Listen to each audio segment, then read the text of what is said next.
Chapter 64, Chapter 20. Young man, you should reflect on your actions. Sir, I have a question. Just as Morin was about to leave completely with Fox, Air despite his fear asked out of curiosity. Are you, really a killer? Why would a killer spare him, kill the assassin sent after him, and only ask him to lower the price of his drugs in the end? Was someone like that really a killer? Morin had clearly decided to let him live, so Air found the courage to ask. Right now, Morin said, I am a killer. He stopped. The pale moonlight spilled in from outside, falling on him and making him look almost unreal. But I walk in darkness, Morin continued calmly. And my heart is toward the light. I want to restore a bright order to this world. A world shrouded in darkness, where order is on the verge of collapse. In the near future, he said. You may call me a Templar. With that, Morin left with Fox, his pace slightly faster than usual. For no particular reason. It was so embarrassing. Morin had the sudden urge to turn around and silence Air. He wasn't trying to act cool like a pretentious teenager just now. He was simply practicing a speech that a Templar might have to give in the future. The result was obvious. He suffered from severe second-hand embarrassment. I still need to slowly get used to this, Morin thought. Right now there's only one audience member. Later on, there will be a Templar, bringing order. Air murmured to himself. After a long moment, he made a decision. Inside the abandoned factory being used as a training base, wails and groans echoed continuously. Ah! Are you serious? How can you be this ruthless? Are you even my father? Wesley was covered in bruises from Carlos's beating. Some parts of his body had been cut by sharp objects and were bleeding. Earlier, when Carlos said they could begin training, Wesley had been full of anticipation. What kind of training would it be? Would he finally get to use a gun? Even though guns weren't illegal in the United States, Wesley didn't have the money to buy one or to go to a shooting range. Then he asked Carlos. Carlos answered with a single phrase while wrapping bandages around his fists. Beat you up. Then he punched him. Wesley was immediately dazed. After that came knives, brass knuckles, and every weapon Carlos had previously taken out except guns and anything that could cause permanent damage. No wonder Wesley was in such a miserable state, questioning whether Carlos was really his father. Carlos ignored him and kept hitting. Wesley couldn't take it anymore. Carlos hadn't tied him up during the beating. At first, Wesley thought it was his own fault. Combined with Carlos's identity, he didn't dare fight back and just endured it. But now, he had reached his limit. In a surge of anger, he activated his assassin bloodline and threw a punch straight at Carlos's face. Carlos was caught completely off guard. The punch landed solidly. Feeling the sharp pain, Carlos froze for 2 seconds before reacting and looking at Wesley. How dare you sneak attack me without saying anything? How dare you hit your own father? Young man, you should reflect on your actions. No. I'm teaching you a lesson right now. Carlos stopped holding back. His next punch sent Wesley flying to the ground. Wesley didn't get up for a long time. Ah! Wesley lunged forward, tackling Carlos to the ground, fists raining down as he vented years of pent-up resentment. Carlos fought back just as fiercely. A father hitting his son was only natural. But a son hitting his father? Unacceptable. So the two of them fought. After a while, when Morin returned, carrying Fox, he saw the scene. Wesley lay on the ground like a dead fish, his face covered in blood, barely breathing. Carlos stood nearby with a swollen, bruised face, hands on his hips, panting. Shit! I almost didn't win. Morin! What is going on here? I recruited allies, not mortal enemies. Ahem. Morin cleared his throat and walked over with Fox. What happened? As you can see, Carlos said. He dared to fight back. I mean, Morin said slowly, rubbing his temples. How did it even come to this? Is this your way of bonding with your son? No, Carlos replied seriously. I was starting his training. First, I beat him up. Then I give him a cell repair fluid bath to build tolerance and purge toxins from his body. Right, he added. Do you have any cell repair fluid? Morin fell silent. Can I say that I only know such a thing exists, he said carefully. But the formula was lost a long time ago. Carlos. I thought you had some. Carlos looked completely stunned. He winced as he touched his face. Isn't this a training base? Without that, how do you plan to train him? I thought you had it, so I didn't ask, Morin said innocently. Fuck. Carlos cursed. I have some in my luggage, but it's only enough for 2 uses. He paused and looked at Fox. Who are you holding? Fox? Did you catch her?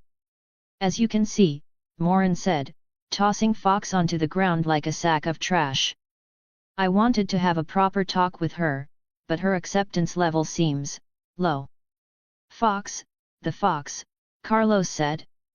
She has purer faith than I do. Carlos's mouth twitched. He winced again, then walked over to a bag and pulled out a large packet of white powder. I don't think she'll join the Templars. I'm not forcing her, Morin replied calmly. All I need is her help to bring down the fraternity of assassins. After that, she can choose whatever she wants. Then why should we? Carlos asked indignantly. If you really plan to survive in this world with your son like this, Morin said with a frank smile. I have no objections. I never force anyone. But Carlos, he continued. Are you really going to do that? No. Carlos's face darkened. He realized he had no way to refute Morin at all.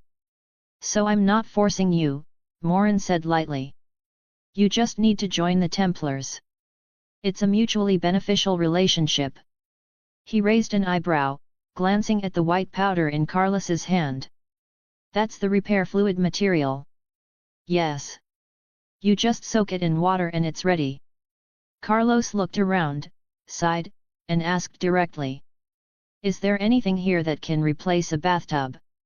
Chapter 65, Chapter 21 Fox and Her Fear of Needles. Wesley opened his eyes with great effort. His limbs were tightly restrained. His head couldn't move at all. As his muddled thoughts cleared, memory rushed back in. He had been beaten until he lost consciousness. You're awake. Morin appeared in his field of vision. Where am I? Wesley tried to move his eyes, struggling to see what was holding him down. What happened? You're inside a cell repair fluid, Morin said.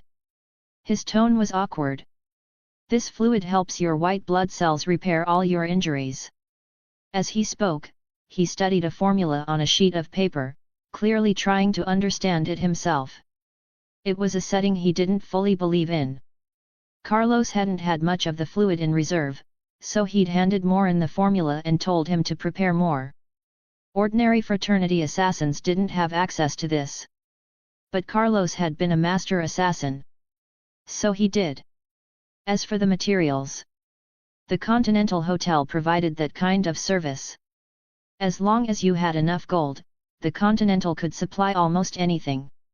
Oh, right, Morin added. It can also partially remove toxins from your body. Toxins? Wesley looked confused. Why don't I know about that? All medicine has side effects, Morin said. You've been taking tranquilizers for years to suppress your assassin bloodline. Did you really think there wouldn't be consequences? He frowned at the paper. Then gave up. He crumpled it into a ball, brought his palms together, and it vanished. Of course, Morin added, this stuff works best when you already have injuries. What? Wesley recalled what Carlos had done earlier. Why didn't he tell me? You'll have to ask him, Morin shrugged, then called out, "Carlos, Wesley's awake. Come pull him out." "Coming."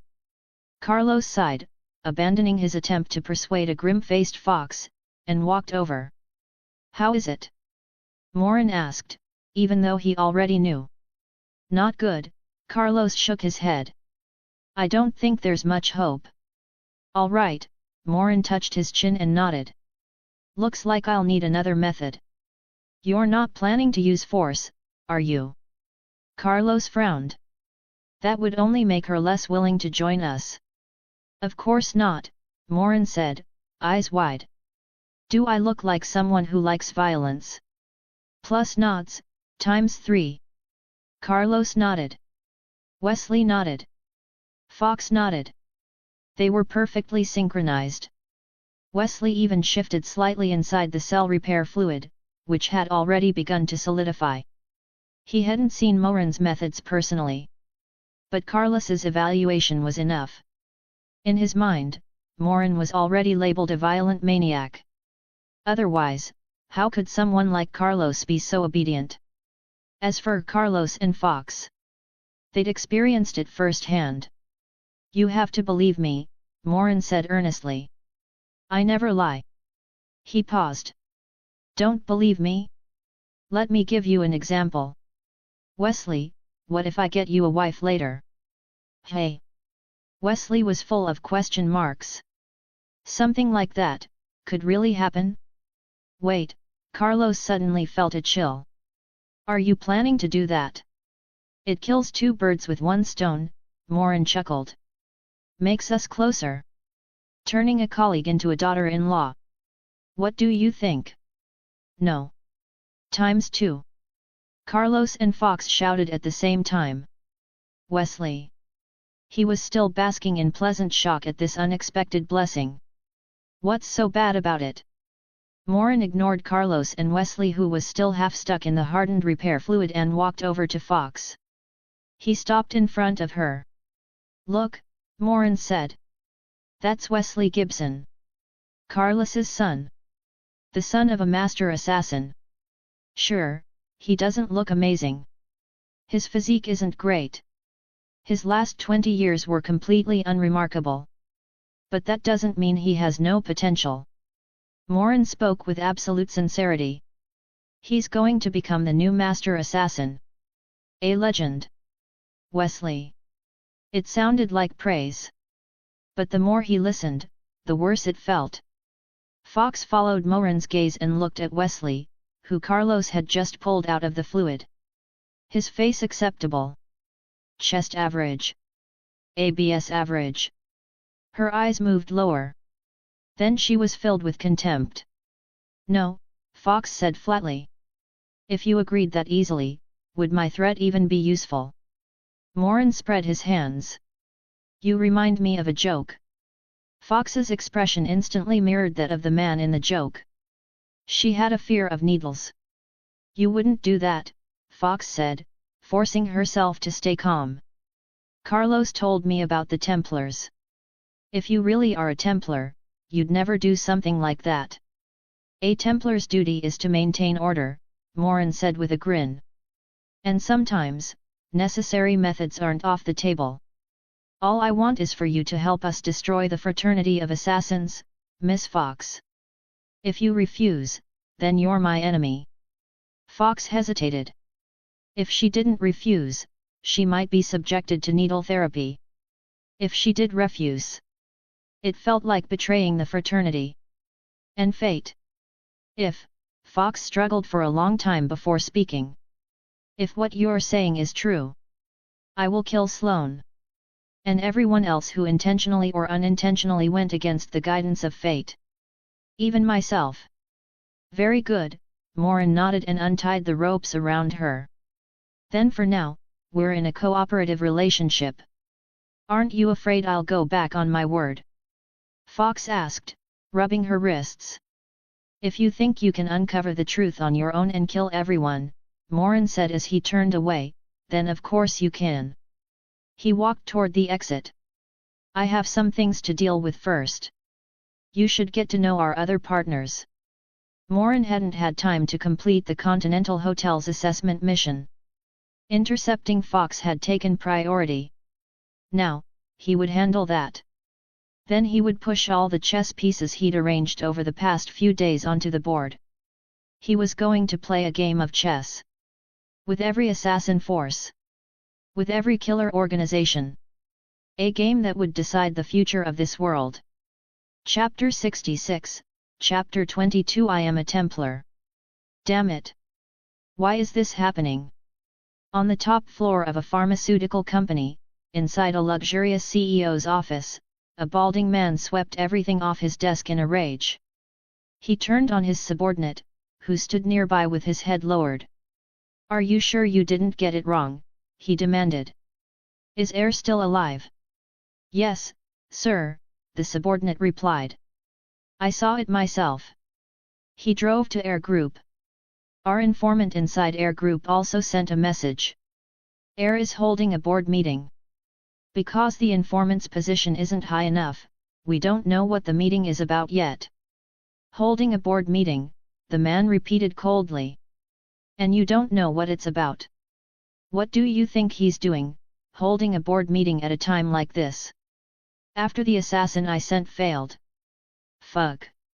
Those damn fraternity of assassins. They take the money and don't do the job. I'm calling him. He finally found an outlet for his anger and pulled out his phone, dialing a number.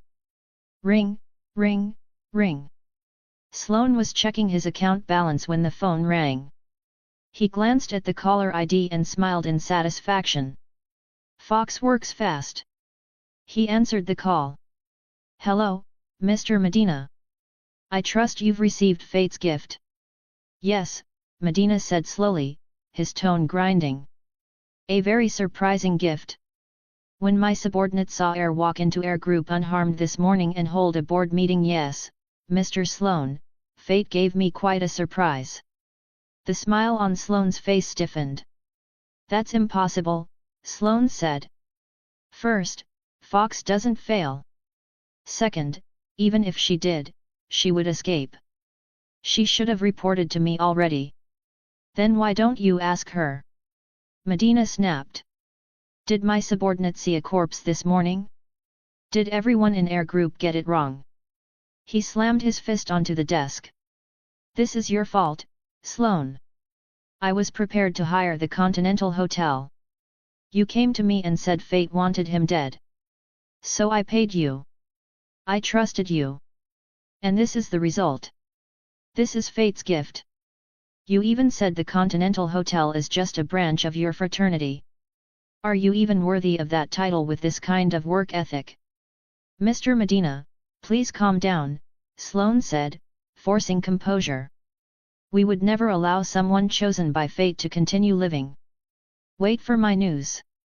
I'll investigate immediately and take corrective action. Corrective action?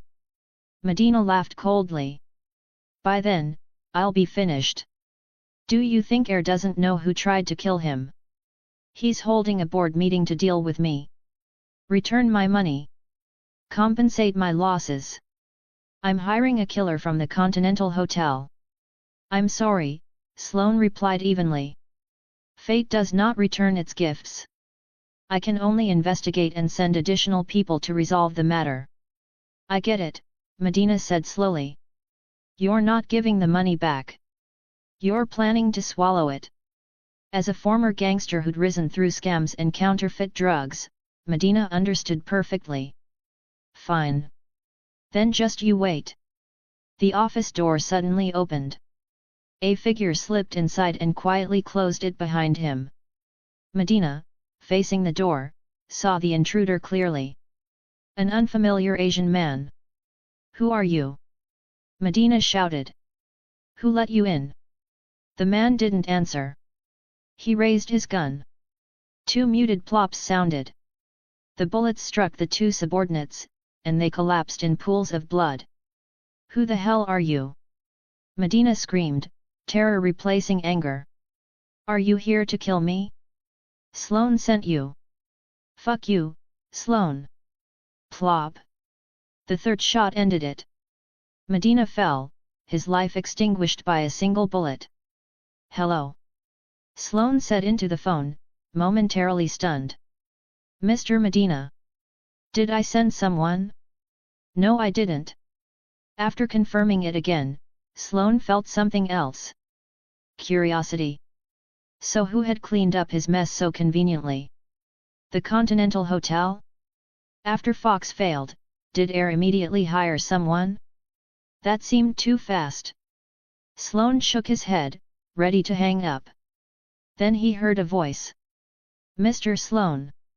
Mr. Sloane of the Fraternity of Assassins." Sloane's eyes widened. The other party knew his identity. "Who are you?" he asked after a pause. "Are you a killer?" He had no choice but to respond. The person on the line knew his name. Knew his identity. This was dangerous. The Fraternity of Assassins had few members, far fewer than the Continental Hotel, but almost no one dared provoke them. In status alone, they stood at the same level. Because all their assassins were superpowered. Because they only killed those whose names appeared on the loom of fate. They didn't take money. Fear of strength. Respect for principles. That was their shield. But if word spread that Sloane accepted paid contracts, the fraternity would instantly become everyone's enemy. A group of superpowered killers without limits. Terrifying. That was why Sloane forged the list to skim money. And why he erased the source afterward. Even if Medina had lived, his name would have appeared on the loom eventually. "I'm a novice killer," the voice said calmly. "This mission is an assessment task from the Continental Hotel. But I also have another identity. I think you'll find it interesting, Mr. Sloane. I am a Templar." Chapter 67, Chapter 23. Then I'll be the one to end it. For thousands of years, I thought this title had already been forgotten by assassins. Without our restraint, your power ran unchecked. You destroyed order and replaced it with a set of dark laws. But when darkness blankets the land, the Templars will guard the final spark of light. We will protect the last remnants of order and eventually let the light cover the world again. We failed once. But this time, we will not. Tell them, Sloane. Tell all of them. Whether they are killers who abandoned the creed entirely, or assassins still clinging to so-called fate. The Templars have returned. Morin didn't wait for Sloane's reaction. He hung up. Phew. Morin let out a breath, feeling his face warm slightly. Not bad. Not bad at all. I actually made it through a full Chayunibiu speech. He nodded to himself. Next time, I'll do even better. Morin was already deliberately pushing his tolerance for embarrassment, preparing for what was coming next. All right. That's done. He glanced around, confirming no one else was alive. Then, in a flash, he opened the office door and left the way he came. Morin didn't have credentials for the company. But with his physical abilities and his beginner stealth skills, moving through this poorly guarded pharmaceutical company was effortless. In and out. Like a ghost. How could a proper Templar and enemy of assassins not know stealth? That would be unreasonable. If you mastered it properly, everything made sense. Come to think of it. Morin muttered. The Continental Hotel. The High Table. They actually split off from the Fraternity of Assassins. This just got a lot more interesting.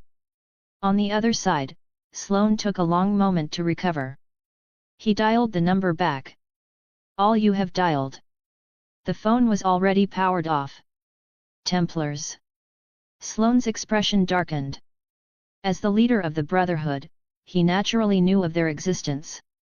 But according to every record, the Templars had been completely defeated, eradicated by the Fraternity of Assassins many years ago. Could it be that they were never truly wiped out? That they survived in the shadows, slowly rebuilding, waiting until now when they finally believed they had a chance? The more Sloane thought about it, the heavier his chest felt. His hand moved instinctively to his phone, scrolling to the number of the high table's leader. Then he stopped. Not yet. There's no concrete proof. Going to him like this would be humiliating. I need to investigate first. Once I'm sure, then I'll contact him. Sloane knew his formal status was roughly equal to that of the high table's elder. But in reality, his power was far weaker. After the fraternity of assassins defeated the Templars and seized their assets, division was inevitable. Some assassins remained loyal to the creed. Others quietly accepted bounties and chased profit. That was normal. Many people claimed to have faith. Very few could keep it when faced with comfort and wealth. Most only talked. So the assassins split. They knew each other too well to risk another war. A second internal conflict would only benefit outsiders. Thus, the fraternity peacefully divided. One half became the high table above everything. Over the years, the creed-bound fraternity weakened. The high table, abandoning faith entirely and becoming a pure killer organization, flourished. It rose to dominate the underground world. So dominant that even when continental hotels openly appeared in major cities, the police dared not interfere. Killers became a term of terror. Murder in the street went unanswered. And the true assassins could only watch their influence fade. Sloane forged commands from the loom for two reasons: money and status. He knew that if this continued, even if his name remained respected, his authority would shrink until it was swallowed by others. For now. Sloane shook his head. One step at a time. He scrolled through his contacts and stopped on Fox's name. I'll start by figuring out what's really going on. Ring ring. Fox stared at her phone. A trace of hesitation flickered in her eyes.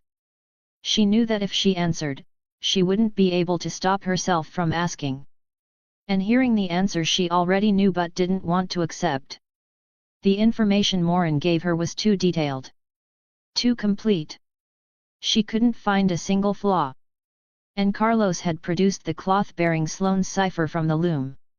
With that evidence, denial was impossible. Sloane. Fox answered. As an assassin master, her status was only slightly below his. Calling him by name was acceptable. Fox, Sloane said.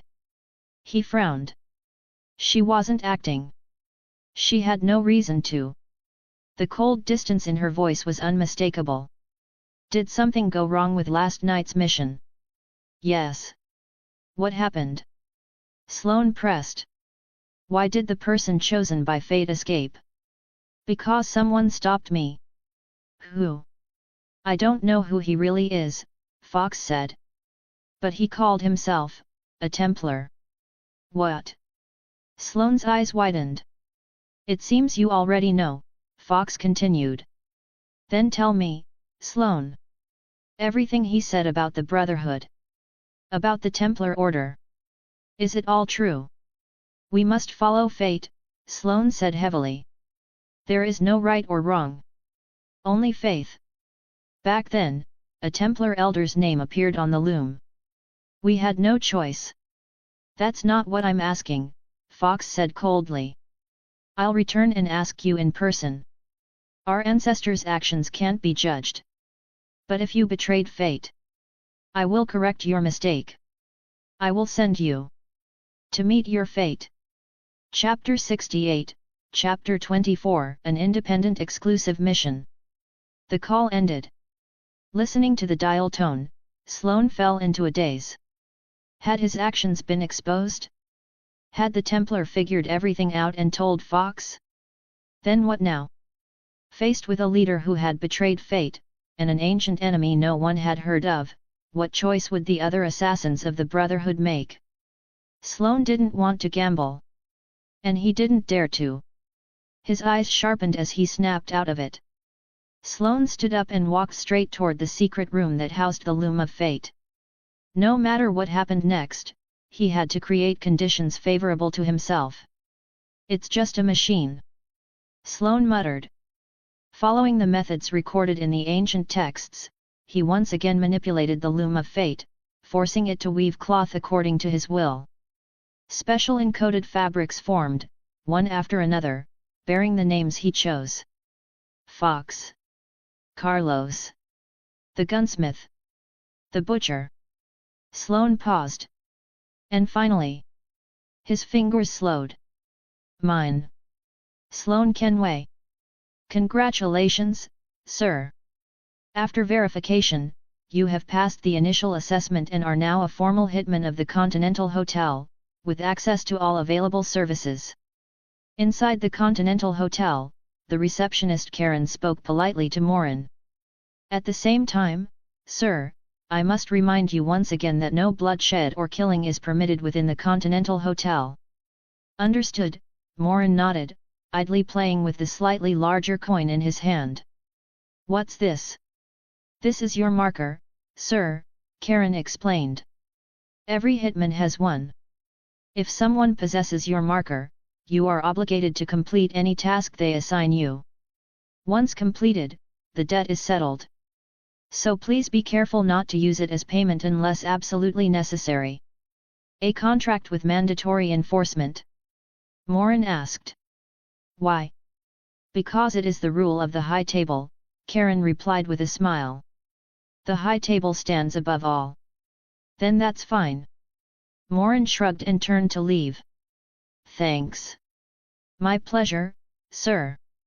Also, I've delivered the message you asked me to pass on to Mr. John Wick. Oh. Morin paused. What did he say? Mr. Wick's exact words were, my memory is always excellent. You're wrong, Morin said casually. He definitely said that with a poker face. Not smiling. Karen. Feeling refreshed, Morin left the Continental Hotel. Being contrarian once in a while was surprisingly satisfying. Karen picked up the phone and called Winston. Sir, Mr. Morin has completed his assessment. He is now a formal hitman. Interesting. Winston studied the information on his phone. Very interesting. As the hotel manager, he naturally had access to all records and missions under Morin's name. This man is far too interesting. Sir. Karen didn't quite understand. An independent mission, Winston said, taking a sip of his drink. How long has it been since one of those appeared? Wick wasn't exaggerating, he continued. This man's abilities are real. An independent exclusive mission. Karen repeated. They do exist, but the cost is high. Open-ended missions can usually achieve the same result, so very few people post them. Sir, are you saying? Yes. Winston's eyes narrowed slightly as he read the record. Just now, Morin received one. The CEO and chairman of a multinational pharmaceutical group located him through surveillance footage and issued him an independent exclusive mission. When Morin confronted Fox, he hadn't bothered with a disguise. A hidden camera caught his face. Interesting, Morin muttered as he checked the mission on his phone. He paid that much just to meet me. Originally, Morin had thought this Eric was already irrelevant. A side character, long past his moment. But now. It seems you really enjoy adding drama to your own story, Mr. Eric, Morin murmured. He dialed Wick's number. What? Wick's slightly irritated voice answered after a few seconds. Morin immediately picked up on Wick's hurried breathing, along with someone else's faint panting. He had called at a bad time. Looks like I interrupted something important, Morin said calmly. I'll call back in 10 minutes. 10 minutes should be enough for you, right? No. Get lost. Wick roared. You're the one who's enough. The line went dead. Who was that? Helen asked, her tone tinged with dissatisfaction. You answered the phone at a time like this. An asshole, Wick said darkly. An asshole who might actually let me leave that world for good. Ah, easy there. Morin had no intention of waiting. He sent Wick a message with the training base location and a brief outline of what they were about to do. Then he boarded a plane. 400 kilometers. By car, it would take too long. By air, just over an hour. In the CEO's office of the Eric Group, Eric lay half reclined in his chair, eyes closed. Thinking. He knew exactly who wanted him dead. And who had sent the hitman. So he convened a board meeting and made a decision. He would lower the price of his company's drugs, honoring his promise to Morin. At the same time, he would completely crush Moderna. The Eric Group controlled nearly all major distribution channels and stood at the top of the multinational pharmaceutical industry. But their inflated prices had given companies like Moderna breathing room, selling inferior products cheaply. Now that Moderna had crossed the line and hired a hitman, Eric saw no reason to show mercy. He also knew this decision would offend many powerful people. That was why he reviewed the hidden camera footage from his villa, captured Morin's face, purchased his identity from the High Table's Hawkeye organization, and issued an independent exclusive mission. That female assassin had wiped out over a dozen guards on her own. Yet she was helpless before Morin. If someone like that protected him, his safety would improve dramatically. Independent missions were expensive. But they had one advantage over open-ended contracts. Their objectives didn't have to be killing. Meeting someone. Requesting protection. Those counted too. Chapter 69, Chapter 25. It's just a basic move. The ringing phone pulled Eric out of his thoughts. He glanced at the screen. An unfamiliar number. Hello. Eric answered. You were looking for me. The voice on the other end made Eric's body jolt. That feeling of his life being completely held in someone else's hands was something he had never experienced before. So he remembered this voice very clearly. Mr. Morin, Eric said quickly, his tone respectful. I'm looking for you regarding some private matters. Private matters? Yes. If you're willing, we can meet in person to discuss it. That might be better. Eric continued, if you're busy or don't trust me, you can choose the location and time. I'll come alone. All right, Morin said with a soft laugh. The location is your office. The time is now. Now, open the door. Eric fell silent. 3 gentle knocks sounded on his office door. Only then did Eric react. He jumped up and carefully walked over to open it. Mr. Morin. Morin. When the door opened, Eric froze. Morin was standing right there. Eric subconsciously looked behind him and to the side, but there were no guards. None of his people were following behind. So how did Morin get in? Were his men already dead? Or had they simply let someone in without even reporting it? Eric wasn't unhappy with Morin. He was just thinking. If Morin could walk all the way up to him without anyone noticing, then could other assassins do the same? At that thought, Eric had the sudden urge to replace every single one of his security guards. Don't worry, Morin said with a smile, as if reading his thoughts. While I did come in this easily, it would be very difficult for others to do the same. Are we going to talk by the door? Please come in, Mr. Morin, Eric said quickly, snapping back to his senses. Sorry, I was just surprised. No need, Morin replied calmly. It's just a basic move. After they sat down, Morin got straight to the point. You paid such a high price to find me. Why? It's like this, Mr. Morin, Eric said, setting aside thoughts of security and focusing. I've already held a board meeting and announced that we'll be changing our drug prices. Once the FDA approves it, the changes will be fully implemented. Good, Morin nodded. But I've realized something troubling, Eric said. After Moderna sent someone to assassinate me, I understood that the security guards I hired are useless against professional hitmen. I see, Morin said calmly. You want me to protect you? Yes. Eric nodded eagerly. Mr. Morin, you're very perceptive. Previously, I sold legitimate branded drugs, but because of the high prices, I gave other companies room to survive. If I lower the prices now, when people are driven into a corner, Morin said, nodding, they'll use any means necessary. I understand. You're worried that those companies will band together, put a bounty on your head, and hire assassins to kill you. Yes. Eric nodded again. As compensation, I'm willing to. Wait, Morin interrupted. What? Eric was startled. Sir, please, whatever it is, I'm willing to. No, no, no, Morin said with a laugh. I'll help you. But we need to phrase it differently. I'm a man of principle. Phrase it differently. Eric was clearly lost. You need to ask for my help in another way, Morin said, lightly tapping the desk. I am a Templar.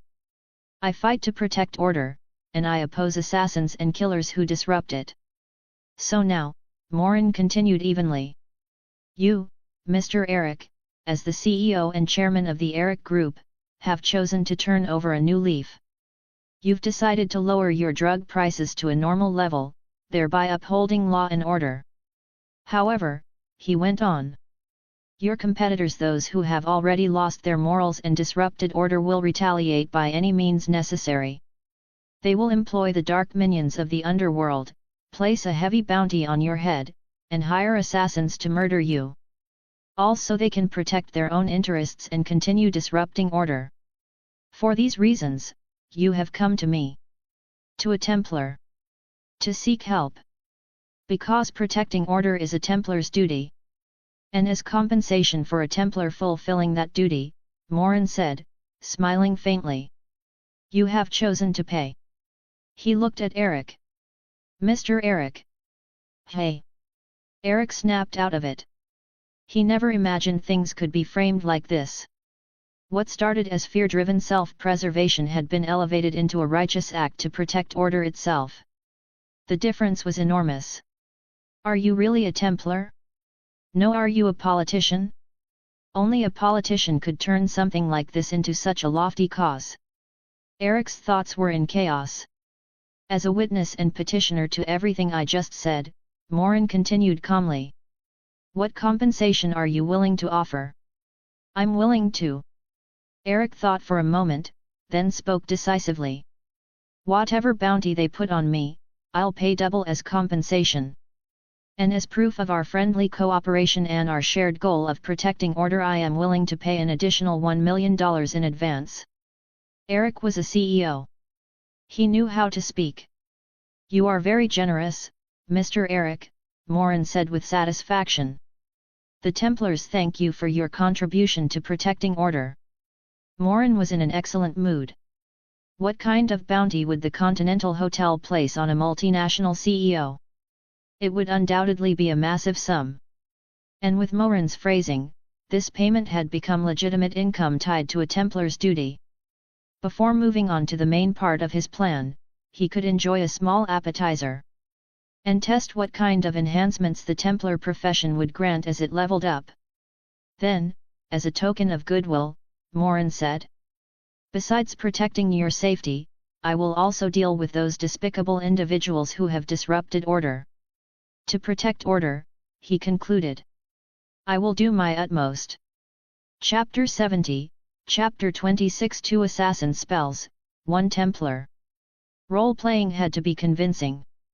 The saying to deceive others, first deceive yourself was absolutely true. Since Morin wanted the system to count this income as professional compensation from his Templar job and convert it into experience points, he first had to convince himself. So he did. At this moment, Morin had fully entered the role of a Templar. Naturally, he believed this compensation should count toward his experience. The result later proved that this method worked. Eric was very cooperative. He directly transferred $1 million into Morin's account. This payment was considered an advance. Even though their agreement wasn't fully completed yet, it still qualified for calculation. Templar Beginner, 90/100. Title bonus. 1 Beginner Templar Bloodline. 2. 3 beginner stealth skills. 4. 5 beginner backstab skills. 6. Morin. So this profession really doesn't give any bonuses to physique or intelligence, Morin thought. He had noticed this the moment he first obtained the Templar profession. Now, even after leveling up, there were still no bonuses to the 3 main stats. That confirmed it completely. His previous professions, whether auto mechanic or IRS agent, had each given a flat 10-point bonus to physique and intelligence from the start. But Templar gave nothing. Still, Morin wasn't worried. The system wouldn't design a profession that got weaker the further you went. So if there were no bonuses to physique, intelligence, or magic, then the other benefits of this profession had to be extremely powerful. Techniques turned into skills, Morin thought. One word difference. That definitely means a huge change. Sir. Eric couldn't see any of this, of course. Is there anything else you need me to do? Of course, Morin said calmly. Multitasking was effortless for him now. First, I can't watch over you all the time, so I need to modify your security measures. Second, even though you've already held a board meeting, it will still take time. Time for the FDA to approve your application. For drug prices to be lowered. For contracts to be revised. For those pharmaceutical companies to be squeezed out, come negotiate with you, and then find a new way to hire an assassin. You're right, Eric said repeatedly, nodding. He fully understood. So before that happens, I'll handle your security upgrades, Morin continued. When I say security, I'm not talking about guards. Trust me. Sometimes machines are more reliable than people. With Eric's wealth, buying equipment, especially equipment meant to keep him alive, was trivial. As Morin had already analyzed, Eric wasn't in immediate danger. He wasn't on the Continental Hotel's list yet. The only possible threat was an assassin from the Fraternity of Assassins. But Sloane was already struggling. He didn't have the resources to spare. So a facial recognition access system, combined with thick bulletproof glass, would be more than enough for now. After explaining the security plan, Morin said goodbye. He declined Eric's offer to have someone escort him out. He also specifically instructed Eric not to tell any staff about his presence. Morin wanted to test the effect of his newly acquired beginner stealth skills. And then, a security guard walked straight past him. Without even noticing him, Morin stared silently. He was very satisfied. At this moment, he had become a vague, shadow-like presence. As long as he stood somewhere dim, the effect was almost indistinguishable from invisibility. Combined with his speed, if he moved at full pace without making noise, detection would be nearly impossible. This wasn't just stealth. This was a real stealth skill. Or more accurately, a spell. After activating beginner stealth skills, Morin felt a type of energy flowing inside his body. An energy he had never used. Never even noticed. It moved, transformed, followed a specific pattern. Then wrapped around him. Only then did Morin realize what had changed. That energy was something entirely new to him. Magic. Spells. The magic stat he had ignored for so long was finally being used. So I basically know 2 spells now, Morin muttered. Seems normal. As a Templar, what's wrong with knowing 2 assassin spells? As for them being stealth and backstab. Know your enemy to win 100 battles. If I want to deal with assassins, I should understand assassins first. Muttering to himself, Morin moved. Stealth technique. Stealth skill. Plus his own speed. He left the Eric group building even faster than when he arrived. In stealth mode, my speed increases somewhat, Morin evaluated calmly. My body feels lighter. I can almost land without making any sound. That energy, is this my mana? He focused inward. Mana flowed steadily, transforming into the shadowy layer around his body. It was being consumed at a constant rate. Morin took out a phone from his storage space. The phone was instantly wrapped in the same energy, turning shadow-like as well. At the same time, he felt the mana drain increase slightly. Changing appearance only, Morin analyzed. Like an invisibility cloak. The larger the surface area being wrapped, the faster the mana consumption. He slipped into a secluded alley and deactivated the skill. I've used about half my mana. It's slowly absorbing energy from the surroundings to recover. The recovery rate is a bit slow. Is that due to environmental energy density? Or my absorption efficiency? I can't test it now. I'll need multiple experiments later. While thinking, Morin looked at a trash can in the alley. Then he activated his other skill. Beginner Backstab Skills. Chapter 71, Chapter 27, The Hollow After the Burst. Morin hadn't chosen a person as the test target because he didn't know exactly what effect the skill would have. The result proved his caution was correct.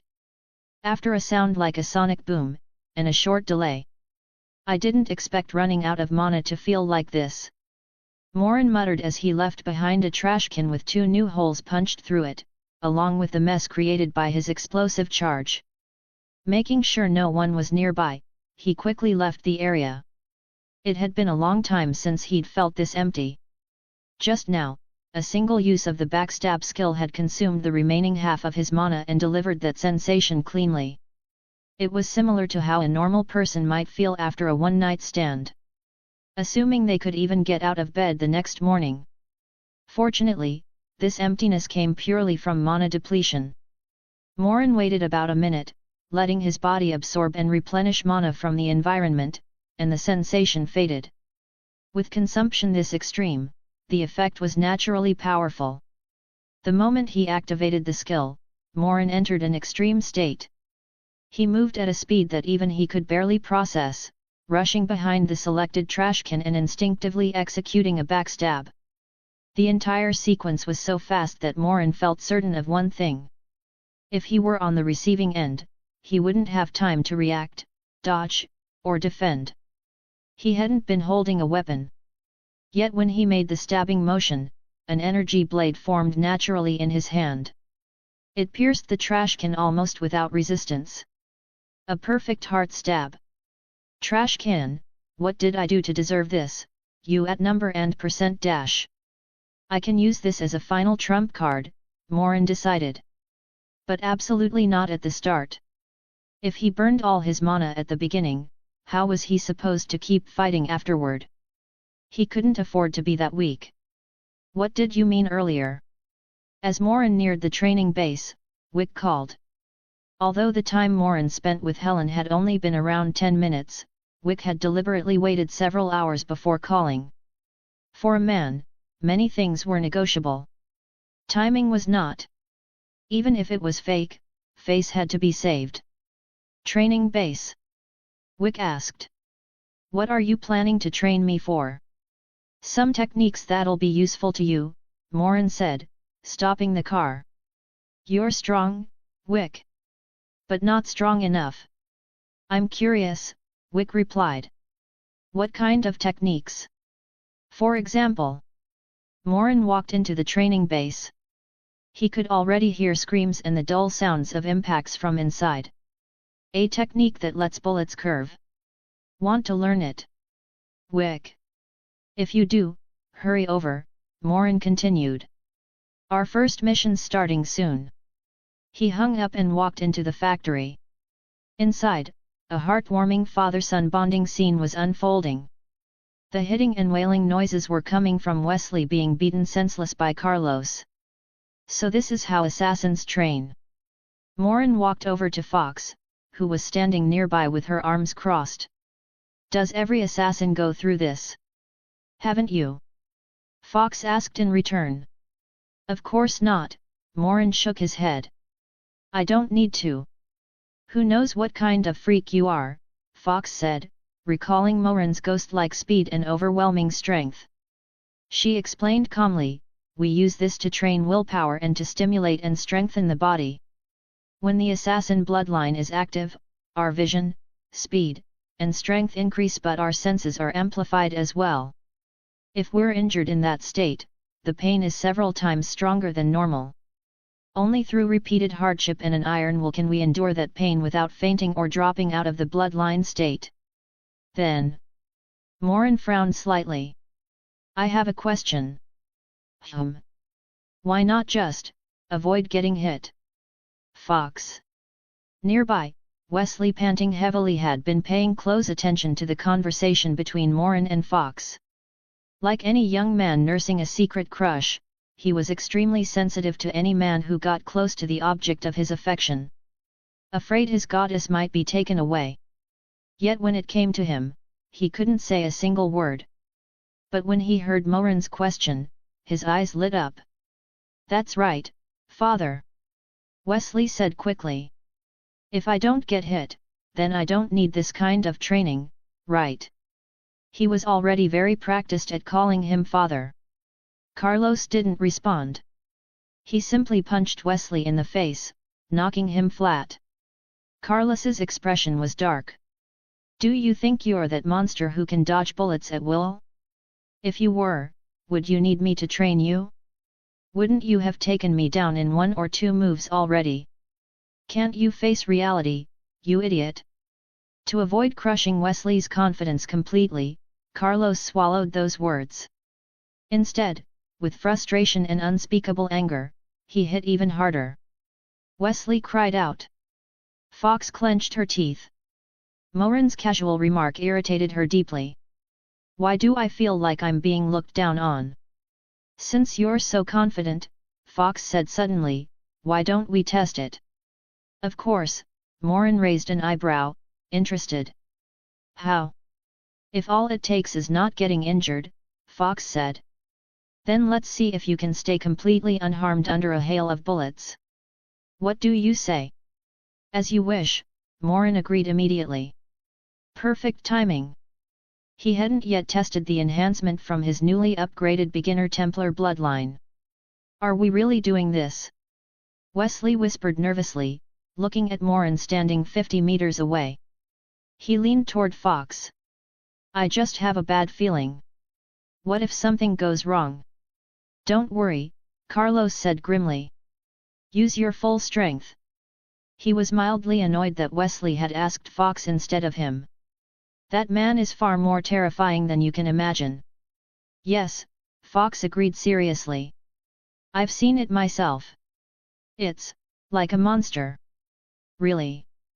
Wesley was still skeptical. Especially since it was Fox saying it. When the woman you like praises another man, skepticism is unavoidable even if you know it's true. You'll see, Fox said, shaking her head. She stopped talking, activated her assassin bloodline, and began taking deep breaths. Chapter 72, Chapter 28. When physics starts crying. From 50 meters away, I think I can empty all 5 magazines. Wesley spoke with the confidence of a young colt unafraid of a tiger. If you can even get through 1 magazine, Carlos replied calmly, I'll consider your training during this period extremely effective. Far beyond expectations. Carlos sighed and said no more. He focused and entered assassin bloodline mode. Talking was meaningless. Broken bones were the best lesson. Only by personally experiencing despair could Wesley truly understand Morin's strength and his own level. That was the reason Carlos agreed to this gamble in the first place. Wesley's progress was fast. But compared to true assassin masters, his current level was still exactly that. Before they had even taught things like curved shooting or long-distance sniping, Carlos had already noticed Wesley starting to get carried away. Which was normal. If a spirited youth never got carried away, could he still be called young? Calmness under pressure. A stable mindset. Order in chaos. Those things came later. That was why sayings like 30 to stand firm existed. Why people said a baby-faced man can't be trusted. Who didn't go through a rebellious phase. Carlos understood Wesley's state. And he knew what worked. Preaching was useless. Or rather, it worked very little. Just like school. Everyone knew studying was useful. Everyone knew it affected the future. Parents said it. Teachers said it. Relatives said it. And yet, people still played when they shouldn't and didn't study when they should. Then came college. Then society. Only after comparing themselves to others did something feel wrong. Why can't I find a job? Why did they hire him and not me? After enough of that, people woke up. Not because someone pushed them but because they finally understood. They studied. Took exams. Changed paths. Principles discovered firsthand always lasted longer than those handed down. Why? Because if you don't pay a price, you don't value it. Who cares about truths that fall from the sky? Only when you experience it yourself. Pay the price. Bear the consequence. Does it stay with you for life? Most people were like that. Reasoning was pointless. Show them reality. Let them figure it out. That was the effective way.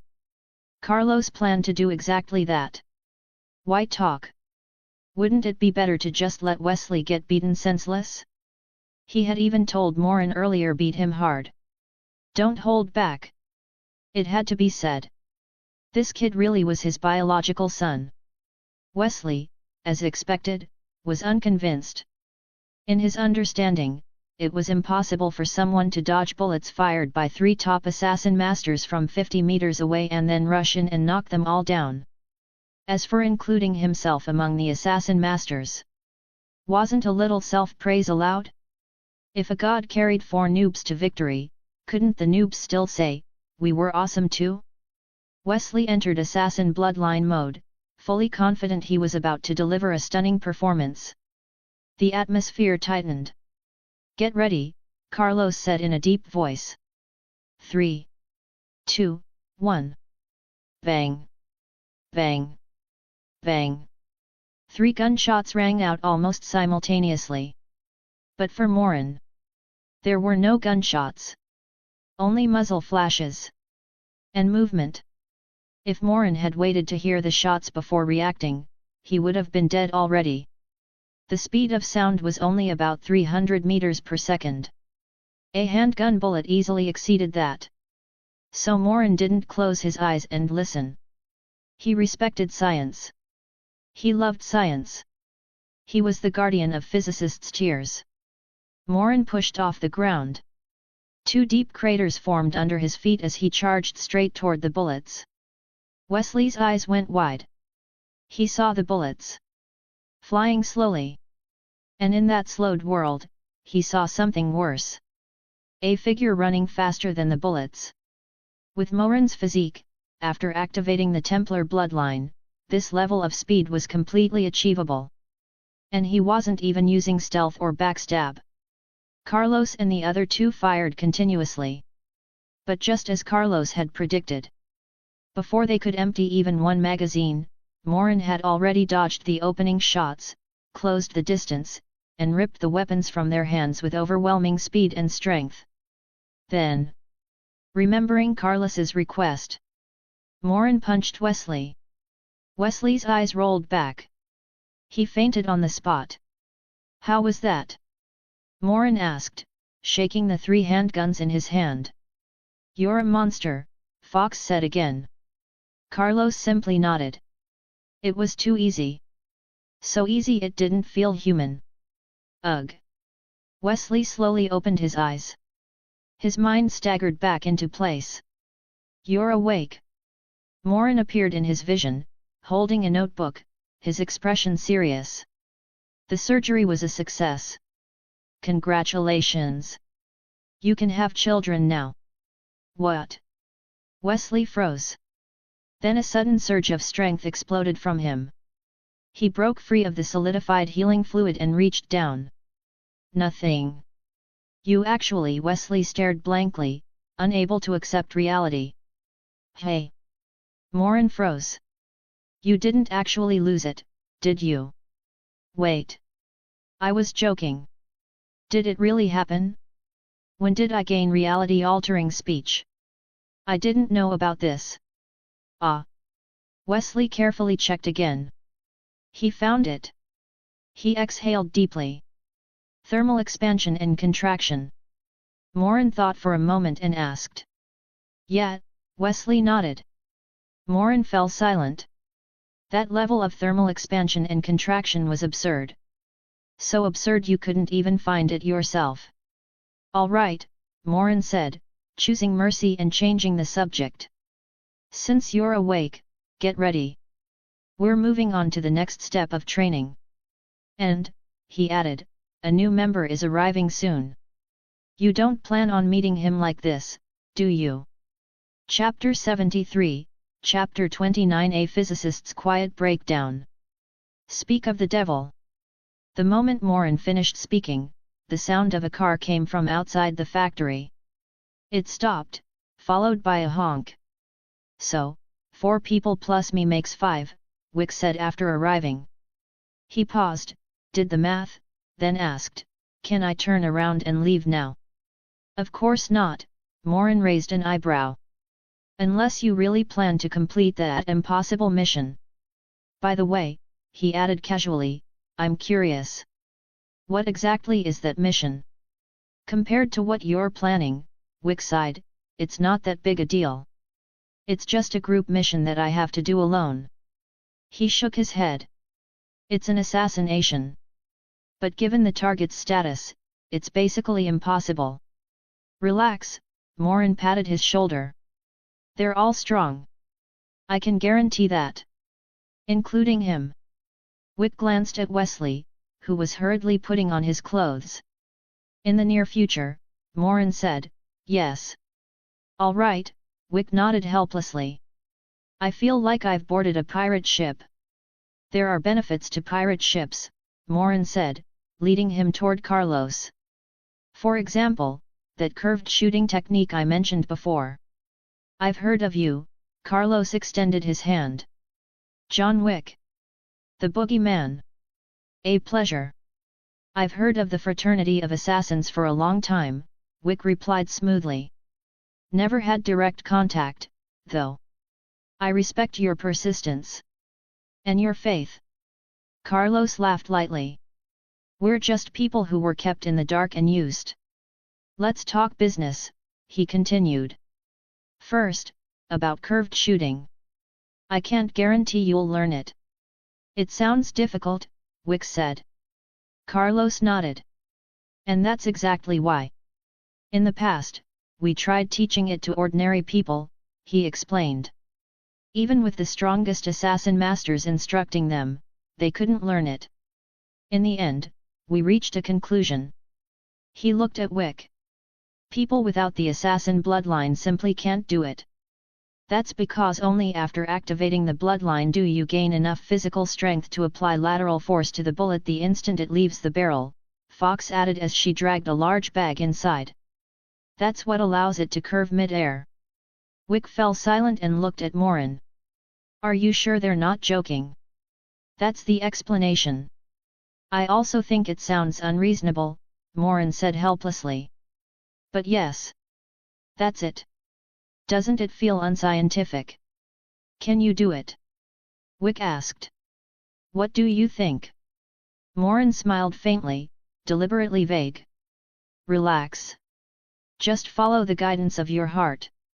A master has to look cool at a time like this. Admitting I can't do it would ruin the atmosphere. I'll just secretly learn from the side. To be honest, Wesley said as he finally finished dressing and walked over to Fox. I thought it was impossible too. Carlos's expression darkened. I'll hit him harder next time.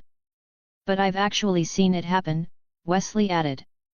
All right, Wick said slowly. If that's true, then what exactly is this assassin bloodline? It's a gift, Fox said. One possessed by very, very few people. Yes, Wesley added eagerly. It's an ancient bloodline.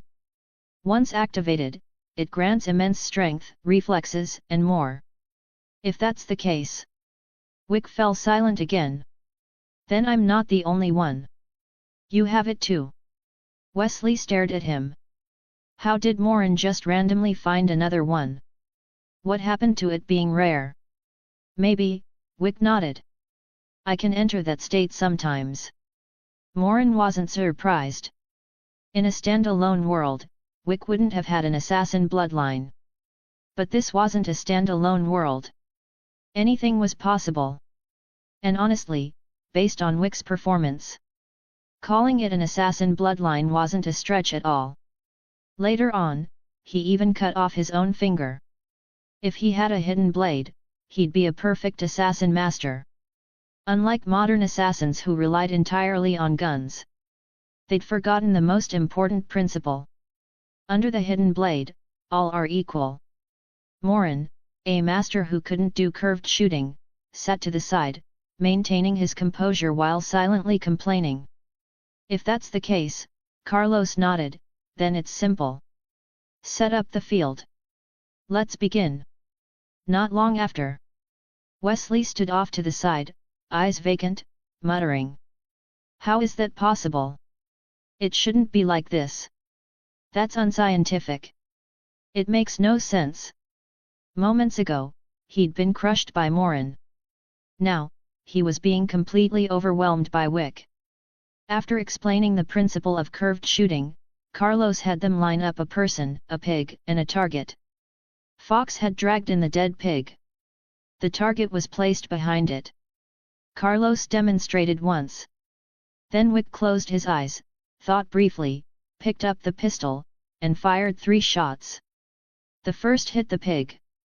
The second missed. The third. The bullet curved in a near-perfect arc, bypassed the pig, and struck the target. Bullseye. Morin's face didn't change. Inside, he was losing his mind. What is this? Is this a joke? This is teaching? And Wick, he's the real cheater, isn't he? He just learned it like that?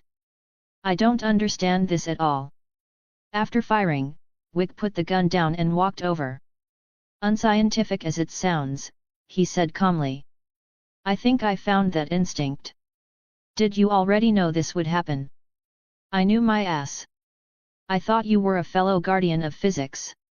I didn't expect you, with those thick eyebrows and big eyes, to be a traitor too. And what the hell is this instinct? Is it a built-in cheat? Is there a programmer who can fix this bug? A physicist would lose their mind. Morin complained violently in his head. On the surface, he smiled. Yes, he nodded calmly. Very good. You're exceptional. I didn't misjudge you. The only comfort he had was Wesley. Wesley was nearly emptying his magazines, turning the pig into minced meat, and still couldn't do it. Of course, this comfort was temporary. That one would become a traitor later too. Morin sighed inwardly. Among this group, he was probably the only one protecting the dignity of physics. Tomorrow, I'll find a quiet place and secretly try it myself. Chapter 74, Chapter 30. I am Morin, a decent, scientific man. Morin didn't stay behind to train with the group. He went off to handle other matters. For him, the most powerful and practical aspects of an assassin master: long-range sniping, curved shooting, and cell regeneration fluid. He already possessed 2 of them. As for long-range sniping, that was Carlos's specialty.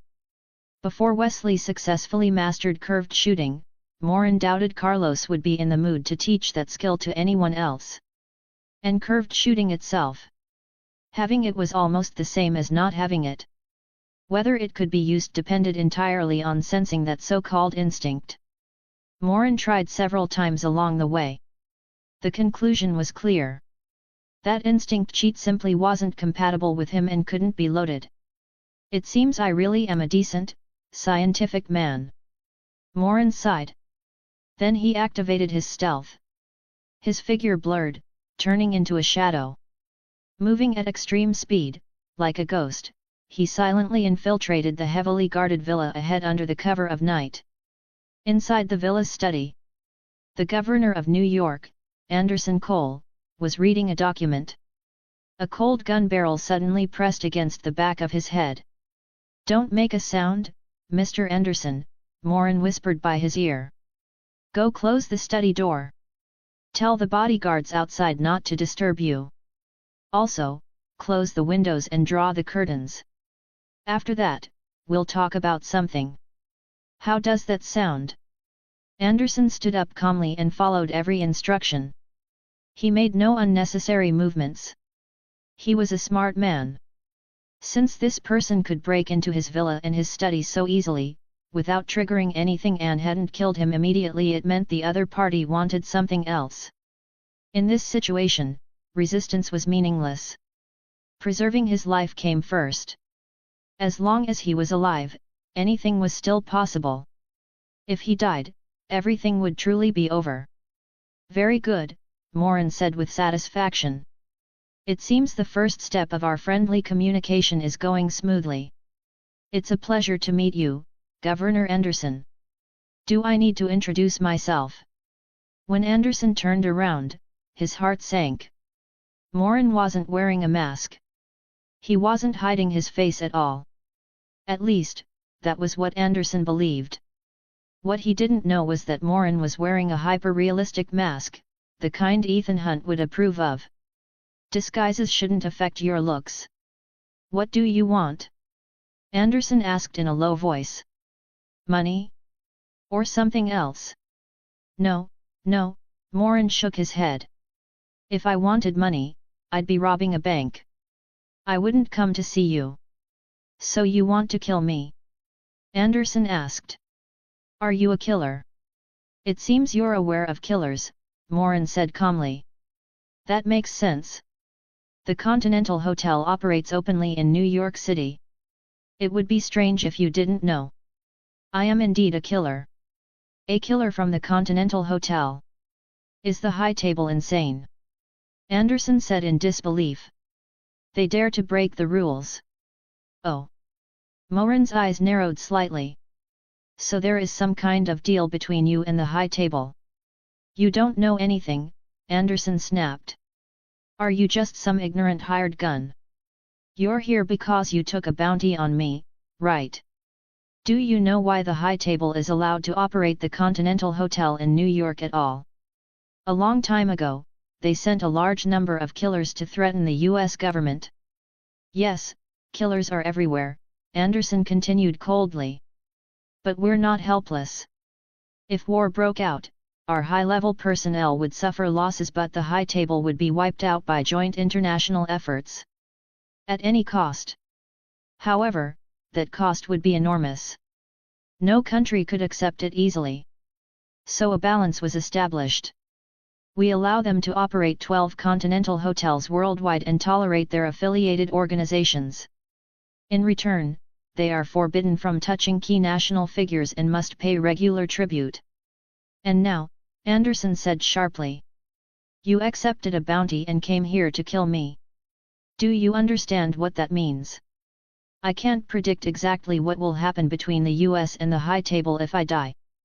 But I can say this for certain. Once you take that commission, your days are numbered. The US will hunt you. The high table will hunt you. Your life will no longer belong to you. At that point, whether you live or die won't be up to you anymore. So now, young man, haven't you realized you're just a pawn? Stand down. Leave immediately. I can pretend this never happened. I will not target you. I promise. All retaliation will be directed at the Continental Hotel. It was a flawless political speech. Clear logic. Strong emotion. Perfect persuasion. Better than Anderson's usual performances. But Morin simply looked at him. Unmoved. Anderson grew anxious. Why don't you understand? What part don't you understand? Or do you not believe me? Say it, and I'll explain. No, Morin said calmly, shaking his head. I'm not doubting you, Mr. Anderson. I believe everything you just said is true. Well, except the part about not retaliating against me later. But that doesn't really matter. So you're determined to kill me? Anderson asked. Mr. Anderson, Morin said lightly. Perhaps you still don't understand what I mean. Or maybe I wasn't clear enough from the start. He sat down casually on the sofa, setting his handgun aside. Any real killer who accepted a bounty on you would abandon the mission after hearing that speech. But when did I ever say I came here to kill you? Morin looked genuinely innocent. Didn't I say from the beginning that I came to talk about something? Anderson. Hey. Anderson froze. Yes, Morin nodded earnestly. You're not a killer. I am. You're a killer, but you didn't come here to kill me. Correct. Is that even understandable? Isn't it? It's not just hard to understand, Anderson said, nearly losing his composure. It's impossible to understand. So you're a killer.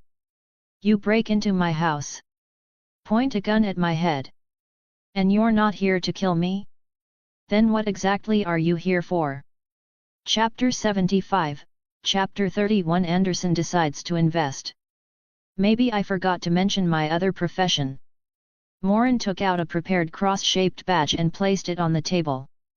Besides being a killer, I'm also a Templar. Anderson fell silent. For a moment, Morin thought Anderson actually knew about the Templars. Then Anderson's expression shifted into sudden understanding. The poor fellow soldiers of Christ and of the Temple of Solomon. No. Morin slapped his forehead. Not that one. Then what is it? Anderson visibly relaxed. The word Templar sounded upright enough. And as long as Morin wasn't here to kill him, the situation wasn't too bad. The Templars are the sworn enemies of assassins, Morin said. He briefly explained the origins of the Templar Order and the Fraternity of Assassins. The war between them. How the fraternity won. And how it later split into what now existed as the High Table and the Fraternity of Assassins. So, Anderson said slowly, digesting everything, you're a Templar who hid his identity, infiltrated the Continental Hotel, and became an assassin. All to take down the High Table and the Fraternity of Assassins. He summarized it cleanly. Then his interest ignited instantly. How many of you are there? With our support, what are your chances of success? Anderson already understood why Morin had come. Wasn't it obvious? He was here to seek cooperation. If the Templars were truly a force capable of standing against the High Table. I, Anderson, am investing in this project. Not only would he personally support it. He would rally other states. He would even coordinate with the Department of Defense and reach out to other countries. As a governor, how could Anderson not understand the threat posed by the High Table? But who didn't value their own life? Or rather, was it realistic to expect everyone to unite and sacrifice themselves in a short time to eliminate the Continental Hotel? Of course not. Fearless individuals existed. But a situation where everyone was fearless? That was rare. Especially in a country built on freedom. In reality, proposals to eliminate the High Table had surfaced before. But there were always dissenters. And the moment such a proposal appeared, its proposer, no matter how tight their security, would inevitably die in an accident. Protecting one person was possible. Protecting everyone at the same time? That was another matter entirely. It wasn't impossible. But it required immense resources and time. Enough time for the High Table's intelligence network to react. To carry out decapitation strikes. Or threaten massive retaliation. Unless Congress could unanimously act in the very first moment. Propose. Pass. Execute. Immediately. And completely ignore the massive civilian casualties that would result from the High Table's desperate counterattack. In the United States, winning the lottery was more likely. That was why the matter had been delayed for so long. But now, if a force truly existed that could rival the High Table, even if it was only slightly weaker, as long as it was willing to stand on the front line, the United States would absolutely provide covert assistance. At least at the beginning. When the Templars proved their strength. when they forced the high table into a stalemate. Or even just made them difficult to deal with. That would be the moment for total war. Of course, Anderson wouldn't say any of this yet. He wasn't certain Morin was telling the truth. Morin raised his right hand, palm open, toward Anderson. 50%. Anderson's eyes lit up. Just as he was about to ask about the Templar's strength, Morin spoke. 5 people. The room fell into an awkward silence. 5 people. Anderson stared. Did I hear that right? 5 people, Morin repeated seriously. Are you joking? Anderson asked. Do I look insane? Morin replied. Anderson didn't answer. His gaze said everything. Not only do I think you're insane, I think you're a dangerous insane person.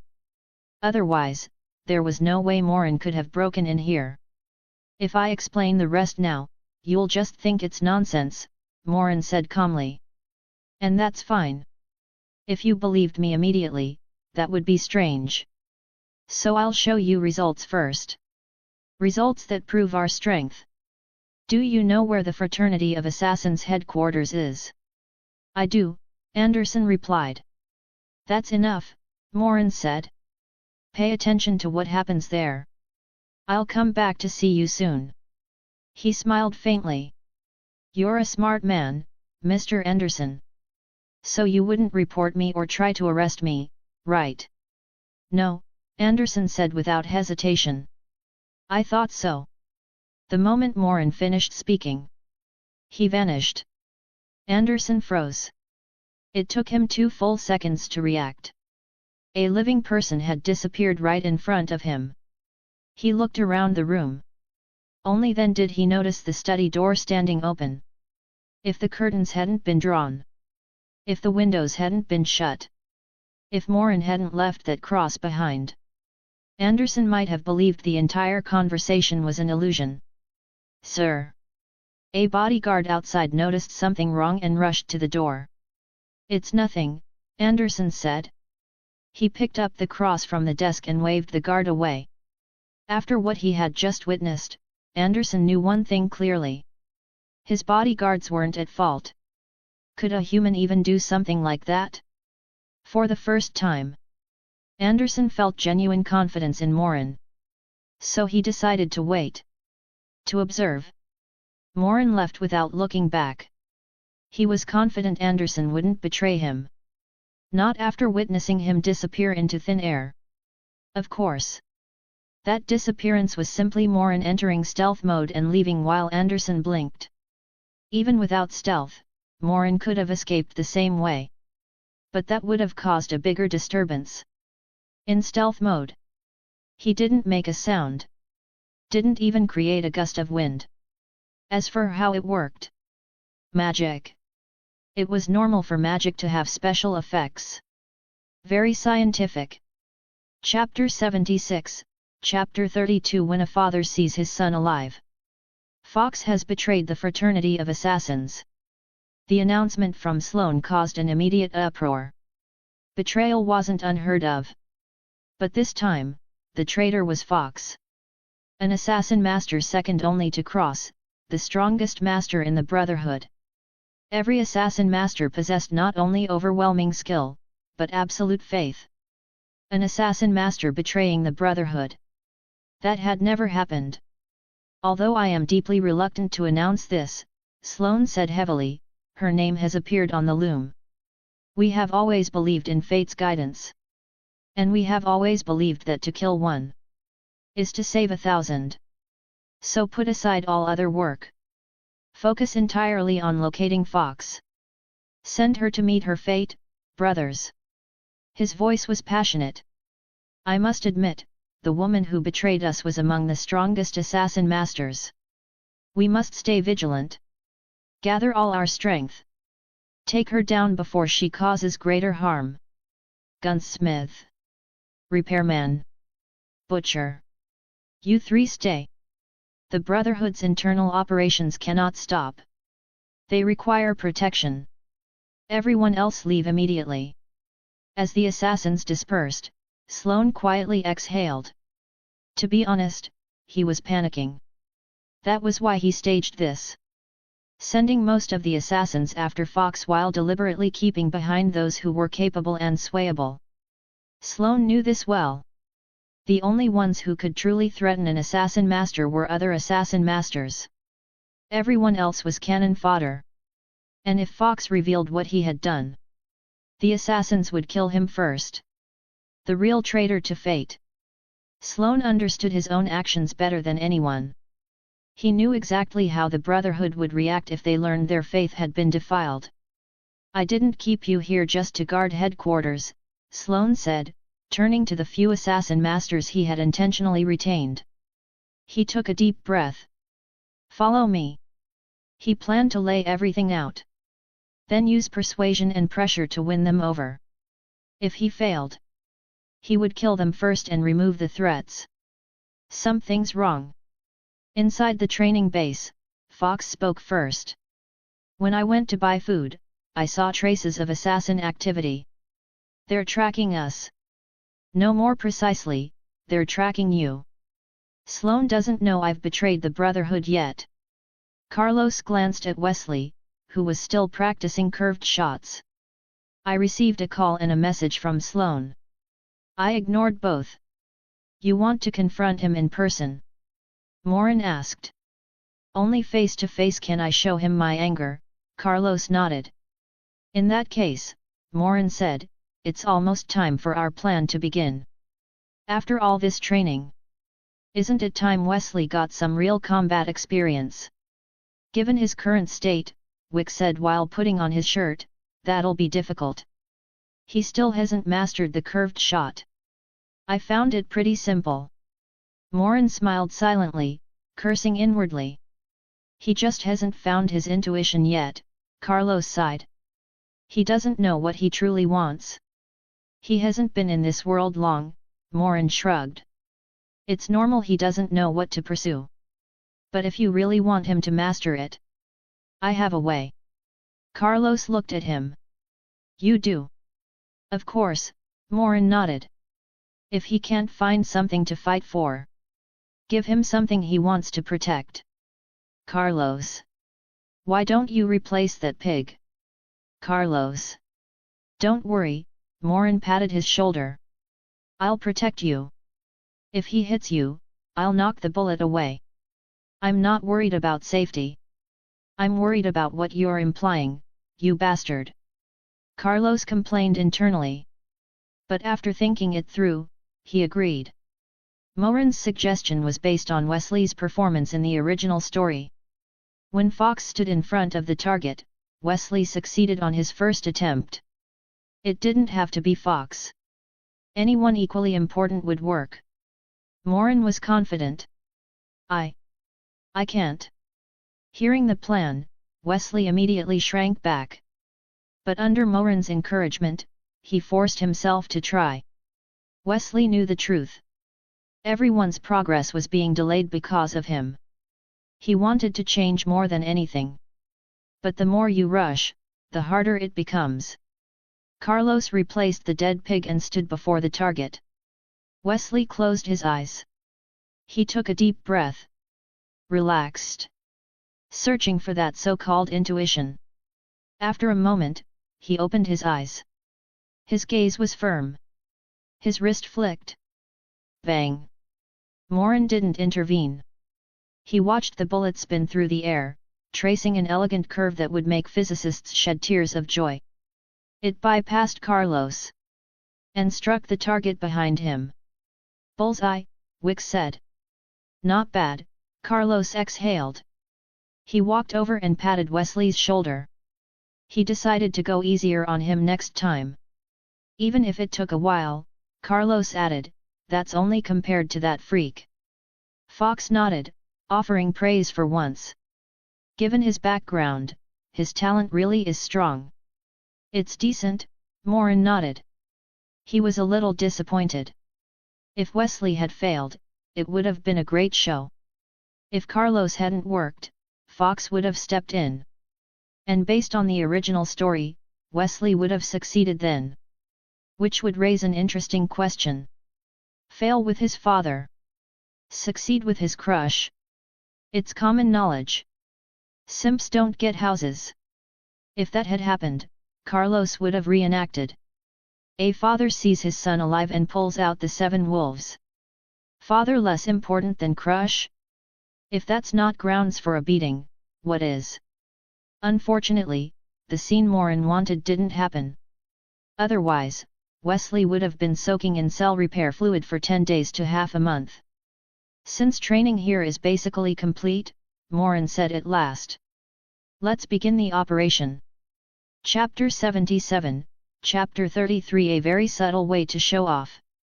The real-world combat training went far more smoothly than anyone expected. After all, the team lineup was simple.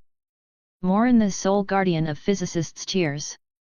Carlos, Fox, and Wick, 3 max-level players with cheats turned on. Wesley, a talent max trainee who had paid a heavy price for every point. With a lineup like that, was clearing a dungeon of ordinary assassins really difficult? And just as Morin had predicted, during the process, Carlos, a bearded assassin, froze when he realized Carlos had a gun aimed at him. "What are you doing here?" he asked in shock. "Did you betray the Brotherhood too?" "Sloan is the one who betrayed the Brotherhood," Carlos replied calmly. He didn't deny betrayal, instead neatly sidestepping the question. "He falsified the kill lists." "That's impossible," the bearded man snapped. "That's fate's guidance. Sloan would never." "He cracked the code and took control of the loom," Carlos continued. "He used it to fabricate kill lists, selling them to people who needed assassinations for massive profit. He turned us into killers. Into tools for his own gain. That's why Fox and I are going to confront him," Carlos said. "You've all been deceived." "Do you have proof?" the bearded man asked after hesitating. "After discovering this, I secretly entered the loom's inner chamber," Carlos replied. "I asked the loom itself. It gave me an answer. Sloan's name." Most assassins who encountered Carlos fell into the same pattern. Once they saw the decrypted cipher on the cloth Carlos carried, their convictions shook completely. Then came Morin's Temple Knight persuasion, which consisted of violence deterrence, generous incentives, commissions, and a future that didn't require hiding. In the end, most of them declared that if Sloan had truly betrayed the Brotherhood, they would immediately join the Temple Knights. Sloan sending the majority of assassins to hunt Fox had indeed been a wise move. Of course, this wasn't a game. Some assassins would rather die than surrender. So many of them fell to Morin and the others. And Wesley's hands were finally stained with blood. "What are you thinking about?" That night, on the rooftop of the hotel, Fox came to stand beside Wesley. Her graceful figure, normally enough to steal his attention, went completely unnoticed. "They shouldn't have died," Wesley said, staring at the distant city lights. "They were just deceived, weren't they?" "Yes," Fox said, sitting down beside him. "They were fate's most loyal believers. But they did the wrong thing. Just because of that." Wesley lowered his head, looking at his hands. They were clean. But only hours ago, they had been stained with several lives. "Faith is a serious matter," Fox said calmly. "Betrayal is unforgivable." "What about you?" Wesley asked. "What will you do after this is over?" "What will I do?" Fox thought for a moment. "If I've also betrayed fate, then I'll do what I'm supposed to." "Kill yourself?" Wesley asked quietly. "Maybe," Fox said as she stood up. "Who knows? Get some rest," she added, waving casually. "Tomorrow, we confront Sloan. Good night, little boy." Wesley stayed silent. At first, he had liked Fox for her looks. Later, he fell for her actions. Now, faced with her belief and what might follow, he didn't know how to stop her. Or in what position. Or for what reason. His thoughts were a mess. Well. A voice came from behind him. Looks like a young man troubled by love. Wesley, the voice continued. Are you confused? Mr. Morin. Wesley turned, startled. When did you get here? Probably around the time Miss Fox came up, Morin said casually. My hearing's good. And I enjoy a good show. He lifted the camera in his hand and shook it slightly. I thought I might catch something interesting. Wesley didn't know what to say. Wasn't that a bit too direct? And bringing a camera was just excessive. Oh well, Morin said. Didn't get anything useful anyway. He shook his hand again. The camera vanished. You're confused, Morin said. Want some advice? I'm in a good mood. By now, Wesley wasn't even surprised. Morin did things like this all the time. Whenever Wesley asked how, Morin never answered. So Wesley assumed it was magic. It couldn't really be magic, right? After seeing it enough times, he'd gotten used to it. It's just, Wesley hesitated, about Fox. About Miss Fox, Morin said, sitting on the edge of the rooftop and looking down at the traffic below. I agree with one thing she said. Faith is serious. But, Wesley, he continued. There's nothing that can't be changed. Even faith. What? Wesley didn't understand. Faith changes because of people. Or events, Morin said. Your father is the best example. He used to be an assassin master who firmly believed in fate. You made him abandon it. He's now a provisional temple knight. He doesn't believe in fate anymore. He believes in protecting order. For you. There may have been personal factors, Morin added. But trust me, without you, your father would never have left the fraternity to join the Temple Knights. So if you want Miss Fox to change, you just need to find someone or something important enough. The rest, Morin said as he stood. You can figure out yourself. Good night, Wesley. Tomorrow's going to be busy. As Wesley left, Morin hummed softly to himself. Playing matchmaker. Playing mentor. Speaking in riddles. All at once. It gave him an inexplicable sense of satisfaction. If he had to sum it up in one sentence, he had successfully shown off. Freshly. Elegantly. Chapter 78, Chapter 34. I just remembered something important. Hello, how may I help you? There's a shootout, lots of gunshots. What's the address? Brooklyn Williamsburg, near the City Rail Viaduct 30 to 31, Station 278, along the East River, opposite the Brooklyn Navy Yard. All right, sir. Please find a safe place to take cover and wait. The dispatcher followed procedure, recorded the information, and passed it to a nearby officer. This place. To the dispatcher's surprise, the officer glanced at the note, set it aside, and said, all right. You can go back. Treat it as a false alarm. No follow-up. What? The dispatcher froze. Why? Orders from above, the officer whispered. If there's a shootout in that area during this time period, ignore it. The dispatcher could only return to his seat. He was just a dispatcher. What could he do? Besides, this wasn't the first time he'd seen something like this. I'm sorry, sir. After verification, we've confirmed there's no danger at the location you mentioned. It was a false alarm. Since this is your first report, we won't pursue it further. This call is now concluded. Have a nice day. Hello? Hello? I'm telling the truth. Hello? The call was cut. The reported location was precisely where the Fraternity of Assassins headquarters stood. Outside, the gunfire had gone from sudden, to dense, to sporadic. Sloane knew what that meant. Sparse gunfire didn't mean the enemy was being eliminated. It meant his people were. On the surveillance feeds, Sloane saw it clearly. Fox had betrayed the Brotherhood. So had Cross Carlos. They'd even brought former Brotherhood assassins with them. People who had been swayed. Fuck, Sloane cursed. Earlier, he had tried calling the officials he knew. The same people who used to fawn over him didn't even answer this time. His connections were useless. They must have coordinated with higher UPS beforehand, Sloane muttered grimly. Those damned politicians. Without hesitation, he pulled out his phone, scrolled to a number he hadn't dialed in decades, and pressed call. At the same time, he headed straight for the basement, activating a pre-prepared escape route. In a camp deep within the Sahara Desert, a servant approached a man seated at the center, eyes closed in meditation, and presented a phone. The man opened his eyes.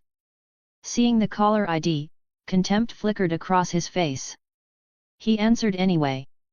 To think the esteemed assassin master and Brotherhood leader would call me personally, the elder said slowly. I'm flattered. The Templar Knights have returned, Sloane said, ignoring the mockery and going straight to the point. Before this, Sloane still had a shred of hope. He didn't know how many Templars there were, or how terrifying their strength truly was. That was why he'd only deployed his most loyal subordinates, sending the less reliable ones to deal with Fox testing the enemy's strength. Only a handful returned. With pitiful information.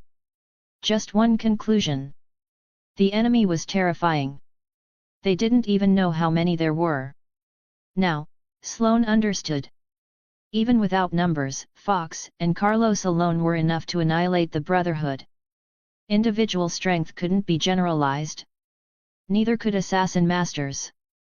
Cheats were cheats, but it depended on who had the stronger ones. If he didn't flee now, the headquarters would become his grave. Having decided to abandon everything, Sloane no longer cared about dignity. He called the High Table's elder directly. What kind of joke is this? The elder asked sharply. The Templar Knights? Are you certain? I'm certain, Sloane replied. They've already attacked. We've taken heavy losses. Where are you now? The elder's tone changed. How many of them? The fraternity of assassins was small, but every member was a walking anomaly. For Sloane to call personally. The elder understood what that implied. Sloane deliberately withheld details. Exactly as intended. He wanted the Templars to appear as powerful as possible. That would make him more valuable. I'm evacuating through a secret passage, Sloane said. I don't know how many there are. Go to the New York Continental Hotel, the elder replied. I'll send people to meet you. The call ended. The elder stared into the distance, where a thin yellow line was expanding and drawing closer. The wind is rising. In midair, two bullets collided, twisted, and fell. This nearly impossible phenomenon occurred every fraction of a second. A battle between cheats. A battle between gods. But the outcome was clear. Morin's side had stronger cheats. Much stronger. Eventually, the gunfire faded into complete silence. All assassins outside had been eliminated. Only those inside the building remained. The five gathered at the entrance and moved in unison toward the door. Wait. Morin stopped. Everyone halted with him. What is it? Wick asked. I just remembered something important, Morin said solemnly. The others stiffened. From the start of the operation until now, Morin had been effortless, like walking through empty land. For him to be this serious now, it had to matter. Very important, Morin nodded. No wonder something felt off today. But it's fine. Not too late. With everyone watching, he reached into his clothes and pulled out an MP3 player. Everyone. He hit play. Back in Black blasted at full volume. Morin nodded, satisfied. Superhero soundtrack, he said calmly. We're missing slow motion, but our innate abilities will make up for it. Not a big deal. Let's go. Hey, Wick said. Where did everyone go? Chapter 79, Chapter 35 The Guest from Beyond. You came pretty fast, Repairman said lazily while wrapping bandages around his fists. Are you that eager to embrace the Templar Knights, Fox? Carlos. You seem to know a lot, Carlos replied, not rushing to fight. Then do you know why all of this is happening? I know very well, Repairman said, finishing the last wrap. But I don't have a choice. My name appeared on the loom too. Whether it's true or false, I'm done fighting for fate. Do you remember where my name came from, Carlos? Repairman asked. I remember, Carlos replied. Repairing those who don't behave. Then you should also remember how I repaired you back then, Repairman said with a mocking smile. I played a part in you becoming an assassin master. Are you talking about the second time you pinned me to the ground and beat me into the repair room? Carlos said calmly. Repairman's smile froze. Either way, Repairman said after a brief pause, bumping his fists together. Let's see how much progress you've made over the years. He knew he couldn't win against Carlos, Fox, and the others with gunfire. So he chose what he was best at. His fists. He intended to force Carlos into a one-on-one, man-to-man fight. All right, Carlos said simply. He put away his gun and stepped forward. Wesley moved instinctively, intending to stop him and fight in his place. Bang! A gunshot rang out. The bullet hit Repairman square between the eyebrows. His eyes widened as he fell backward, dead before he hit the ground. Sir, Morin said calmly as he walked past the corpse and headed for the stairs. The times have changed. Are you going to stand there all day? He added without turning back. Sloane is a person, not a plant. What if he runs when things go bad? Would you believe me if I said I was just joking? Morin stood at the entrance of the secret passage they had discovered, momentarily speechless. He had spoken it into existence. They had dealt with all the assassins who refused to surrender: butcher, gunsmith. But Sloane was gone. He ran, Fox said as she came in from outside. Through this passage.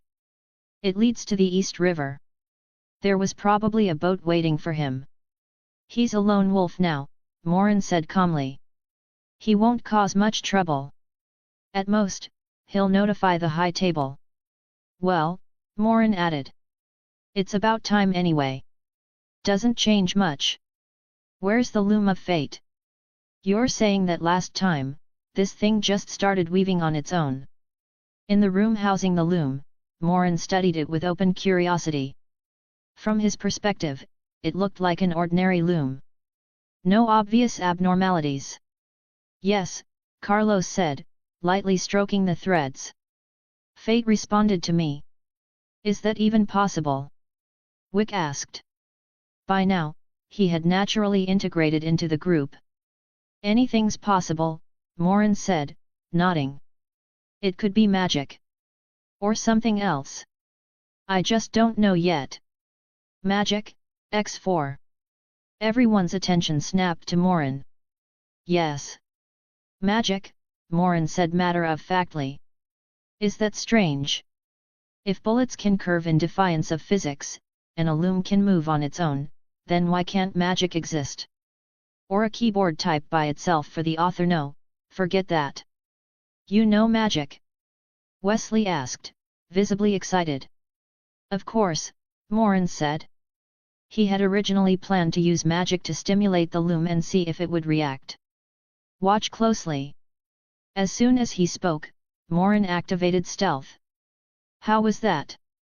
Morin asked. Did you see it? Stealth magic. An assassin-exclusive skill. That's awesome! Wesley exclaimed. Carlos and the others were equally stunned. They watched as Morin turned into a humanoid shadow. Wait, Wesley said suddenly, realization flashing through his excitement. Isn't that an assassin's stealth? Yes. But... Wesley hesitated. Aren't you a Templar Knight? Morin said calmly. Yes. But who said a Templar knight can't know a little assassin magic?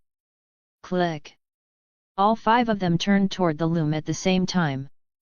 The sound continued. The bobbin. The shuttle. The rollers. Without any external force, every part of the loom began moving. Just like last time. It started weaving. What did you do just now? Morin asked. Nothing, everyone replied at once, shaking their heads. Then it must be. Morin's thoughts raced. The Templar Knights. As he spoke the words again, the loom's speed visibly increased. If not for the ominous creaking sounds, Morin would have tested how fast it could go before falling apart. Finally, after a long while, the loom slowed. Then stopped. Fox rushed forward, grabbed the woven cloth, and began decoding it. This isn't just a name, she said after a moment, her voice shaking. It's a whole paragraph. What does it say? Morin asked. Wait, Fox said, writing down the decoded letters in sequence and showing them to everyone. There are no spaces, Wick said, staring at the dense string of letters. He recognized every character. But together, they meant nothing. Looks like a different kind of word puzzle, Wesley said confidently. Leave it to me. When I'm bored.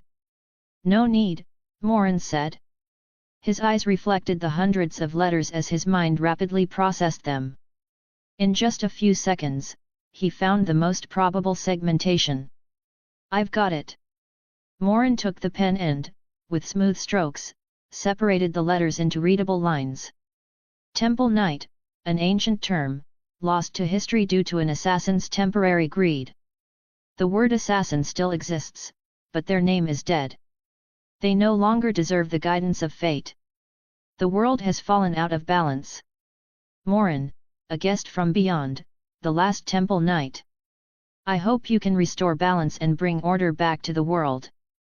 Each of us takes what we need. That is all. This.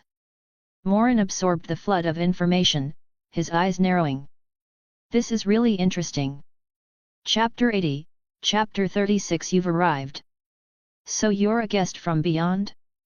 A god. Besides stealth, do you know other magic? Like flying?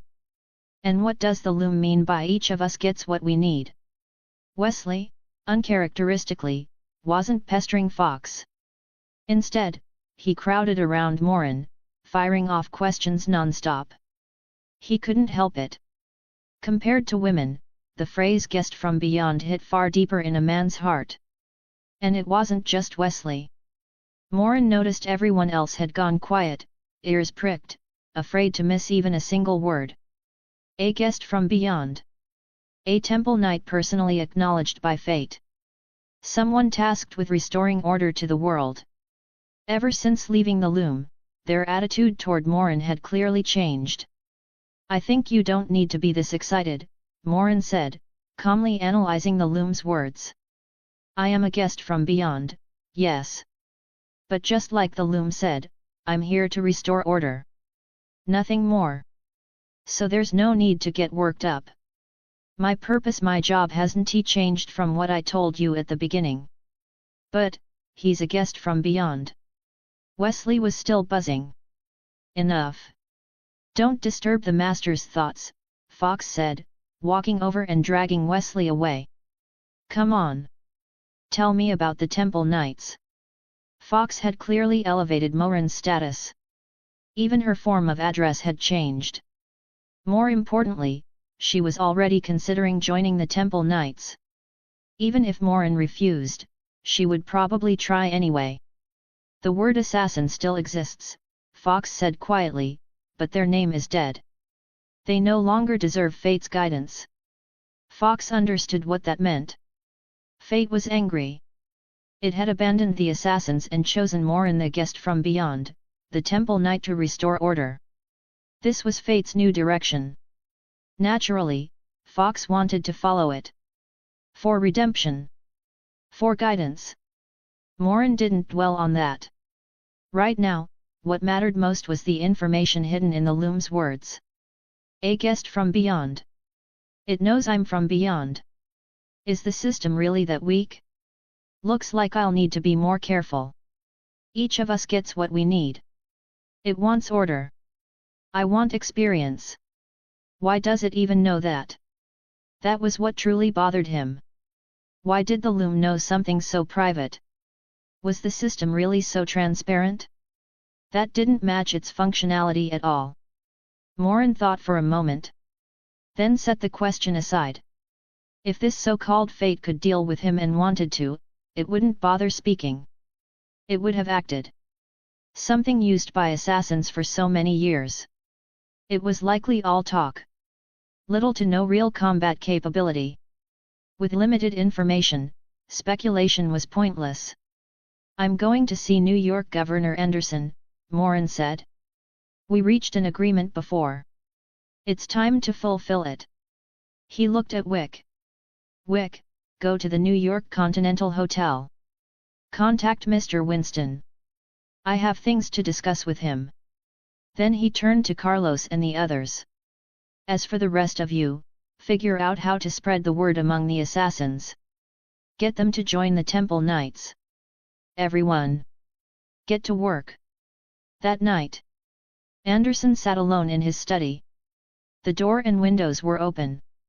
He turned the cross in his hand, unable to hide his excitement. The fraternity of assassins had been wiped out. He'd received the news at noon. So now, he waited. He knew Morin would come. After keeping his promise, there was no reason not to. At the same time, Anderson was considering his position. What terms Morin might propose. Where his own bottom line should be. After all, erasing the fraternity of assassins in a single morning. That alone earned Morin the right to negotiate. They had been a top-tier underground force. And they were gone. Such power was beyond imagination. An enemy of his enemy. Natural allies. If not now, then when? Just as Anderson began drafting terms in his mind, he blinked. A man was sitting on the sofa. Calm. Familiar. Without a word, Anderson closed the study door. Shut the windows. Drew the curtains. You've arrived. I have. Then, shall we discuss our cooperation? You should have said you shouldn't have, Morin complained inwardly. Outwardly, he nodded. It seems you already know.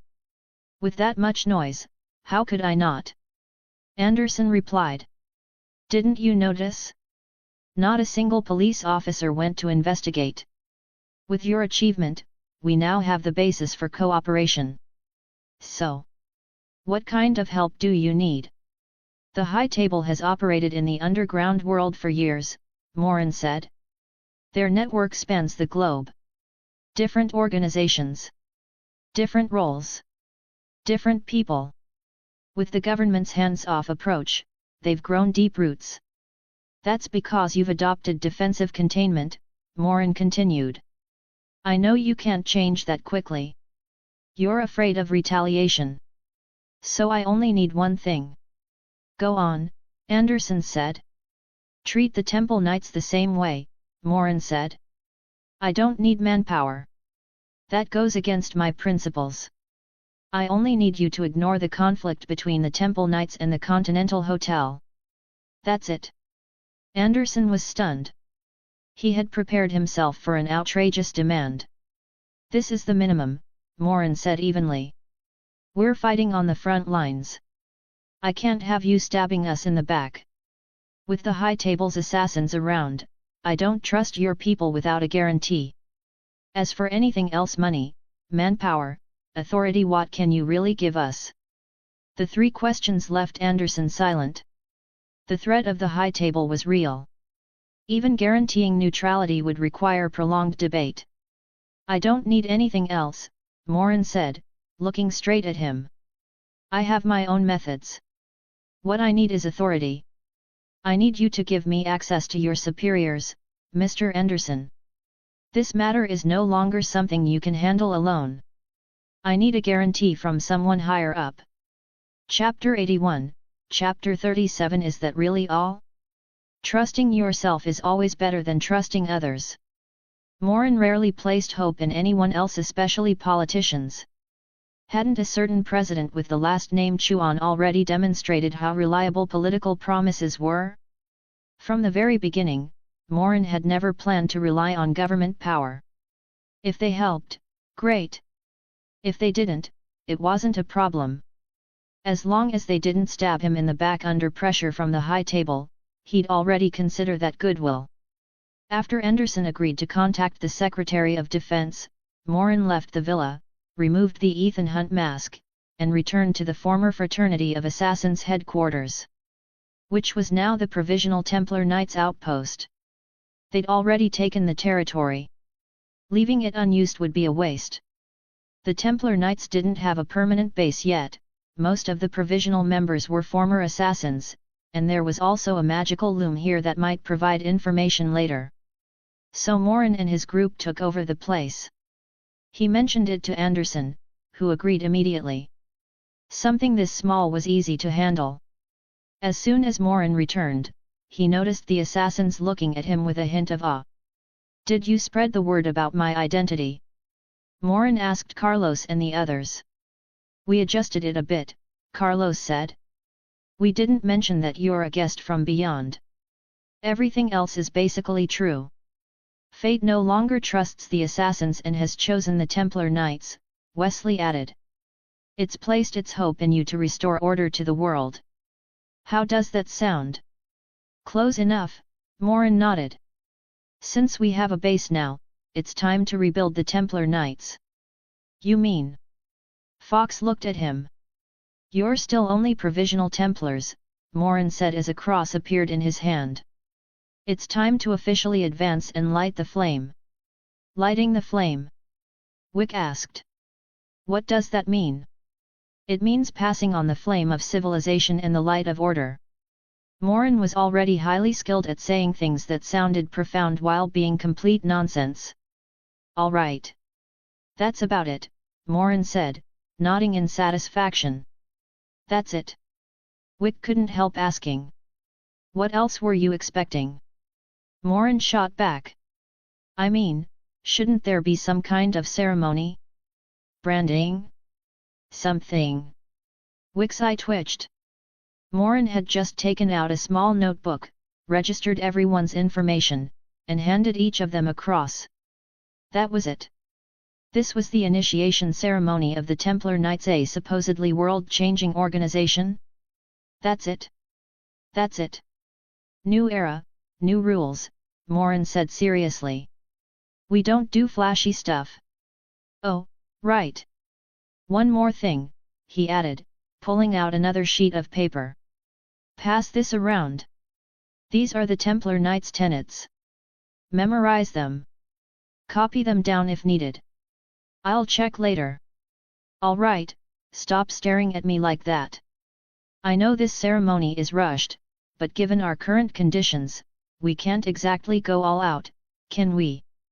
Seeing their blank looks, Morin gave one of the real reasons. "I promise that after we take down the high table, I'll give you the grandest ceremony imaginable." As for the other reason he didn't mention. It was sheer embarrassment. After many attempts, Morin had confirmed the upper limit of his tolerance for shame. Practicing that kind of thing had no benefit and was pure torture, so he'd decided to avoid anything awkward or overly dramatic whenever possible. With so few people, simpler was better. "Wick, what did Winston say?" Morin asked, changing the subject. "He said he's available to meet," Wick replied. "You decide the time." "He's always at the New York Continental Hotel." "Good. Tomorrow morning," Morin nodded. "For now, let's start renovating and organizing our first Templar outpost." The next morning, at the New York Continental Hotel. "Mr. Morin," Winston said, seated on the sofa. "What can I do for you?" Wick and Winston were friends. To prevent Winston from misjudging the situation, Wick had already told him several things when confirming the meeting. Morin's identity as a Templar. That he was recognized by fate to restore order. and that the fraternity of assassins had already fallen. That was why Winston's attitude was unusually serious, even formal. "I'm sure Wick already told you some things about me, Mr. Winston," Morin said. "So let's get straight to the point." "Yes," Winston nodded. "How long have you managed the New York Continental?" Morin asked. "Over 40 years. Then have you ever thought about breaking free from the high table? No longer being threatened. No longer being a pawn. Becoming your own master. Are you suggesting something?" "I can give you that opportunity," Morin said, taking a sip of wine. "Did Wick tell you my goal?" "He did," Winston nodded. "At first, I was skeptical. Now, I don't think you're just boasting." "That's normal," Morin replied calmly. "Without proof, there's no trust. You've seen my strength. If you're willing to join the Templar Knights, I can offer you an even higher position." "What position?" "When everything is over, I'll leave," Morin said. "You'll become the elder of the Templar Knights. What do you think?" "That's a very grand promise," Winston said after a long pause. "Almost unreal." "My only goal is restoring order," Morin said. "What happens afterward isn't my concern. I have no interest in managing it. So I need someone capable, willing, and trustworthy to ensure it doesn't turn into another mess." "You trust me?" "I trust Wick," Morin replied. "And since you're his friend, that's enough." "So, what's your answer?" "This isn't an easy choice," Winston said with a wry smile. "Someone my age usually loses ambition long ago. Even if I became elder, how long would I sit in that seat? But if I stay under the high table, like the last 40 years, I'll remain here until I die waiting for them to replace me. So even if success isn't guaranteed, even if I might not hold that position in the end, compared to a future that can never change, having hope is still better. So, I accept." "Welcome to the Templar Knights, Mr. Winston," Morin said, raising his glass. Just like when he and Wick first decided to work together, their glasses clinked with a crisp sound.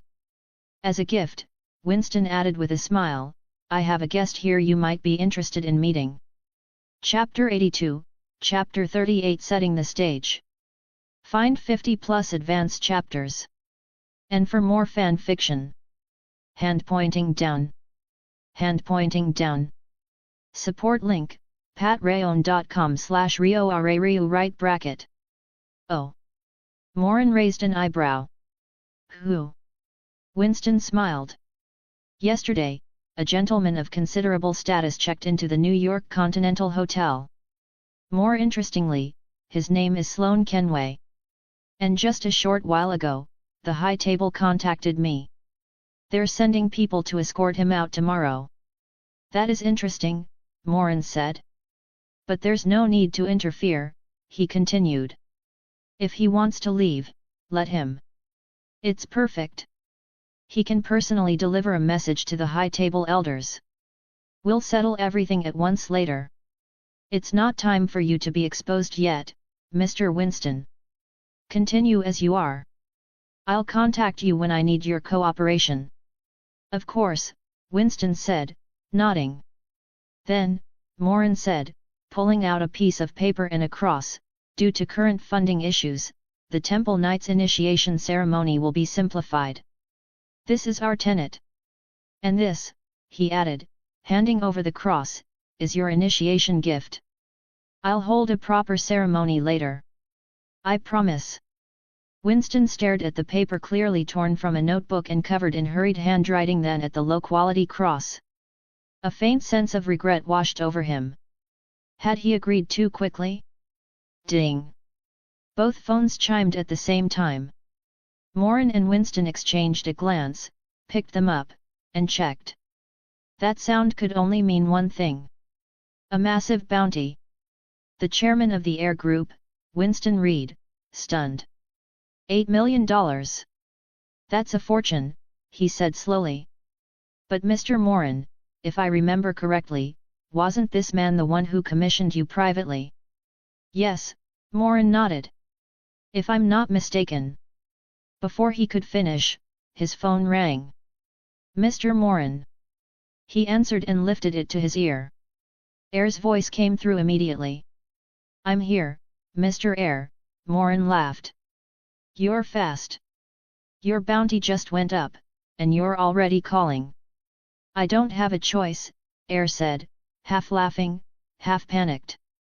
Then his tone shifted, formal and composed. So, Mr. Temple Knight. In the name of righteous order, are you willing to accept the $16 million reward I'm offering to protect me and punish those who disrupt order? The delivery was smooth. Too smooth. Morin was convinced Air had rehearsed it. Honestly, he thought Air would make an excellent candidate for the Temple Knight's future public relations department. He was talented. Since you've phrased it that way, Morin said solemnly, even if I wanted to refuse, my righteous heart wouldn't allow it. I'll be there shortly. There's no need to panic. Perfect, Air replied. I'll await your arrival. After hanging up, Morin looked at Winston's frozen expression. What's wrong? Nothing, nothing, Winston replied quickly. He immediately called the concierge.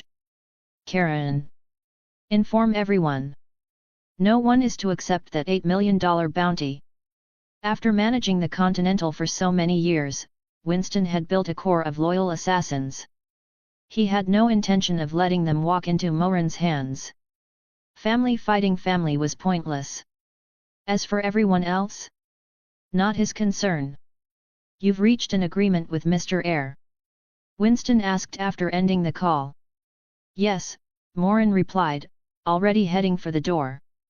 And this is also the perfect opportunity for the Temple Knights to formally announce our return.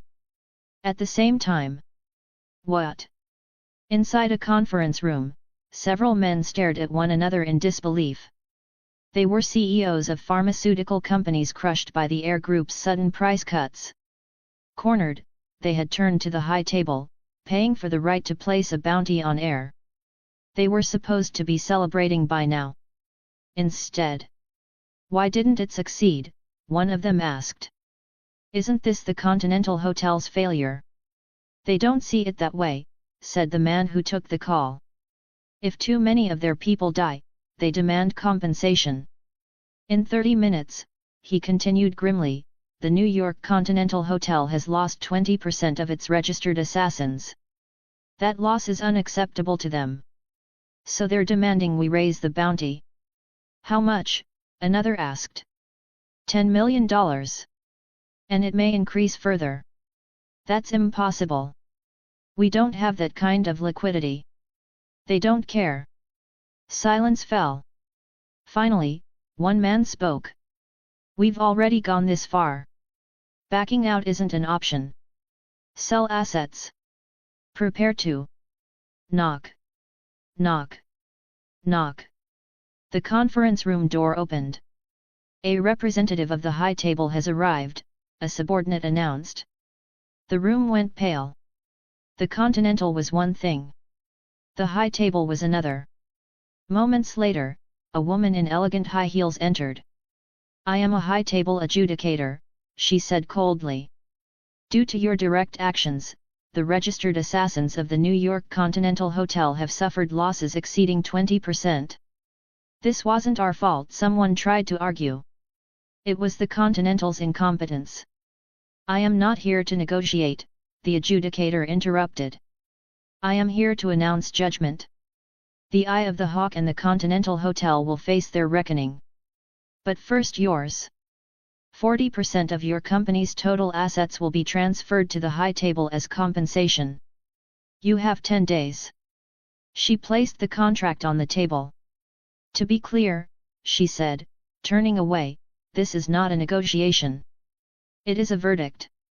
The adjudicator entered her vehicle, preparing to move on to her remaining duties. A single bullet stopped her.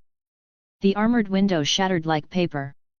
The driver slumped forward, blood seeping from a hole between his eyebrows. The adjudicator remained frozen in her seat. Pale. motionless. The Temple Knight's debut had only just begun. Chapter 83, Chapter 39. A very exciting 30 minutes. Find 50 plus advanced chapters. And for more fan fiction. Hand pointing down. Hand pointing down. Support link, patreon.com/rioarariu right bracket. Morin sat at the desk, calmly scrolling through his phone, selecting names and copying them onto a sheet of paper.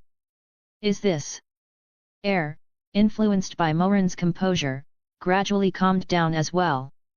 He looked at the names and found several that were painfully familiar. Is this a list of those people? Assassin information is usually confidential, Morin said, nodding as he picked up the paper filled with names. But we have people inside the Continental Hotel, so getting this isn't difficult. These are the CEOs of all the companies that participated in the bounty on you. When issuing a bounty to the Continental Hotel, only one identity was required. The pharmaceutical consortium had done exactly that. But for the High Tables Intelligence Organization, the Eye of the Hawk, this kind of thing was trivial to trace. Especially with a bounty of this scale. Their job was to investigate every detail to properly assess the price. Morin had casually mentioned it to Winston. Not long after, Winston obtained the full list from the Eye of the Hawk and sent it over. And now, what I need to do is... Morin stopped mid-sentence. He tilted his head slightly. From the corner of his eye, he saw a brief flash of flame erupt from the rooftop of a distant high-rise. Then, a bullet tore through the air at extreme speed, aimed directly at air. Morin watched it lazily. As if it were moving in slow motion. He even had the time to calculate its trajectory. In the end, the bullet did its best. And left only a small white mark on the glass. As you instructed, Air said stiffly, we used the most advanced tempered glass. Extra thick. Only after hearing the impact did Air realize there was now a fresh mark on the window. The defensive measures I arranged for you are only temporary, Morin said calmly. They're supplementary. Don't put too much hope in them. He squinted slightly as he saw the assassin hundreds of meters away switch ammunition. For example, if they had used an armor-piercing round from the start, and if I weren't here. Before he finished. In both Air's and the assassin's line of sight, Morin's figure flickered. The next instant. Glass shattered. Metal rang. Morin had already appeared on the other side. For him, it was simple. He stepped into the bullet's path and knocked it aside with his high-tech dimensional wrench. Effortless. But for Air. And for the assassin. It was a shock beyond comprehension. No human could do that. Not a single part of it. A standard APFST's round penetrates about 600 to 700 mm at 2000 meters, Morin said calmly. Against that, extra thick tempered glass is basically paper. He picked up the deformed bullet from the floor, walked to the shattered window, and looked through the hole. The assassin on the opposite building stared back, eyes wide. Morin smiled and raised the bullet. The assassin's face changed instantly. He began packing his equipment. Retreat? $8 million? Whoever wanted it could take it. He was done. The assassin's mind was a mess. What was that thing? How did he move like that? How did he deflect a bullet? Was he even human? But one thing was clear. Experience had kept him alive this long.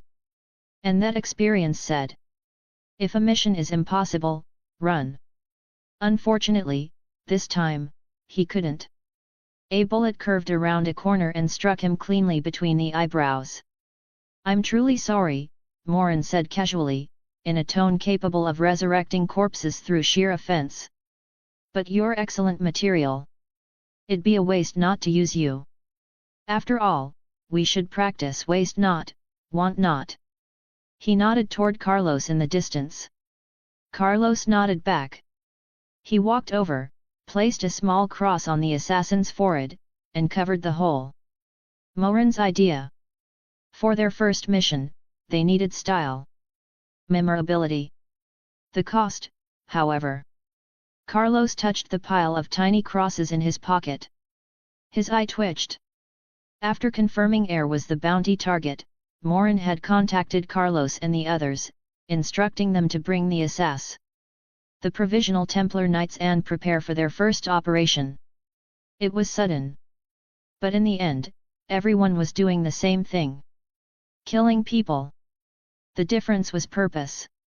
One side killed to kill. The other killed to save. In a way, Morin was guiding these former assassins back onto the path of killing one to save 1,000. Wait. Did the tenets get mixed up? All right, Morin said, turning back to Air, who was still frozen. As you can see, staying here makes you a sitting duck. I'm confident I can protect you, he added, but that's treating the symptoms, not the cause. I'm taking you to the Continental Hotel. The Continental Hotel? Air asked. Isn't that the assassin's headquarters? Almost no assassin dares act there, Morin replied. You'll be safest there. And it frees us up to handle the real problem, eliminating the masterminds and the people who issued the bounty, to maintain order. Morin headed for the door. It's a 30-minute drive. How does a short, thrilling ride sound? Are we really just going out like this? Air hurried after him. Of course, Morin replied. What else would we do? I mean. Air hesitated. No disguises? No hidden routes? Relax, Mr. Air. Morin glanced around as he walked. Trust in the power of the Templar Knights. This is our debut. Nothing will go wrong. Chapter 84, Chapter 40. A seed becomes a forest. Find 50+ advanced chapters. And for more fan fiction. Hand pointing down. Hand pointing down. Support link, patreon.com/rioarariu right bracket. Normally, Morin liked to show off. But not to this extent. And he would never risk the lives of his subordinates just for spectacle.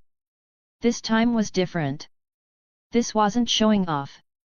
This battle, this very fight, was of critical importance to the Templar Knights. Without any announcement, it marked the first direct confrontation between the Templar Knights and the forces of the High Table. A large-scale battle. In full view of the world.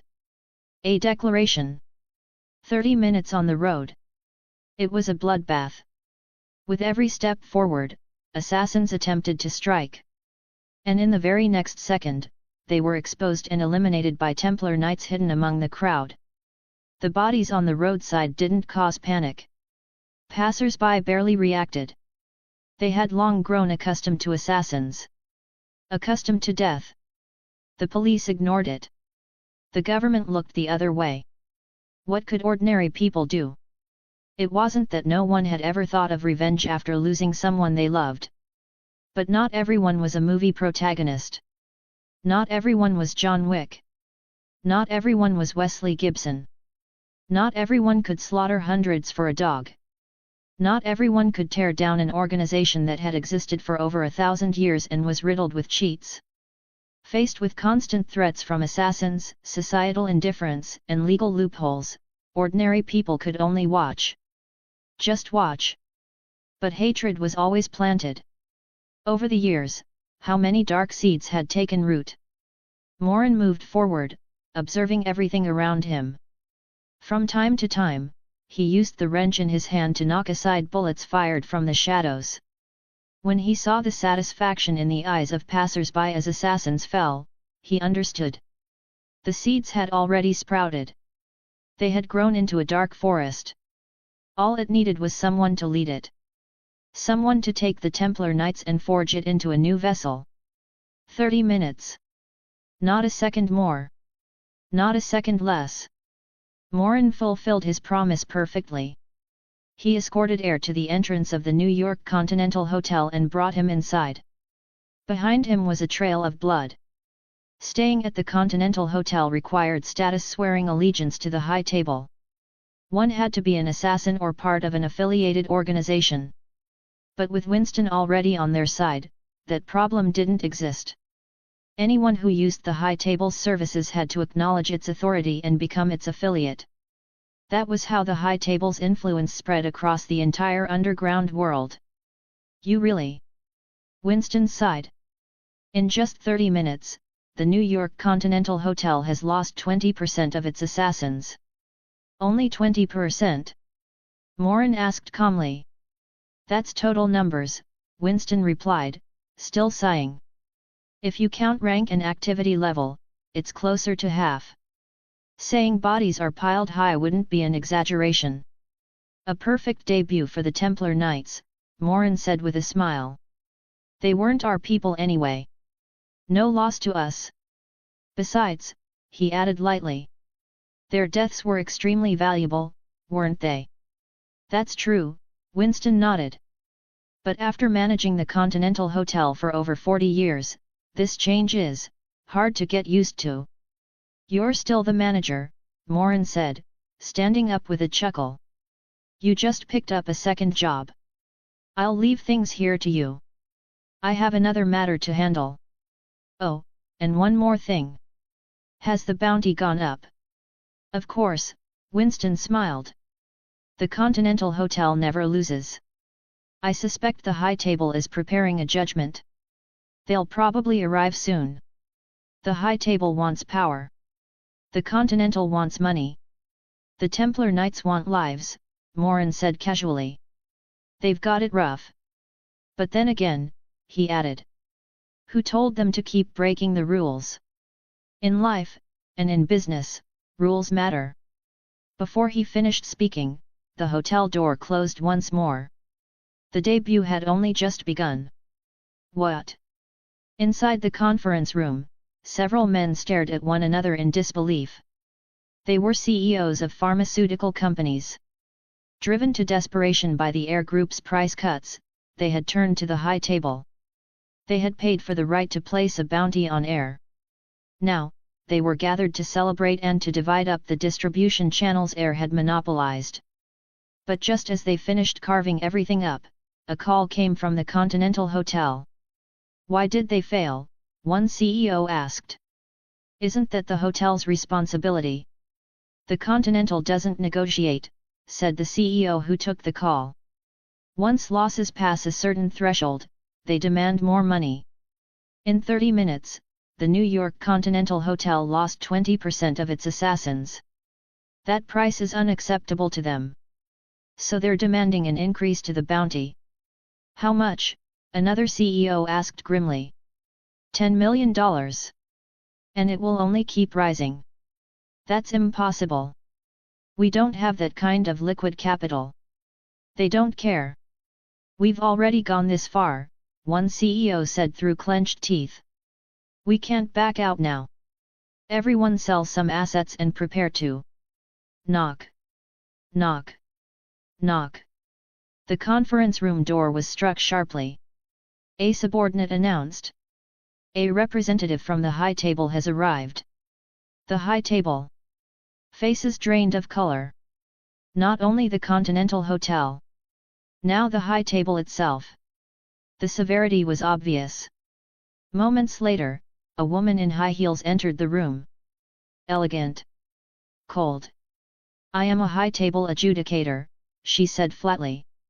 Due to your direct actions, the New York Continental Hotel has suffered over 20% losses among registered assassins. This isn't our fault, one CEO protested. It's the hotel's incompetence, and they've already. I am not here to negotiate, the adjudicator interrupted, her gaze sweeping the room. I am here to announce judgment. The Eye of the Hawk and the Continental Hotel will face judgment. But before that, she continued. It is your turn. Prepare yourselves.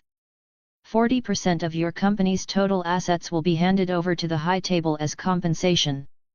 You have 10 days. To be clear, she said coldly. This is not a negotiation. She placed the contract on the table, turned, and left. It is a judgment. The adjudicator entered her armored vehicle and prepared to depart for her remaining tasks. A single bullet stopped her. Bulletproof glass was meaningless before an armor-piercing round. The driver slumped forward, blood spilling from the hole between his eyebrows. Inside the back seat, the adjudicator froze. Her face went pale. The climax of the Templar Knight's debut had only just begun. Chapter 85, Chapter 41. The Knights arrive wherever the rules are broken.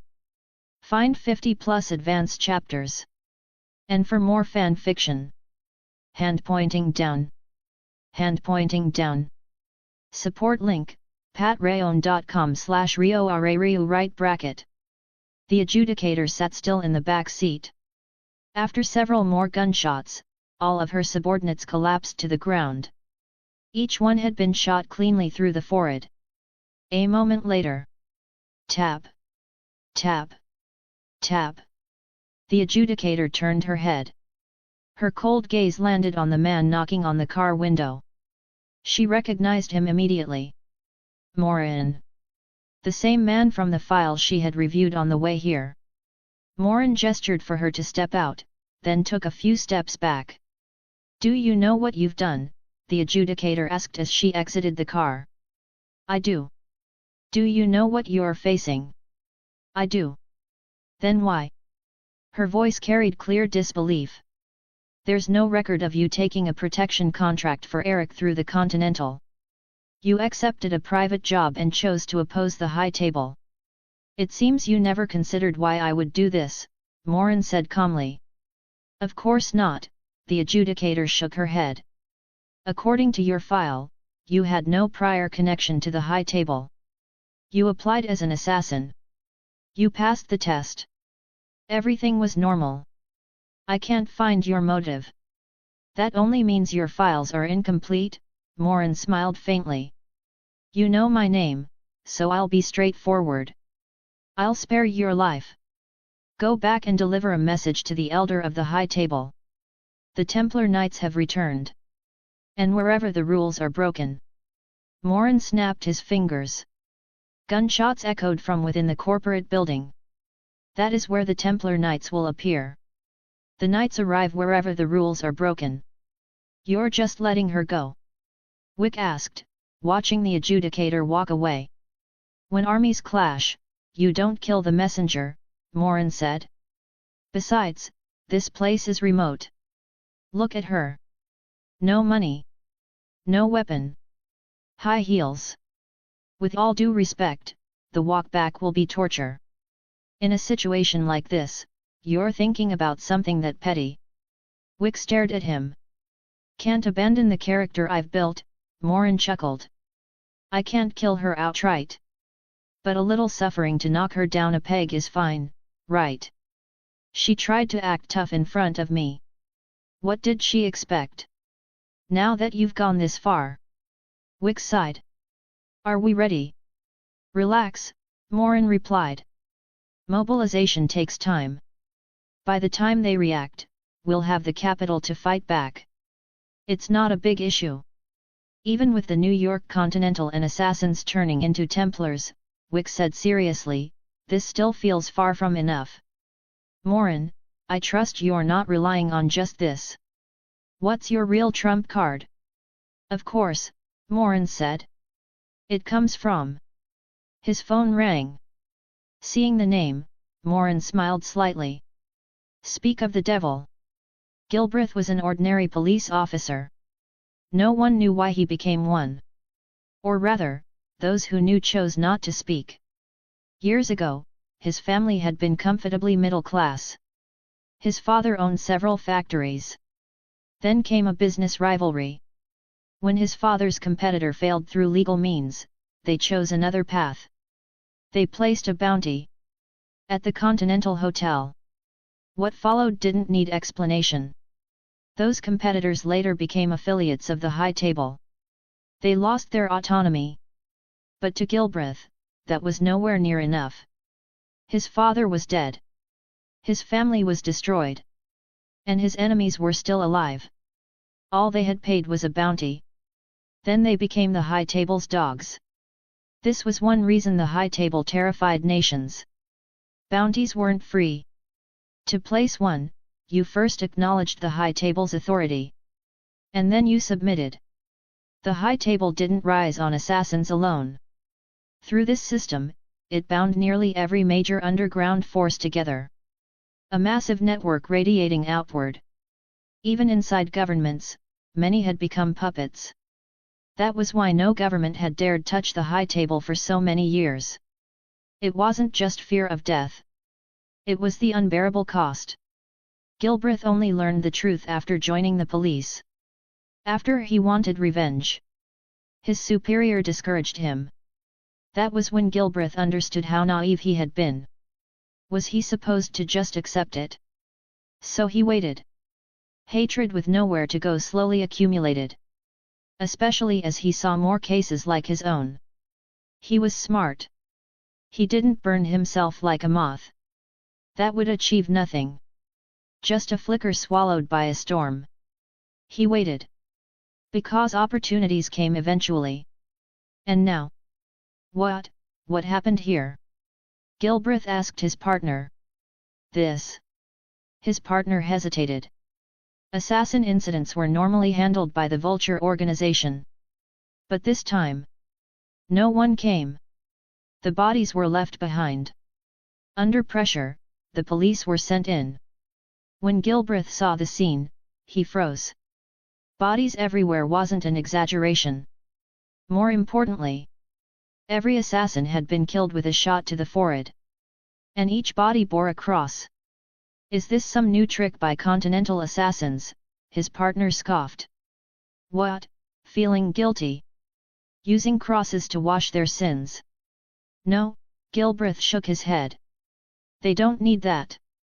And the vultures didn't come. Doesn't that strike you as strange? So what? His partner snorted. They're dead. That's all that matters. Come on. Help me load them. If the vultures won't clean up, we will. All right, Gilbreth replied. Together, they lifted a body into the rented truck. Hurry up. There's more, his partner shouted. Coming.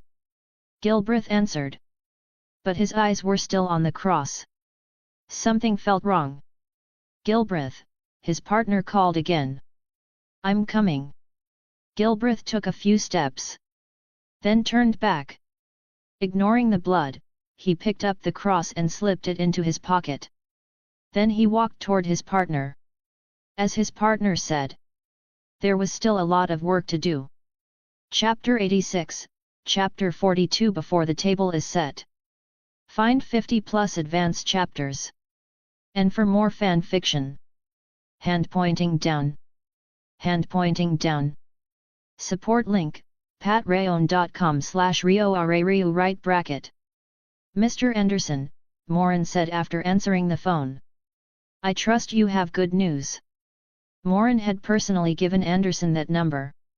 Since cooperation was almost guaranteed, relying on one-way communication would have been pointless.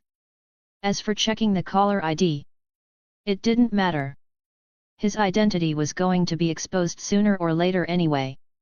What Anderson didn't know was that Morin had appeared in front of him the entire time as Ethan Hunt. For me, yes, Anderson replied. For you, that's harder to say. I've contacted the Secretary of Defense, Camille's. He's willing to meet you at the Pentagon in 3 days. But you have to go alone. Sounds like a den of thieves, Morin said calmly. He wasn't surprised. It would have been strange if someone at that level didn't try to establish control. But I accept. 3 days from now. 10 a.m. sharp. If you want to negotiate a partnership, taking risks is unavoidable. Besides, for Morin, this barely counted as risk. At most, it was mildly exciting. I thought you'd hesitate, Anderson said. You're that confident? The Pentagon isn't my private villa. You can't just come and go. If you're upright, there's nothing to fear, Morin replied with a chuckle. What I'm doing benefits you. And you need what I'm doing. There's no reason to worry. Oh, right. You already know about it, don't you? Incident. As New York's governor, Anderson had received reports. The Continental Hotel. So many assassins died. Was that you? The Templar Knight's first public appearance needed a decisive victory, Morin said. Otherwise, I wouldn't have leverage. As for the outcome, I think you've seen it. Yes. Through internal channels, the High Table has already reacted and sent someone to deal with it. Anderson paused. Wait. Don't tell me. You ran into a High Table representative. There was someone called the Adjudicator, Morin said, as if recalling it casually. No phone. High heels. No money. She looked pretty miserable. So I took her things and let her go. How far is she from the city? Anderson asked. About a dozen kilometers, Morin replied, sounding uncertain while being completely sure. You treated a High Table agent like that? Anderson sighed. Well, I suppose your identity allows it. I have to admit you did what I always wanted to do but never dared. It's easier when you don't have a reputation to protect, Morin laughed lightly. So. Is it a deal? Hold on, Anderson said. We're about to enter formal negotiations. I can't do that without knowing your name, can I? Of course not, Morin replied. You already found out. That number belongs to me. Morin. You. Anderson was clearly surprised. My search showed someone of Asian descent. I was wearing a mask, Morin said, his tone turning serious. A very realistic one. You're not racist, are you?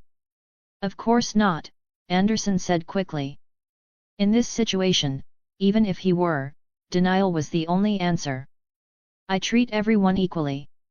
After hanging up, Morin looked at the people around him: Carlos, Fox, Wesley, and Wick, and sighed. Now you understand why I'm so confident. The Pentagon? Wesley asked. The Secretary of Defense. Carlos followed. Don't tell me, Fox began. Morin raised a hand. Are you coordinating? One question per person. He laughed. Yes. That's right. In 3 days. 10 a.m. The Pentagon. Morin, Templar of the Templar Knights, will go alone to discuss what treatment the Templar Knights will receive from the U.S. Secretary of Defense, Camille's. Clear. Morin walked toward the door. Stop overthinking it. I'm not dragging you all to your deaths. If we want to protect order, we have to communicate with national powers. This step is unavoidable. Watching him leave, Carlos stayed silent for a long time. I'm starting to think he might actually pull this off. You didn't think that before? Fox asked. Of course not. I was just. Carlos trailed off, then looked at Wesley. Great job, Father, Wesley said, giving him a thumbs up. To get me out of that life, you dragged me into a 5-person organization fighting the forces that control the entire underworld. You're amazing. Wick couldn't help laughing. The atmosphere eased. Before this, even after joining the Templar Knights, they'd all thought that fighting the High Table with so few people was unrealistic. They'd come together for different reasons: coercion, opportunity, necessity. Taking down the fraternity of assassins and Morin's recognition by the loom of fate had given them a sliver of confidence. Just a sliver. This was the High Table. A global power that ruled the underworld and forced nations to compromise. But now, they realized something. The Templar Knights weren't fighting alone.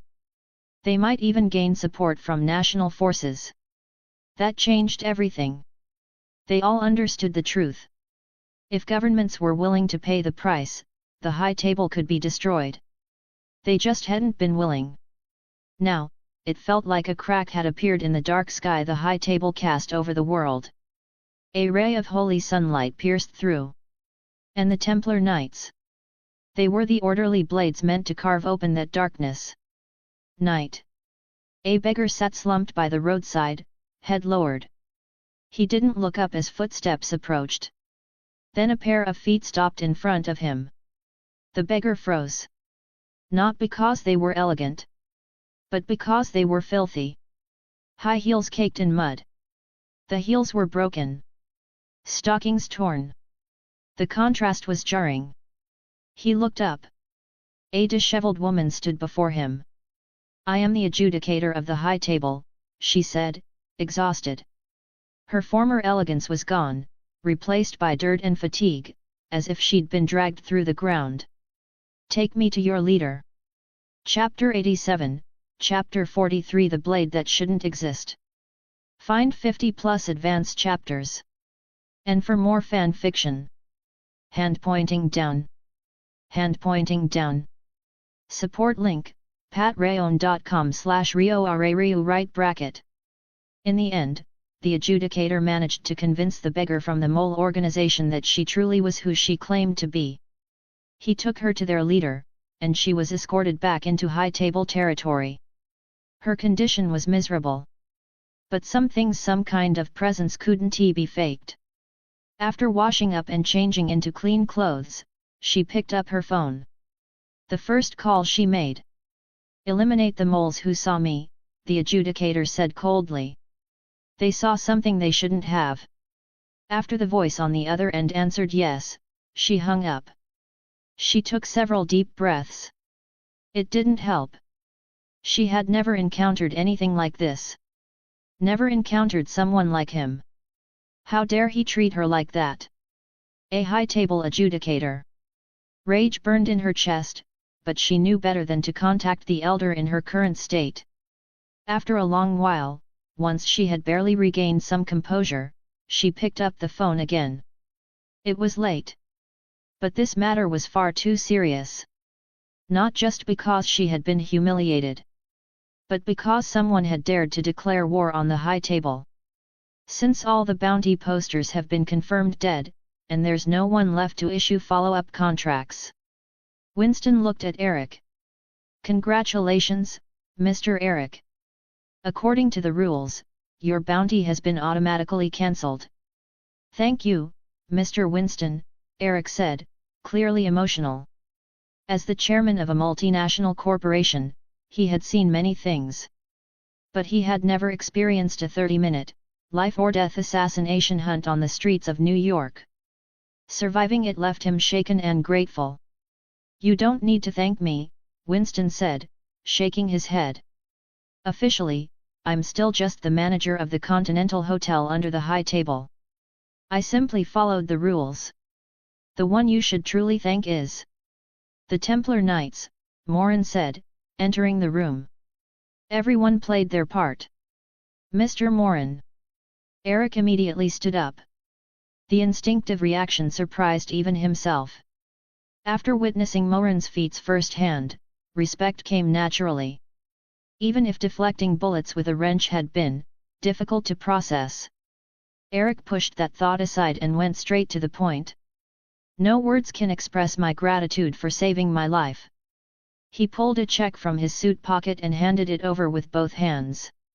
"I sincerely thank the Templar Knights for upholding order. This is the reward I'm offering." "Oh my," Morin laughed. "Why so sudden? You're making it look like I only care about money. This is bad. Very bad." Winston watched from the side, lips twitching. "Could you at least stop reaching for the check while saying that? What exactly do you mean by not interested in money?" Morin didn't care. A person's reputation was the cheapest thing in the world. Power mattered far more. That was why he took the check. $16 million. 16 million experience points. Enough to immediately upgrade his Templar Knight class to Advanced. Even if he didn't plan to open a new world yet, the new skills alone were tempting. The Templar Knight class was the first to grant him magic-based abilities. He couldn't deny his curiosity. The moment he accepted the check, the contract finalized. Morin's attention shifted to his class panel. Advanced Templar Knight, 590/10,000. Title bonuses. 1 Advanced Knight Bloodline. 2 3 advanced stealth skill. 4. 5 advanced backstab skill. 6. 7 Sword of Eden, didn't expect this. I'm back. 8. Morin. It wasn't the message at the end that stunned him. Nor was it relief over no longer needing a wrench to block bullets. To be fair, the wrench could change shape. He just preferred its current form. Switching took time, and that was annoying. No. It was the Sword of Eden. Wasn't that a divine artifact from the Assassin's Creed world? Could something like that really appear through the system? If that was possible. Then what about the Apple of Eden? That thing controlled minds. Morin felt a flicker of caution. He continued talking with Eric and the others while thinking. Truthfully, he admired Eric. A golden sheep, no, a remarkable man. What Morin admired most was Eric's ability to speak truth with a straight face. Morin had only demonstrated once how to frame actions as protecting order. After that, Eric had mastered it instantly. Every transaction followed the same logic. It made things very convenient. There's one more thing, Morin said to Eric. I'd like to discuss it with you. Please speak, Mr. Morin, Eric said respectfully. There's no need to discuss. Just give the order. Should I step out? Winston asked. No need, Morin replied. It concerns you as well. He looked at Eric. Would you like to join the Templar Knights? Yes, Eric answered immediately. Without hesitation. The adjudicator sat on a luxurious sofa. Her face was pale with rage. Her voice, however, was steady. Because the person on the other end of the line was the High Table's elder. It's been handled, she said calmly. There will be no rumors. The High Table's dignity cannot be challenged. Yes. I understand. I will investigate the Continental Hotel and the Hawkeye organization. Yes. Good. The call ended. The adjudicator clenched her phone, malice flashing in her eyes. She was in a very bad mood. And bad moods needed an outlet. She got into the private vehicle sent by the High Table. Destination: the Continental Hotel. The Sahara Desert. The elder put down the phone, his expression dark. The fraternity of assassins had just been destroyed. Now trouble had erupted at the Continental. 20% of registered assassins lost. If active assassins were included, the loss was even worse. One the High Table couldn't easily absorb. And all of it traced back to a single, newly emerged organization. The Templar Knights. The file, the elder asked. A servant handed him a stack of documents. He read carefully, line by line.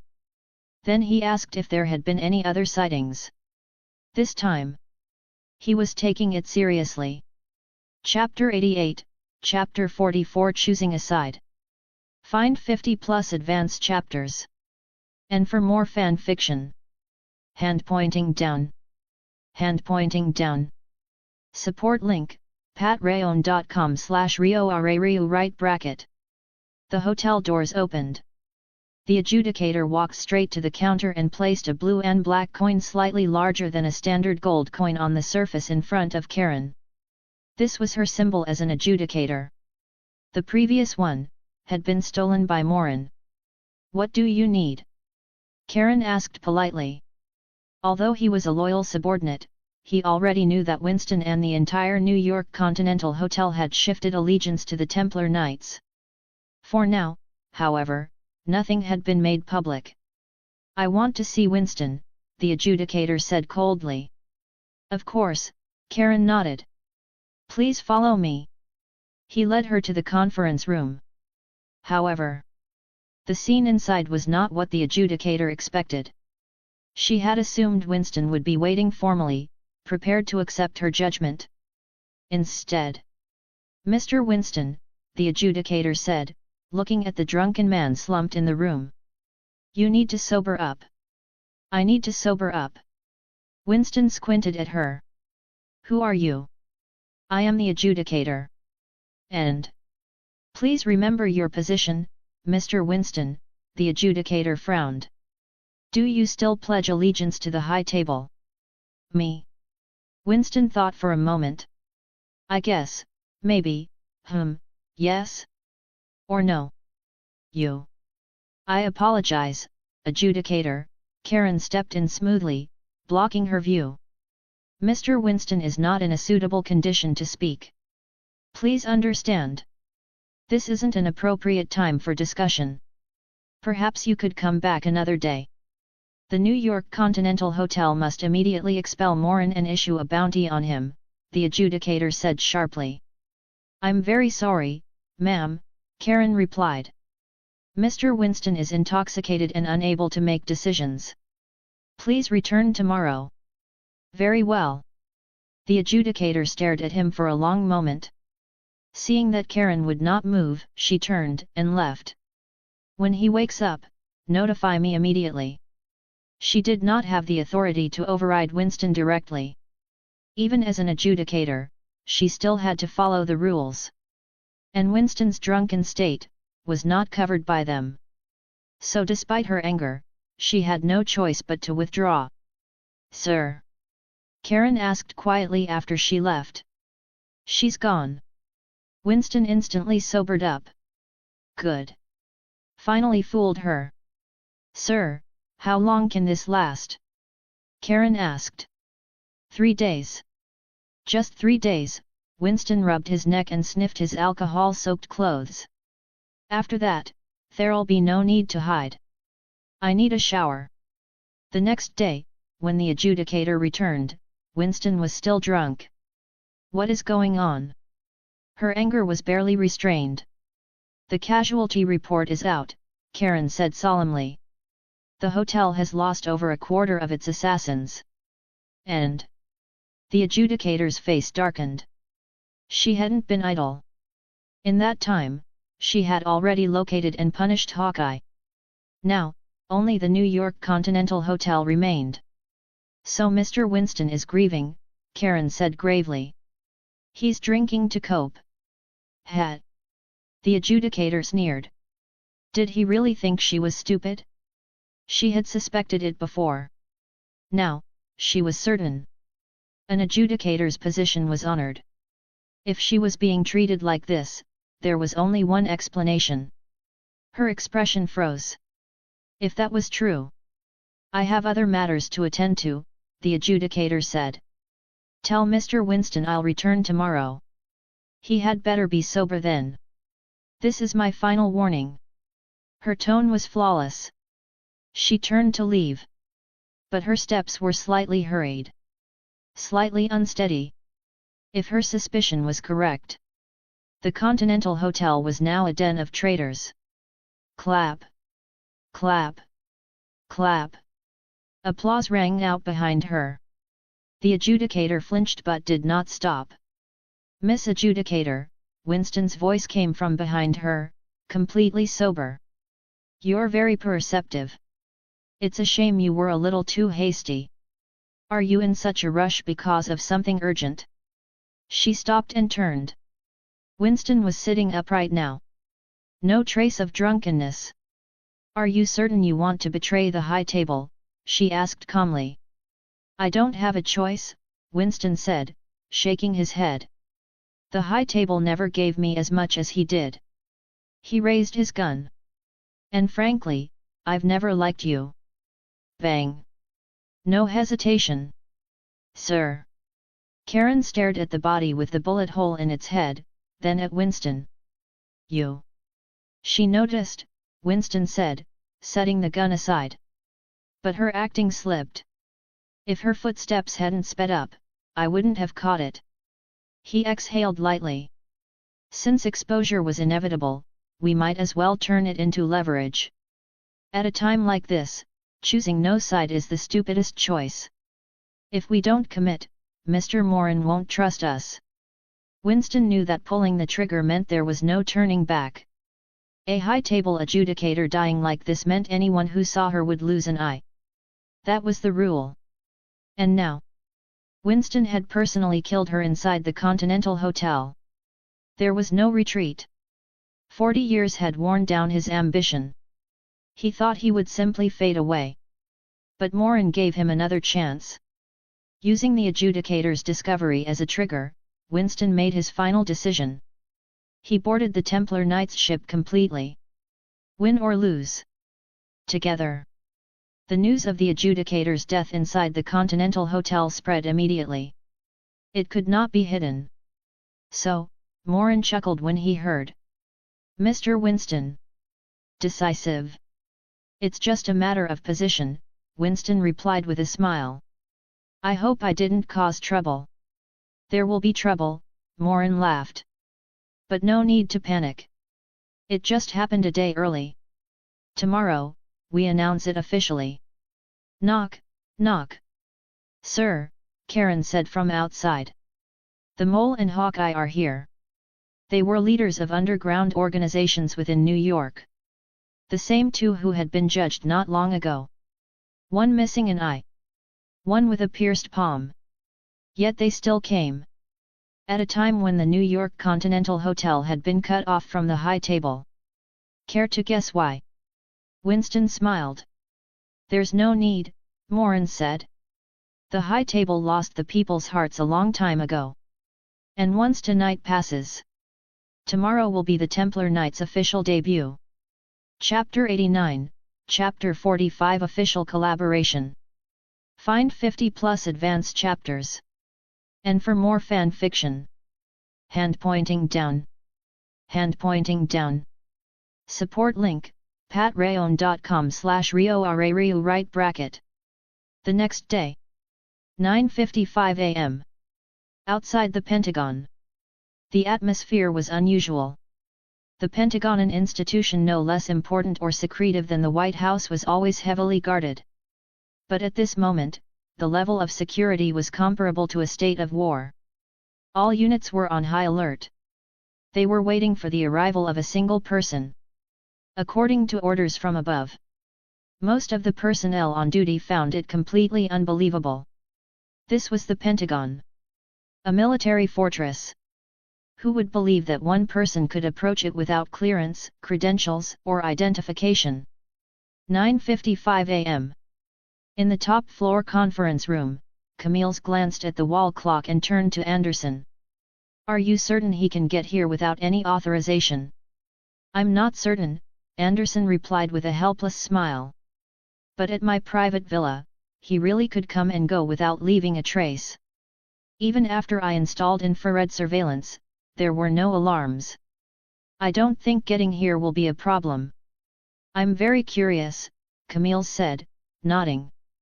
Was what happened last night real? Yes, Anderson said. I specifically ordered the National Guard to cordon off the area and only allowed high-table personnel to enter or leave. After evacuating civilians, the high-table forces were completely wiped out. They sent nearly 500 people. How is that possible? Camille's frowned. 500 people with high-table equipment. It's said. Anderson hesitated. Someone witnessed lightning striking down high-table members. Lightning. Yes.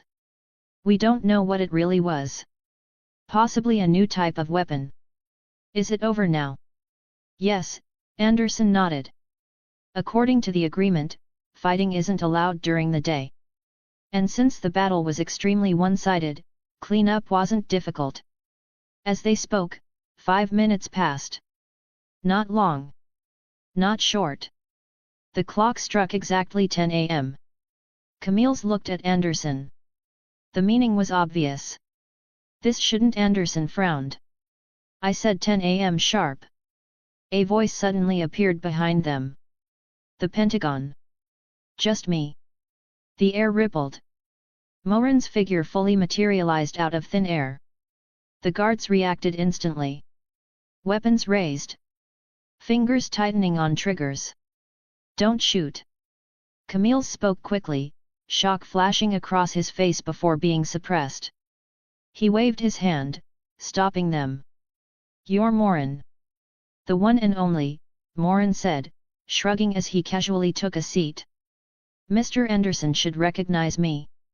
He's the one I told you about, Anderson said quietly. How did you get in? Camille's asked. He didn't show much vigilance. Instead, he sat back down, eyes filled with curiosity.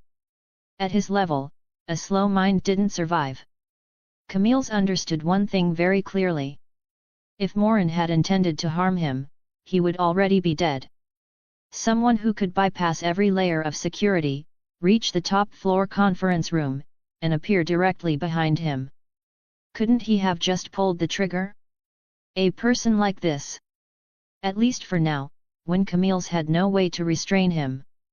Could only be courted. Camille's just hoped Morin's demands were as reasonable as Anderson claimed. Of course, probing was still necessary. If he could understand how Morin appeared here, countermeasures could be considered later. The Templar Knights walk in the light, Morin said solemnly. The light protects me. He spoke with a pious expression. Complete nonsense. The truth was simple. Advanced stealth. After leveling up twice, Morin's advanced stealth had evolved from turning into a shadow to full invisibility, with limited shape-shifting capability.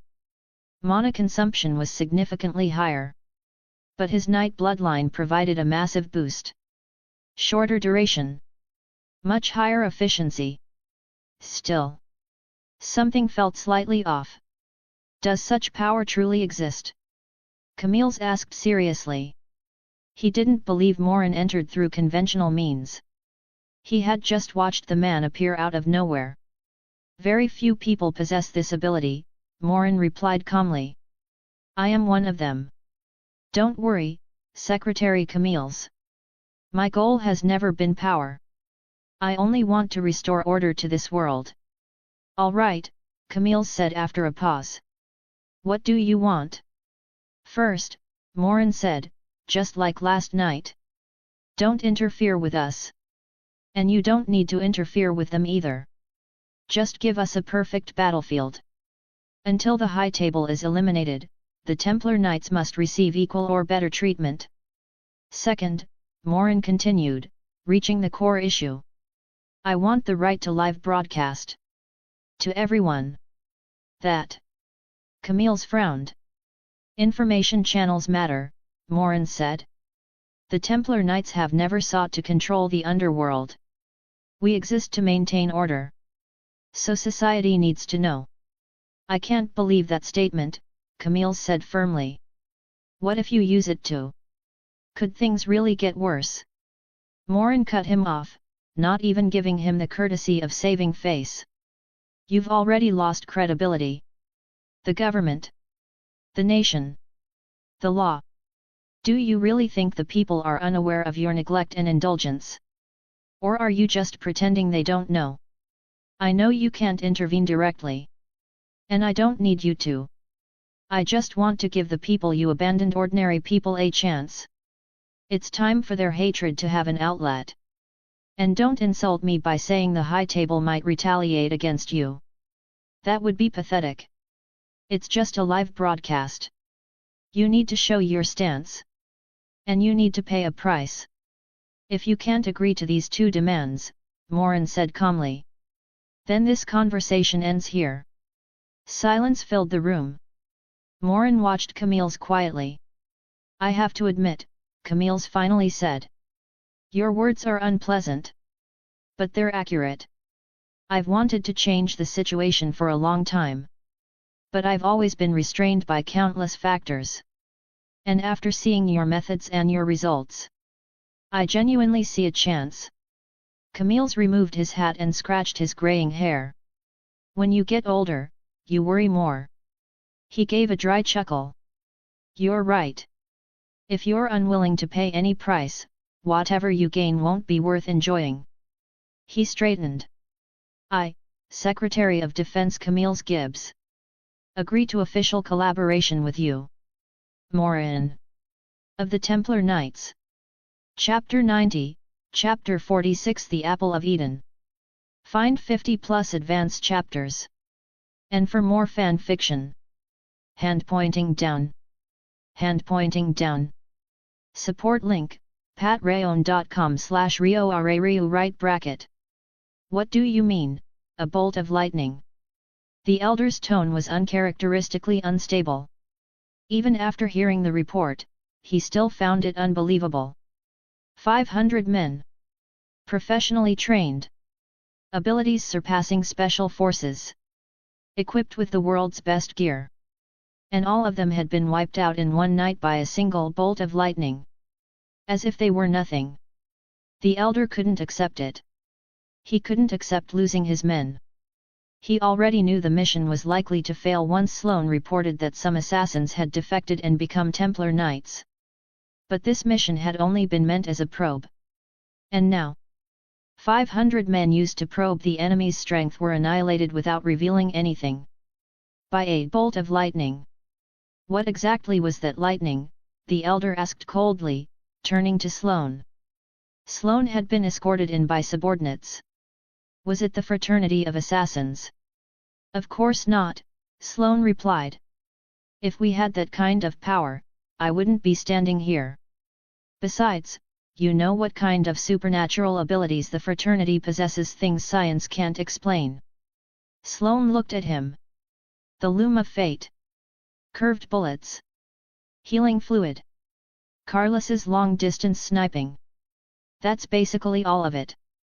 It was clear Sloane understood very well how far the assassin's abilities went beyond physics. And as for this lightning, Sloane continued, squinting slightly, you're telling me you have no idea what it might be? Had. The elder stared at Sloane for a long time. Then he waved his hand. A subordinate brought over a rough, old bronze box and placed it on the table. The closest thing I can think of, the elder said slowly, is this. He opened the box and took out 2 pieces of parchment. The drawings were faded and blurry with age, but still recognizable. On them, a hooded assassin wielding a long, lightning-wreathed blade. Facing a man in heavy armor holding a spherical object. What is this? Sloane froze. He owned ancient texts himself, but he had never seen this scene. This is an assassin, the elder said. And this is a Templar knight. He reached into a hidden compartment at the bottom of the box. And what they're holding? One, I suspect, is the source of that lightning. And the other? The elder lifted a metal sphere slightly larger than a hand. Is what I'm holding. The apple of Eden. He weighed it in his palm.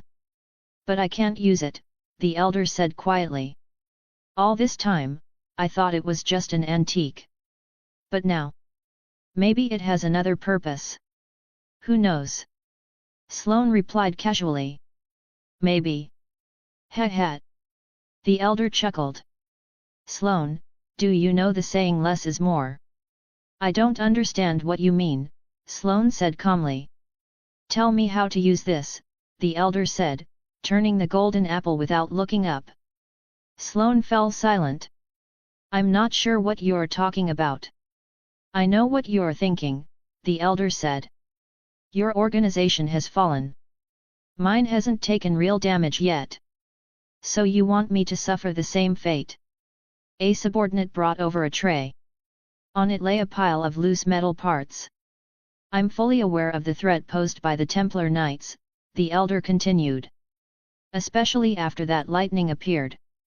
He picked up 2 parts and began assembling them. I don't care that 500 men died. What I care about is how easily they were killed. And what kind of power the enemy is still hiding. I don't believe they're just the small group Hawkeye discovered. They must have more people. More parts clicked together. And I also know how people feel about the high table right now. If someone takes the lead and I can't suppress them immediately. And they're clever. Then it's only natural our forces will defect. Just like Hawkeye. Just like the mole in New York. He assembled the final piece. The elder picked up the completed device and strapped it to his right hand. When he extended his palm, Sloane noticed. The elder's ring finger was missing. A button was pressed. A spring-loaded blade snapped out. A hidden blade. Times may have changed, the elder said as he stood and walked toward Sloane. But as an assassin's master, you deserve to die by a hidden blade. He stopped in front of Sloane. I'll ask you one last time. Do you know how to use the Apple of Eden? Are you ready? Morin asked. I'm a little nervous, Eric admitted with a shrug.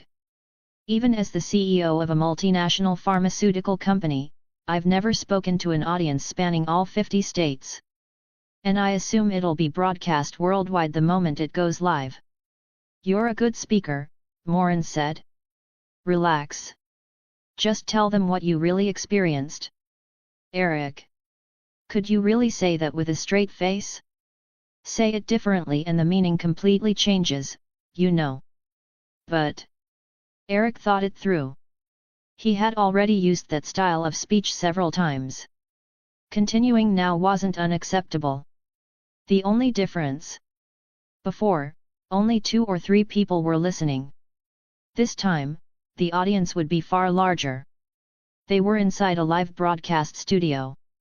Government officials were still testing equipment. Soon, the broadcast would take over every television channel in the United States. A street near the New York Continental Hotel. I heard last night. Yet, I still can't believe the Continental broke away from the high table.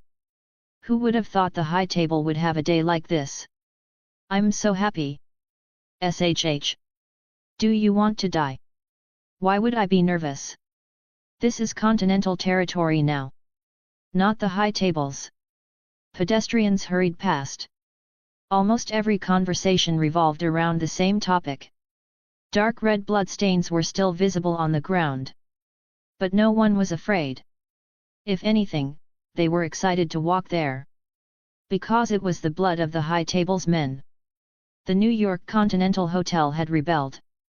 The high table had sent people to suppress them. And they had failed. Failed catastrophically. The people who felt joy weren't just those enjoying the spectacle. They were people finally releasing emotions they had suppressed for years. Hatred. Fear. Resentment. All of it. Chapter 91, Chapter 47 Morin, Bank Account, Transfer Funds. Find 50+ advanced chapters. And for more fan fiction. Hand pointing down. Hand pointing down. Support link, patreon.com/rioarariu right bracket. Gilbreth walked slowly down the street with his head lowered. He looked at the bloodstains still lodged in the cracks of the road, stains that remained even after being washed away. He listened to the conversations of passers-by and couldn't suppress the relieved smile on his face. He didn't even bother hiding it. His enemies were still out there, but the high table was the root of everything. And now, the high table had suffered a major setback. How long had it been since something like this last happened? Gilbreth tried to recall it. He couldn't. But his hand tightened around the cross in his pocket. What did this mean? Why did the people opposing the high table always leave behind a small cross after killing its agents? Was it a special organization? And could the New York Continental Hotel really stand up to the high table? Careful. Slow down. A voice snapped Gilbreth out of his thoughts. He looked toward it and saw it came from the New York Continental Hotel. No, more accurately, the former New York Continental Hotel. The old sign had been taken down. A new one was being installed. Curious, Gilbreth stopped. The first thing they raised was a massive cross. His eyes widened. He pulled the cross from his pocket and compared it to the one on the sign. At that moment, a nearby television suddenly switched channels. Not just one. Across all 50 states, every channel, normal or otherwise, cut to the same image. Eric's face. Some people screamed things like "what the hell," or "holy shit," but that wasn't something Morin's team had planned for. Under shocked, furious, confused stares and a flood of expletives, Eric began speaking. First, let me introduce myself. I am the chairman of the Eric Group. I believe many of you already know that yesterday, my business rival placed an $8 million bounty on my head. It attracted nearly every high-table assassin stationed at the Continental Hotel in New York. They wanted me dead. I am not dead. And it wasn't luck. It wasn't skill. It was because when assassins were openly walking the streets and no one stopped them, an organization found me. They are the Templar Knights. The Knights of the Templar Knights. In the studio, Morin watched calmly, nodding to himself. He raised his hand. A long sword appeared. Golden light flowed along its patterns, sparks dancing, arcs of electricity snapping into existence. The blade was a perfect fusion of ancient design and sci-fi aesthetics. Flawless. Attached, a high-definition, low-quality image. As for practicality, so far, Morin confirmed it could generate electricity under his control. The other functions were still under development. That alone made it his go-to weapon. A wrench could deflect bullets. But between a wrench and the Sword of Eden that could fire lightning, the choice was obvious. Last night's lightning that slaughtered over 500 men had been Morin wielding the Sword of Eden. He didn't have any dramatic beliefs about electricity being his lifelong faith. He just liked showing off. And if he could show off, why wouldn't he? Besides establishing the Templar Knights' authority, it was also a stress test for his upgraded abilities. The conclusion was simple. A single advanced backstab was enough to instantly kill the pre-upgrade version of himself. Instant kill. The downside was mana. With over 2,000 points in constitution and intelligence, but only 100 in mana, Morin's build was unmistakably mage style. The good news was that he could now control mana consumption. His movements were fluid, no longer mechanical. His reaction speed also increased. Otherwise, with that charging speed, he wouldn't even be able to react himself. The upgraded Advanced Knight bloodline also granted a stronger overall boost. The only odd side effect. When activated, Morin felt an intense urge to climb a tall building and jump off. A leap of faith instinct? Did he need a haystack? Or throw down a blade of grass first? While Eric continued speaking, Morin sorted through his thoughts and adjusted his future plans. He was now officially on the high table's global bounty list. $100 million. For the high table, that amount was trivial. The list also included Winston, loyalists of the New York Continental Hotel, Wick, Wesley, Fox, and others. But after last night, no ordinary assassins would get involved. Money was tempting. But when the number got that big, people also learned their limits.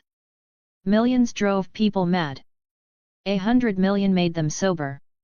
While Morin was thinking, Eric wrapped up his speech, framing everything as a struggle between order and chaos, light and darkness, and the Templar Knights' direct opposition to the high table.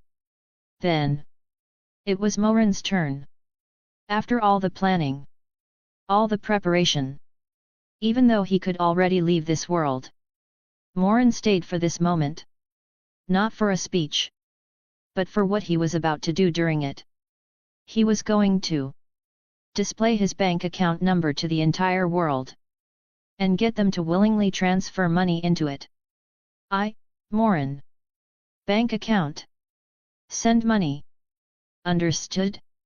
Chapter 92, Chapter 48. You're a bit dark, you know. Find 50 plus advanced chapters. And for more fan fiction. Hand pointing down. Hand pointing down. Support link, patreon.com/RioArariu right bracket. Warning, cringe level slightly high. Please prepare yourself. Please do not quit the game Sigma, degree. First, I need to clarify one thing. Eric stepped down from the stage, and Morin took his place, appearing directly on the live broadcast. He looked into the camera. Calm. Composed. This operation is purely an individual action by the Templar Knights and has no connection to any government department. His tone was serious. His expression was straight. He made it sound absolutely true. Which, ironically, made it harder for any normal person to believe. Morin did this on purpose. He had said he wouldn't involve the US government or any other governments, but why would he be that kind? Let them sit back and reap the benefits? Morin wasn't a saint. He wasn't a bleeding heart. If they wanted benefits, they had to put in effort. He wasn't about to give them the same treatment as the high-table live broadcasts, recognition, tacit protection while they paid nothing. As for whether the US government would come knocking afterward. First, they weren't stupid enough to push the Templar Knights toward the high table. Second, even if they demanded an explanation later, was there anything wrong with what he just said? On the surface, his words were flawless. Across the United States, countless people laughed, the heavy atmosphere from earlier instantly broken. Now, Morin continued, for the main speech. I believe most of you already know of the high table. And you know what kind of organization it is. So what I want to say is this. Since the high table scorns the law, ignores rules, and destroys order, then as guardians of order, the Templar Knights will fight against them. This battle has nothing to do with any country. It has nothing to do with profit. It is a battle for faith. Morin spoke smoothly, without hesitation. At the same time, in the Sahara Desert, under the elder's pressure, Sloane finally nodded. I know what this is about. You won't cry until you see the coffin, the elder said coldly. Speak. It's dormant, Sloane said quickly. Only a servant of fate can activate it. How? The elder pressed. By servant of fate, do you mean an assassin? That. I'm not sure, Sloane admitted. The fraternity's texts are vast. I only schemed them. I don't remember everything. The elder's hidden blade slid toward Sloane's head. I know. Sloane shouted in panic. With the blood of an assassin master. The blood of an assassin master.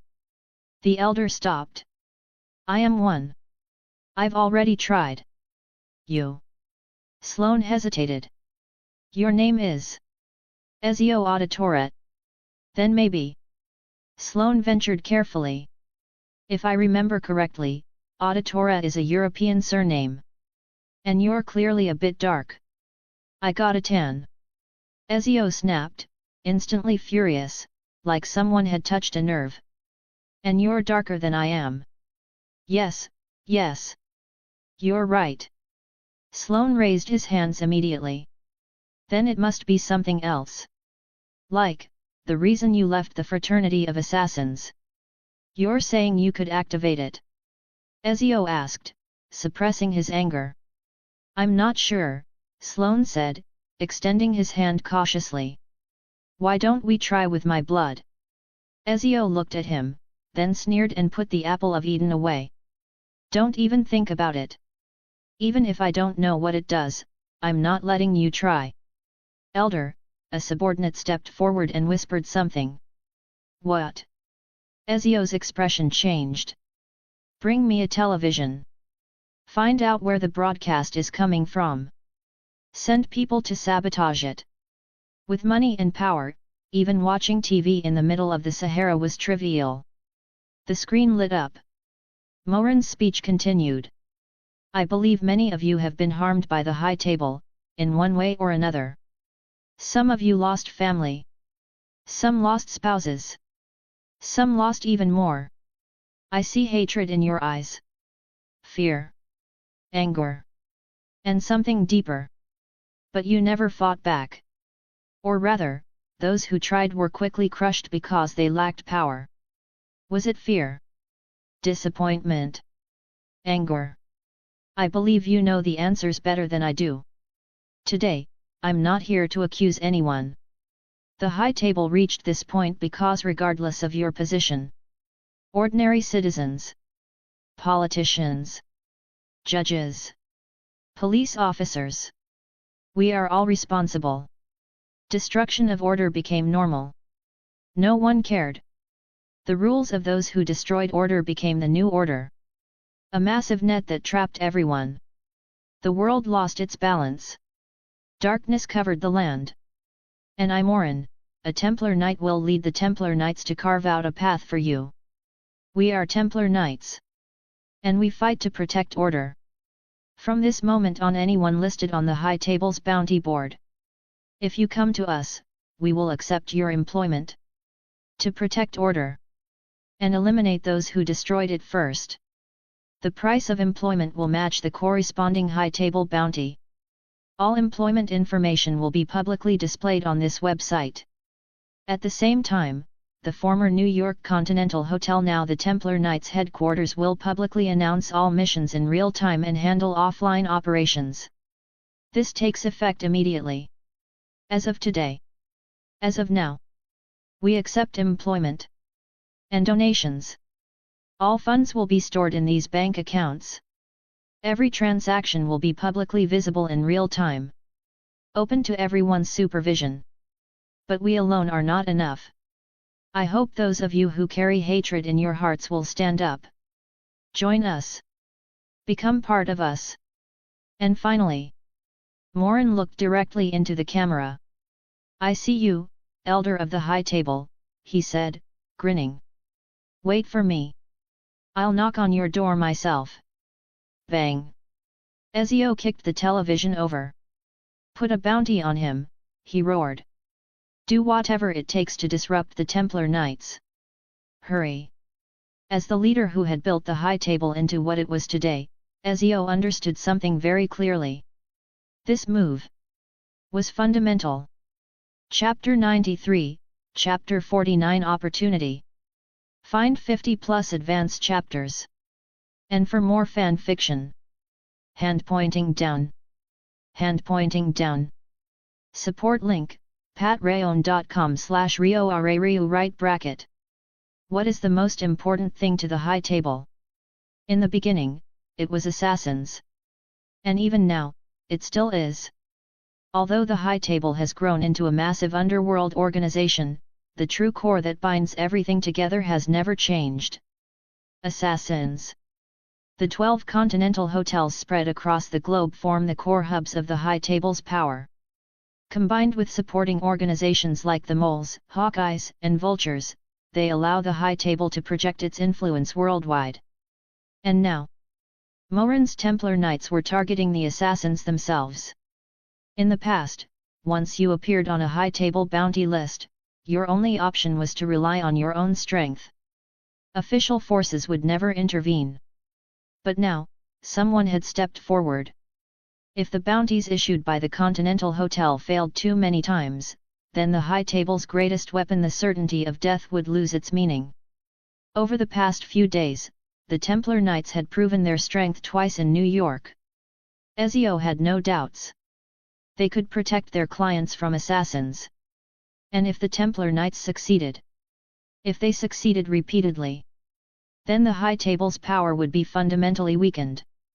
A 1,000-mile dam can collapse because of an ant's nest. But Morin wasn't digging an ant's nest. He was tearing down the dam directly. Ezio understood the severity of this better than anyone. That was why he was so agitated. He needed to snuff out this spark before it became a wildfire. Get me a phone, Ezio ordered, already dialing numbers belonging to officials he had leverage over. Mobilizing the High Table alone wasn't enough. Official power had to move as well. The most dangerous attacks were always the ones that came from behind. On the streets of New York, Gilbreth stared at the broadcast that had just returned to normal. For a long time. When he finally snapped out of it, he looked toward the Continental Hotel. The sign was gone. In its place, New York Templar Knights. Gilbreth remembered the words spoken by the Templar Knight on television. Could it really be true? Could he really get revenge on the High Table? Or was it just empty talk? After a brief hesitation, Gilbreth started walking toward the building. Even if it was false, he had to try. Sir.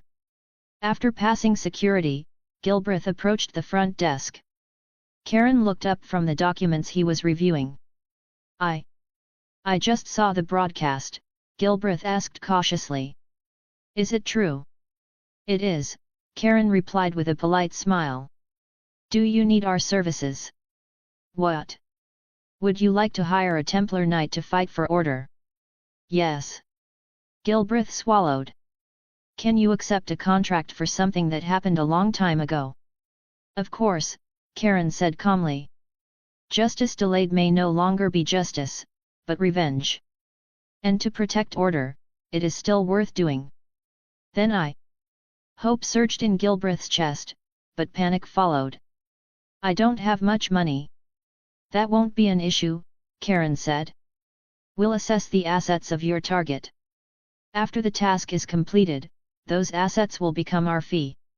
He adjusted his glasses and smiled. Our apologies. Even protection comes at a price. If that's the case, then that's perfect. Gilbreth said, overjoyed. If you're certain, Karen continued, please present your identification. We need to verify some information to ensure the authenticity of your request. Sir, you may leave now. We'll notify you once the contract is complete. Even after stepping outside the New York Templar Knights, Gilbreth felt dazed. Moments earlier, after returning his ID, Karen had handed him a printed document. It contained everything. What had happened back then?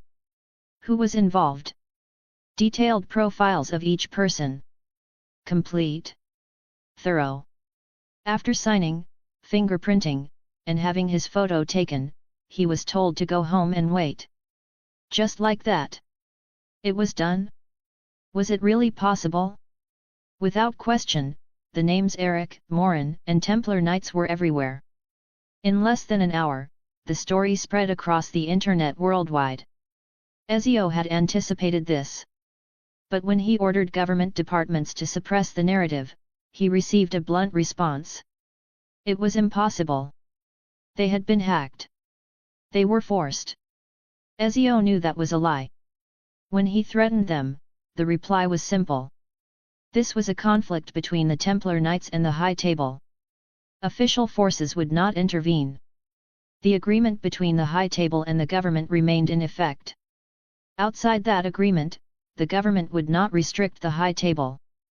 But they would also not restrict the Templar Knights.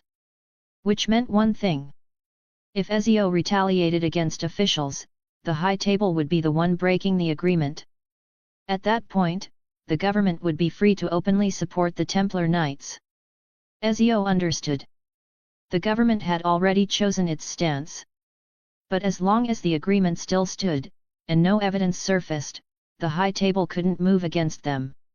If it did, it would be facing both the government and the Templar Knights. Compared to that, dealing with only the Templar Knights was far preferable. So Ezio made no further calls. He didn't need to. If the High Table, after reaching this level, couldn't suppress a newly emerged Templar Knights, then perhaps it deserved to be destroyed. Besides, Ezio was confident. All he had to do was crush them before they gained momentum. And it would be over. Especially since they had made such a public spectacle of it. If the Templar Knights failed and the High Table prevailed, its authority would only be reinforced across the world. Every coin has two sides.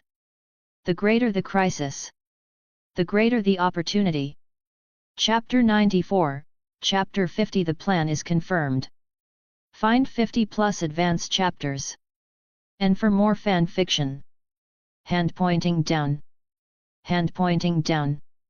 Support link, patreon.com/rioarariu right bracket. I know, Morin said calmly into the phone. But I didn't actually say it, Mr. Anderson. Yes, Anderson replied. So I didn't call to scold you, even though you really put us in a difficult position. Morin was speaking with Anderson.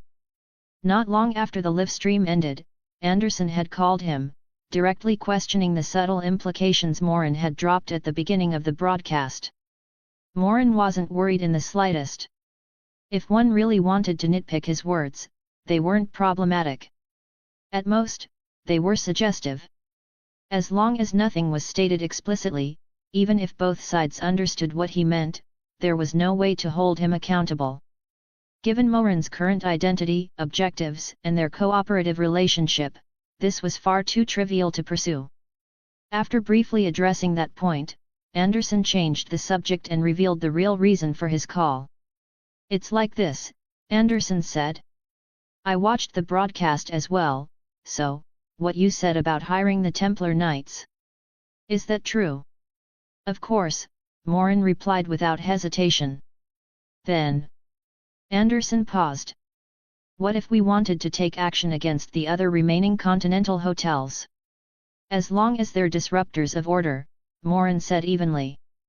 "And after a difficulty assessment, if you're willing to pay the corresponding price, the Templar Knights will not refuse."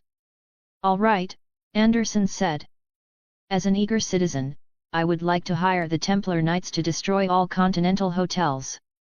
He deliberately emphasized the words eager citizen. Naturally, he wouldn't use his real identity or represent the government to place a bounty on the continental hotels. That would be an outright declaration of war against the High Table. Morin understood clearly. This wasn't Anderson's personal desire. Or at the very least, not his personal decision. It was an order from higher up. Simply put, the US government had long known that the continental hotels were the High Table's greatest threat. They just couldn't act directly before. Now, they wanted the Templar Knights to do the dirty work. "We'll assess the manpower of each continental hotel and send you the required fee for each contract," Morin said. "A rough estimate puts it at no less than several $billion." As an eager citizen, Morin added lightly. "I assume you can spare a few billion, Mr. Anderson." "Of course," Anderson said, the corner of his mouth twitching as he caught the teasing. "I just happened to find a few $billion by the side of the road. I've been wondering what to do with it." "Perfect," Morin said with a chuckle. After hanging up, Morin headed to the Continental Hotel and found Winston. He informed him of the plan to wipe out the remaining Continental hotels. "What? Have you lost your mind?" Winston stared at Morin, disbelief written all over his face. "Is there a problem?" Morin asked casually, swirling the red wine in his glass. After a moment of thought, he stood up and poured himself a glass of lukewarm tap water instead. "Much more refreshing." "I mean..." Winston struggled to organize his words. "Even if we've temporarily stabilized our position here, isn't it far too reckless to lead people across such long distances to attack the other continental hotels? And the High Table won't stop with just one wave of retaliation. There will definitely be more sabotage. If our foundation isn't solid yet, leaving our base on this scale is suicide." Winston was clearly anxious. In his eyes, Morin was getting ahead of himself. Morin smiled faintly and was about to explain. Then he paused. A notification appeared. His Templar Knight experience points increased by 1. "Do you have a computer?" Morin asked suddenly. "What?" Winston froze mid-sentence. "I asked," Morin repeated, his tone slightly urgent. "Do you have a computer?" "Of course," Winston said reflexively. He brought one over and placed it in front of Morin. "What do you need?" "I need to confirm something." As he spoke, Morin logged into the Templar Knights' internal system. The public website announced during the broadcast had already been restricted due to overwhelming traffic. This was a different site. One accessible only to internal Templar Knights. Morin went straight to the orders section. One contract was already marked as completed. "Gilbreth's contract," Morin read softly. "Contract fee, $1 million. A satisfied smile appeared on his face. His theory was correct. His plan had been confirmed. All the public bank accounts belonged to Morin. All contracts were executed by the Templar Knights themselves. And in this world, the Templar Knights were founded by Morin. The Templar Knight profession was broad. A regular member was a Templar Knight. But the founder and leader of the Templar Knights was also a Templar Knight. In another sense, the duties Morin fulfilled and the profits he earned still counted toward his own profession. Which meant, as long as contracts were completed and the Templar Knights made money, Morin, as founder and elder, was entitled to a share. And that share counted as professional income, which translated directly into experience points. This was the plan from the very beginning. The reason Morin had spent so long in this world. Why he contacted so many forces. Why he rebuilt the Templar Knights. If his only goal had been to advance his class and leave, he could have done so long ago. He stayed to confirm whether his idea was feasible. And to prepare for something bigger. Now that the plan was proven to work. As long as the Templar Knights continued to exist, Morin would have a near-endless source of experience points. I get 1/10,000th of the rewards from missions completed by other Templar Knights, Morin thought calmly. It's small, but it accumulates. I need to make the Templar Knights bigger. And their foundation unshakable. Sir! Winston called out, watching Morin smile silently. Sir? Are you all right? Had he gone mad? Nothing, Morin replied, snapping back to reality after Winston called him twice. Nothing at all. Even with Morin's mental fortitude, the implications had momentarily overwhelmed him. The significance of this plan was simply too great. So, sir, Winston asked carefully. About what we were discussing earlier.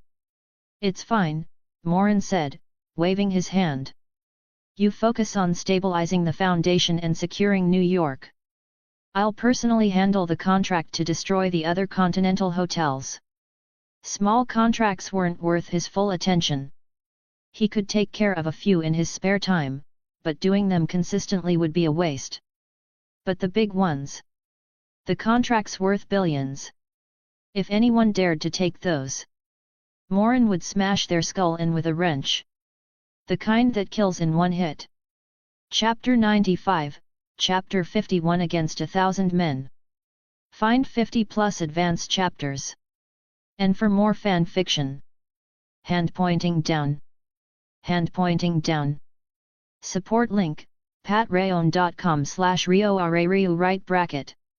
Gilbreth sat in the lobby of the New York Templar Knights headquarters, his mind completely blank. He had only been home for a few hours when a phone call summoned him here and informed him that his contract was complete. Complete? Gilbreth stared at the photos in his hands. They showed several bodies. Each one had a bullet hole between the eyes. Some faces were twisted in panic. Some in fear. Some in rage. Yet as a police officer, Gilbreth felt a quiet sense of pleasure. Even after all these years, he recognized them instantly. From the moment his parents were killed, he had never forgotten those faces. And now, after a simple, almost curious attempt, it had worked. Just like that. Gilbreth couldn't quite believe it. But the photos were real. So was the result. The emptiness that followed felt familiar. Like pulling an all-nighter for 2 exams and finally finishing both. Exhausted. Empty. Done. Mr. Gilbreth. Karen walked over with a folder, sat across from him, opened it, and placed a document on the table. Once you sign this confirmation, your contract will be officially completed. Is this? Gilbreth snapped back to reality. Is this really real? I'm sorry. I feel a little dazed. It's absolutely real, Karen said with a gentle smile. You've already seen the photos. Since this was our first order and it happened so recently, we completed it very quickly. It's really true. Gilbreth murmured. Sir, Karen continued, still smiling. I understand you may be emotional, but could you please sign and fingerprint the document? We need it for our records.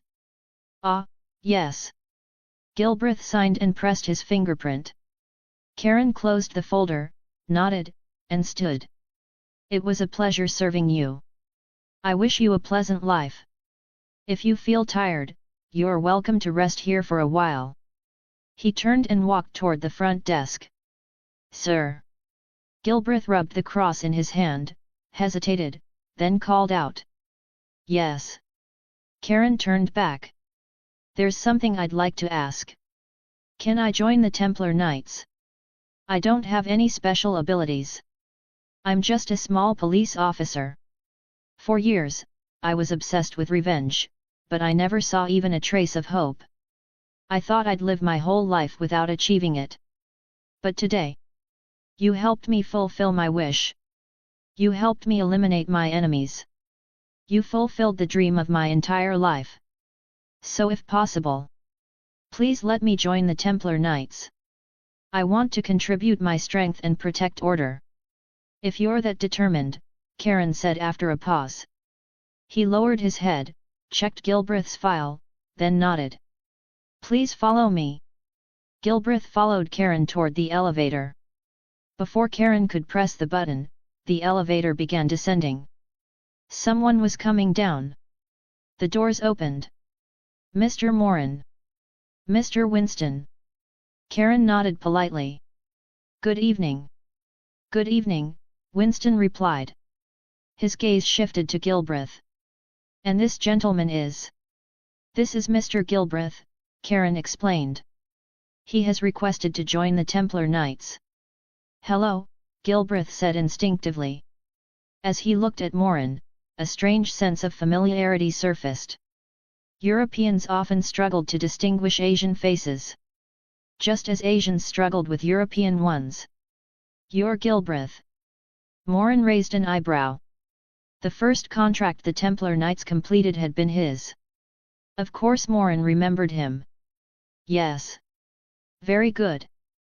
Morin patted Gilbreth on the shoulder and continued walking. The first person to issue a contract. The first completed contract. The first to actively apply to join. I believe in you. This guy was collecting every possible first for the Templar Knights. Thank you. Gilbreth watched Morin and Winston walk away, then turned to Karen. Who was that? Why do I feel like I've seen him before? That's the leader of the Templar Knights, Karen said with a smile. And the one who spoke publicly for the Knights today. Mr. Morin. The news of the first completed contract spread online almost instantly. All evidence and files were made public. Words meant nothing. Facts proved everything. With the first successful order completed, the rest would follow like falling snow. Soon after, a pinned announcement shocked the world again. A contract worth $2.2 billion. Transferred directly into the Templar Knights account. The objective. Destroy the remaining 11 continental hotels worldwide. The staggering amount. The terrifying target. And most of all, the identity of the client. An eager citizen who found $2.2 billion on the side of the road. The comments were filled with jokes. To be honest, $2.2 billion feels a bit low, Morin said over the phone. How about we add a little more? We're facing a lot of internal resistance, Anderson replied with a sigh. The people you're targeting have dirt from the high table. They didn't reach their positions cleanly. 200 million per hotel isn't a small sum. All right, Morin said. Then I can't take a loss, can I? We'll only eliminate each hotel's manager and destroy the location. Any assassin casualties along the way are a bonus. How does that sound? Fine, Anderson said after a pause. We accept. Morin's terms aligned closely with Anderson's goals anyway. Kill the managers. Destroy the hotels. Wasn't that destroying a continental hotel? The Continental's true power lay in its rule. No bloodshed on hotel grounds. Once that rule was broken. Once its reputation collapsed. Its status would follow. And once it fell far enough, the high table wouldn't even need to act. The backlash from their own dissenting subordinates would keep them occupied. Excellent, Morin said as he got into his car. Our agreement is settled. I'm leaving now. Wait, you. Anderson caught the last word. Yes, Morin looked out at the streetlights passing by. I'll handle all 11 continental hotels myself. Against 1,000 men. I advance alone. After all, that $2.2 billion was his. Chapter 96, Chapter 52. You defend the base. I'll go steal. Find 50 plus advance chapters. And for more fan fiction. Hand pointing down. Hand pointing down. Support link, patreon.com/rioarariu right bracket. Morin had no intention of persuading Anderson. After saying a few more words, he hung up directly. Talking was never as convincing as action. Let the facts speak. On the way, Morin called Wick. He needed to notify his main combat force in advance. After a moment, Wick answered, panting. You, better be quick. Morin paused. Let me guess. You're exercising. Exercising. Wick froze, then reacted. Fuck, I am on a mission. All right. My bad. Morin's mouth twitched, remembering the last time he'd called Wick. Why was it that every time he called, it was always like this? You, hurry up, what is it? Wick panted again. Morin could hear suppressed gunshots in the background. I'm heading out to take a big job, Morin said. While I'm gone, the high table might attack our base. Hold it if you can. If you can't, abandon it. What? Wick frowned. A big job? How big could it be to make you leave now? $2.2 billion, Morin replied calmly. 11 continental hotels. What the fuck? Wick was stunned. 2.2 billion? 11 hotels? Who would issue something like that? And we actually took it. Are you insane? Yes, Morin said. I'm doing it alone. You defend the base. Don't let them take it. If you can't hold it, abandon it. Even if it's overrun, as long as the people are alive, I can rebuild. Got it. Are you sure you can pull this off? Wick asked. He flicked his wrist. 2 bullets curved around a corner and dropped his enemies. He wedged the phone between his shoulder and head and started reloading. Those are continental hotels. You saw what I did that night, Morin chuckled. Relax. Even if I fail, I can still get out. You defend the base. I'll go steal. The entire world was discussing the contract. $2.2 billion. No matter how you looked at it, that number was absurd. So the question was simple. Could someone who produced $2.2 billion be an ordinary enthusiastic citizen? And one who just happened to find it lying around? Obviously not. 100 million would fill a car-sized safe. 2.2 billion? Did they find a fully loaded cargo truck on the roadside? No one believed that. Anyone with a functioning brain understood what this really meant. A country had stepped in. It wasn't official. But everyone knew. The only thing missing was a public confirmation. This time, Ezio didn't bother calling the government. He knew it was pointless. Unless he wanted to tear away the last layer of pretense and face both the Templar Knights and the world's major powers at once. He didn't. So there was only one solution. Crush the Templar Knights head-on. Ezio mobilized all forces near the former New York Continental Hotel and ordered them to attack the current New York Templar Knights headquarters. At the same time, he commanded the other Continental hotels to contract their forces and prepare for assault. He also activated several hidden cards. Assassins he had secretly trained. Pawns he'd buried for years. Ezio had a feeling. This crisis would force him to use everything. Rome Continental Hotel. Even knowing the Templar Knights would come because of the high-priced contract, the hotel could not close. Closing meant preemptive surrender. And in the public eye, the high table still held the advantage. Very few truly believed the Templar Knights could dismantle it. So business continued as usual. Of course, precautions were raised to the highest level. A handsome blonde man with blue eyes, wearing a luxurious suit, stepped into the Continental Hotel. His posture was precise. His movements exact, measured down to the millimeter. As he walked, countless eyes followed him. Some hands drifted toward guns. Ezio had issued a special order. If anyone showed hostile intent inside the Continental Hotel, they could be shot on the spot. No violation. Rewards included. Under layers of vigilance, the man reached the front desk. He was Morin. The blonde hair and blue eyes came from an Ethan Hunt-style mask and colored contacts. Morin's rule for realistic masks was simple. They had to match his level of good looks. So far, only Ethan Hunt and John Wick qualified. As for Wick's face, he hadn't had the chance to copy it. And using it here would get him stopped 300 meters out. Everyone knew the boogeyman's face. And everyone knew the boogeyman was now a Templar. Sir. Coincidentally, or perhaps not, the receptionist was also black. Maybe it was tradition. You seem unfamiliar. Of course. Morin slipped his hand into his pocket. Nearby assassins tensed. But when they saw what he pulled out, their pupils shrank. They quietly stepped back, trying to make themselves invisible. It wasn't because the item was large or valuable. Though Morin did possess such things.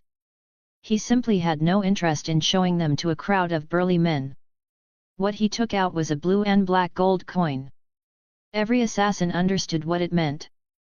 I am the adjudicator, Morin said coldly. I'm here to see the hotel's owner. Chapter 97, Chapter 53. It's better to go in from the inside. Find 50+ advanced chapters. And for more fan fiction. Hand pointing down. Hand pointing down. Support link, patreon.com/rioarariu right bracket. The adjudicator held a transcendent position within the high table. They could pass judgment on any affiliated organization including continental hotels. In many ways, the adjudicator represented both the face and the will of the high table. The blue and black gold coin in Morin's hand came from the adjudicator Winston had already killed with a single shot. Combined with the one Morin had obtained earlier when he let the previous adjudicator go, he now had two. Morin compared them himself. No difference. Not in numbering. Not in details. He then asked Winston. That was when a massive loophole in the high table's management came to light. The adjudicator's identification coins had no special markings. Which meant that as long as Morin's demeanor was convincing, his appearance flawless, and he used a mask to become a white European man, he could impersonate an adjudicator. Winston was optimistic. No one's ever tried impersonating an adjudicator for two reasons, he had said. First, it's almost impossible to get one of those coins. Second, no one has the guts. So if you're willing to try, your chances are actually pretty good. Third, Winston added, this gets you in but not out. The Hawkeye organization will expose you in about half an hour. Morin still chose this method. Charging in and killing everyone was thrilling. But infiltrating the enemy, standing inside their structure, and making decisions from within, that was safer. Getting blasted by heavy firepower could kill him outright. Or force him to leave this world early. Even Sun Wukong chose to enter the Rakshasa's belly to cause havoc. Rather than poking her from the outside with a staff. Of course, Mr. Adjudicator. The receptionist took a deep breath, examined the coin carefully, and after confirming it matched the special adjudicator coin in her memory, stood up. Please follow me. Morin put the coin away. He walked past everyone without sparing them a glance, as if they didn't exist, and followed the receptionist. Once the elevator doors closed and began to rise, the assassins in the lobby collectively exhaled. Whispers immediately followed. Why would an adjudicator come at a time like this? Did you notice? He didn't even look at us. Look at us. That wasn't contempt. That was dismissal. He ignored us completely. I hope he keeps ignoring us. Adjudicators don't come without reason. They deliver judgments. I just hope he's generous and doesn't remember that we suspected he was a Templar Knight. At the mention of the Templar Knights, the lobby fell silent. Then the whispers resumed. Do you think they'll really show up? 2.2 billion. I'm tempted. Tempted?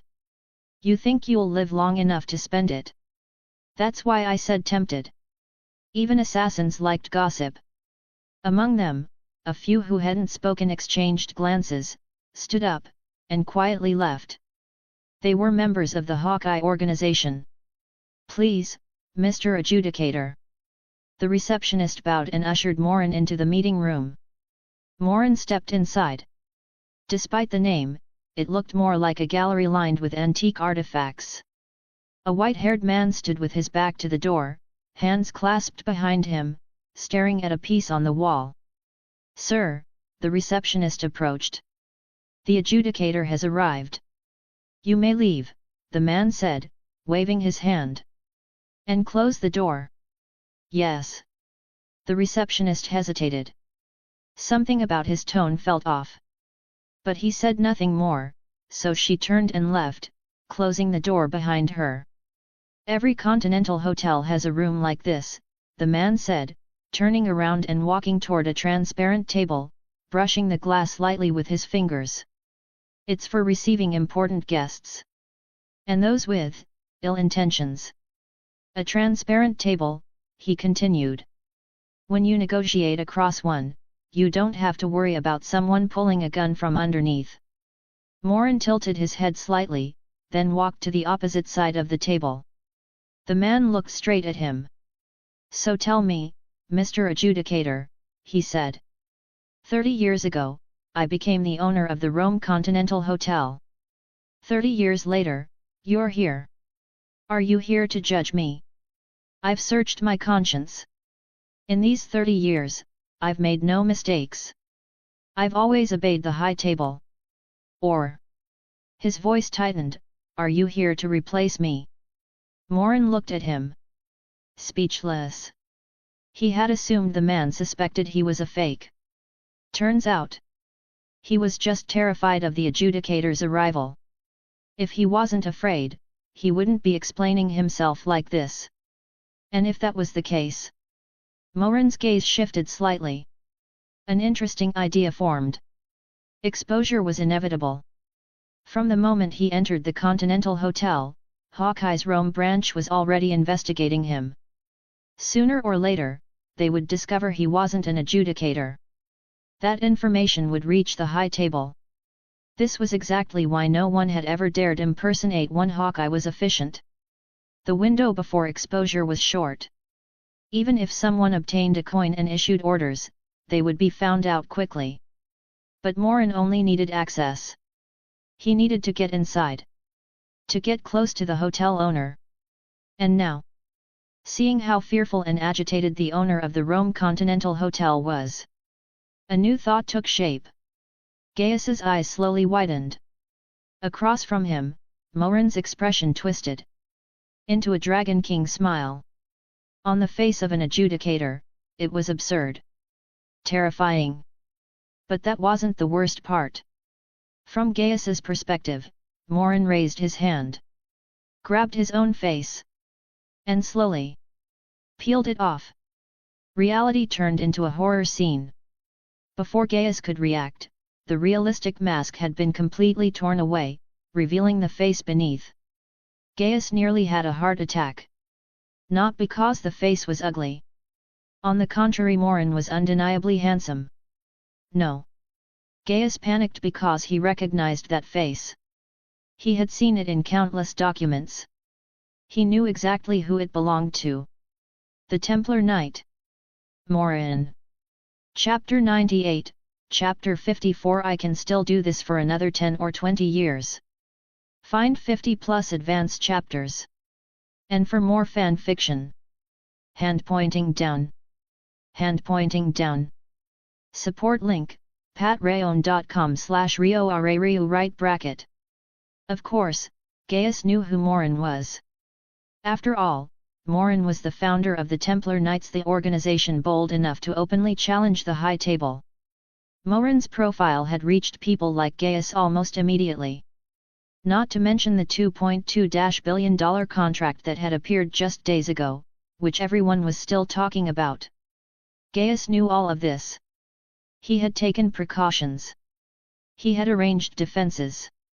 But he never imagined Morin could disguise himself so perfectly, so completely that he could become someone else. Nor did he imagine Morin would be this bold. Impersonating a high-table adjudicator. Using that transcendent status to bypass every layer of defense. Walking straight in to see him. Gaius knew the truth would be exposed soon. The fake adjudicator would be discovered. But that no longer mattered. Because Morin was already standing in front of him. So what if they found out? What good would that do now? Regret surged in Gaius's chest. Why had he been so arrogant? Why had he dismissed the receptionist and closed the door? If the door were open, he could have shouted. But now, the meeting room was sealed. And Gaius knew exactly how good the soundproofing was. Even if a gun went off inside, no one outside would hear it. With a single decision, he had cornered himself. "It seems, Mr. Gaius, that you know who I am," Morin said. The mask was gone. Morin no longer needed the cold, emotionless expression. A familiar, light smile rested on his face, almost cheerful. At a moment like this, that smile was far more terrifying. It carried calm, confidence, a complete lack of concern for what was about to happen. Compared to that smile, Gaius's expression was indescribable. Mostly despair. Mixed with a forced, ingratiating grin. Almost comical. I know," Gaius stammered. "You're the famous Templar Knight. Mr. Morin." "Right. You guessed correctly," Morin replied, resting his hands casually on the table. "I am indeed the Templar Knight, Morin. Then I assume you also know why I'm here." Gaius swallowed. Mr. Morin. Could you listen to me for a few minutes?" "Of course," Morin nodded. "I enjoy listening. But don't get your hopes up. The news that I'm a fake adjudicator will reach the High Table soon. They'll send armed personnel. Believe me. Whether I live or die is uncertain. But one thing is certain. You will die." "That's exactly what I was going to say," Gaius said hoarsely. "The High Table will act soon. Compared to you, my value is insignificant. They won't hesitate. They'll flatten this place. Even if they kill me, you won't escape." "You're right," Morin said lightly. He was completely unfazed. So Gaius's eye twitched. Inside, curses exploded. "Then why the hell don't you just leave? Why are you dragging me into this?" "I can guess what you're thinking," Morin said calmly. "You think I've gone mad and want to die together with you. You're wrong. Even if I kill you, I can still leave safely." As he spoke, Morin's body began to fade. Bit by bit. Until he vanished completely. "If you don't believe me."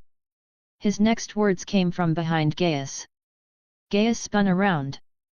Morin was back where he'd been earlier, hands behind his back, calmly examining the artifacts on the wall. "That should convince you." Gaius's eyes widened. Despair crashed over him. He didn't think about how Morin did it. Only about one thing. Morin was telling the truth. He could disappear. He could move freely. With that ability, Morin could kill him. And leave. But as despair peaked, something else followed. Calm. An unnatural calm. Gaius thought carefully. And realized something. "You could have killed me already," Gaius said slowly. "But you didn't. That means you have another objective. Or..." He hesitated, your ability isn't enough to escape after killing me. Clap. Clap. Clap. Morin applauded softly and turned, smiling. I have to say you right. But only half right.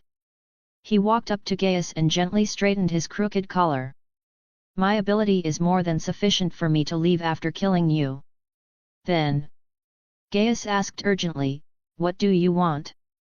He was anxious now. He wanted the High Table's people to arrive. Because if they did, he might survive. Originally, Morin chuckled. I planned to impersonate an adjudicator, kill you, and leave. But now, I've changed my mind. Compared to killing you, I'm more interested in having you. Gaius. Yes, sir. Gaius's voice trembled. I'm 70 years old. 70, Morin nodded thoughtfully. If you're lucky, you can still do this for another 10 or 20 years. The smile on Morin's face looked demonic to Gaius. No. No. Gaius screamed. He turned to run. A wrench flew from behind and struck him squarely on the head. He collapsed instantly. Morin paused, thinking. Why does his reaction feel so strange? I just wanted him to join the Templar Knights and contribute. Whatever. Morin grabbed Gaius by the waistband and dragged him toward a shadowed corner of the gallery.